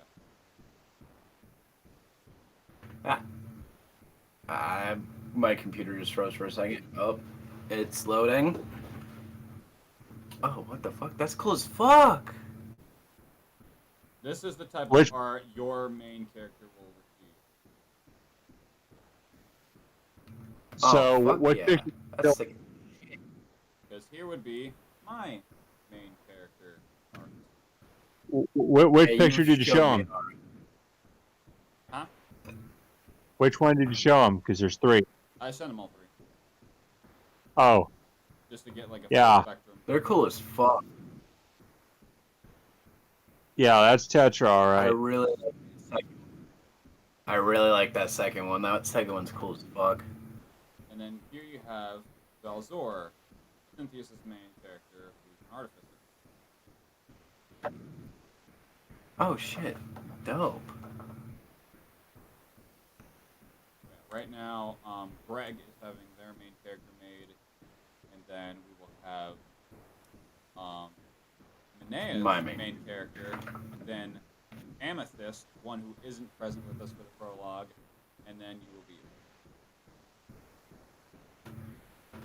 Basically, So, basically making them the order of who went in the came in the door, and then after you, we will finally get Luna, my second main character, who is more just there for plot.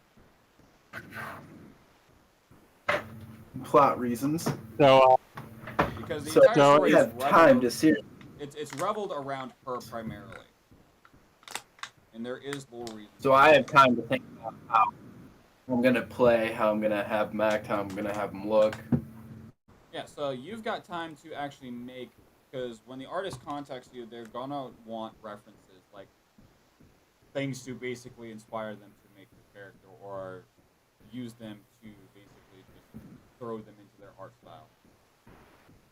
And you're allowed to make edits, So, like yeah. say you see something that you like, but you don't like one thing about it, like you see a jacket that you really like that your character would wear, but maybe it needs something added or taken off or changed.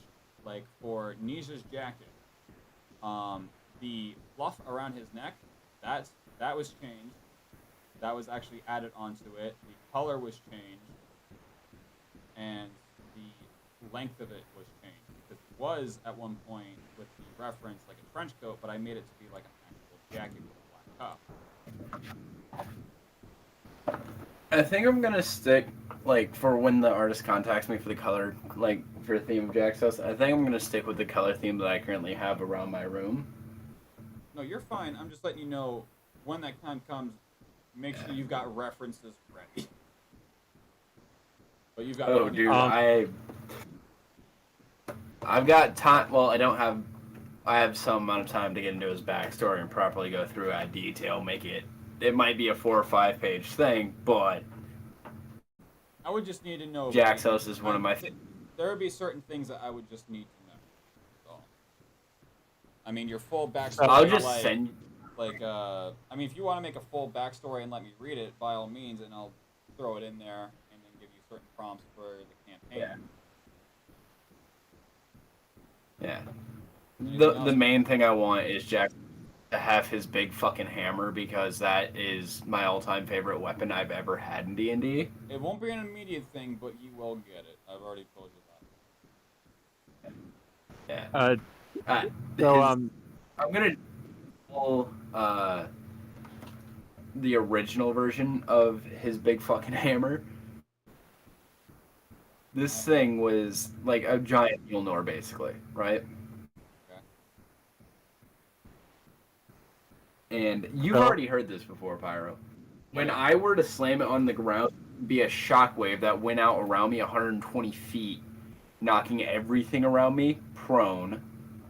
And if you were within the first 10 feet of me, you would be knocked unconscious. And if you were anything closer than that, you'd probably be. I didn't go that far, but I definitely got some things I would. Yeah, you already told me that we're allowed to keep the shockwave effects because that's fucking amazing. Like gravity hammer times.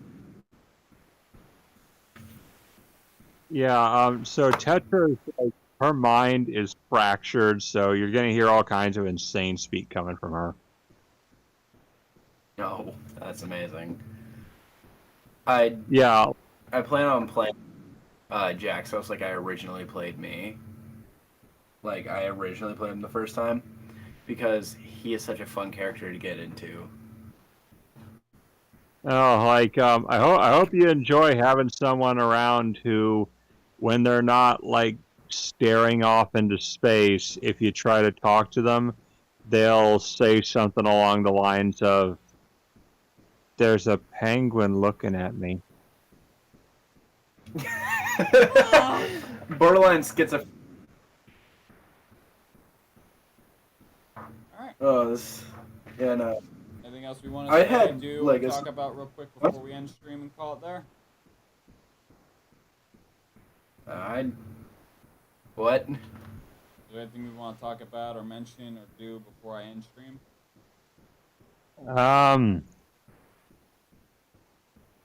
So Oh, that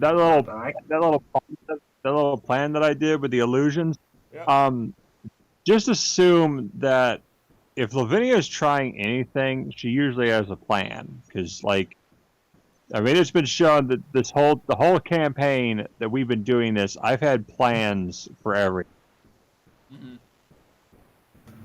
Like, I still think that, like, I don't know what my shining moment was in this whole thing. I think you've had a few good mentions, but I don't think your shining moment has come just yet. I think Braxton had a shining moment tonight. He definitely had a big fuck you moment. Give me my money! Of hand. Oh, would you look at that? I win again. For Oh. the 50th time tonight. Basically,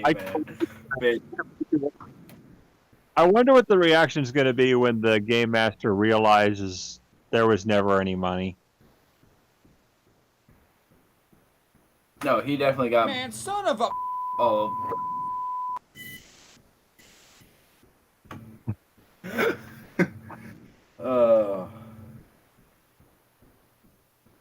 Yeah, no, I've got a campaign I'm doing currently. I've told Pyro about it. Well, I guess in that moment then, I'll go ahead and cut stream, and I'll see you dudes next week. Alright. I will try and finish that back sometime this week, man. Alright, mate. Y'all have a good one. Alright.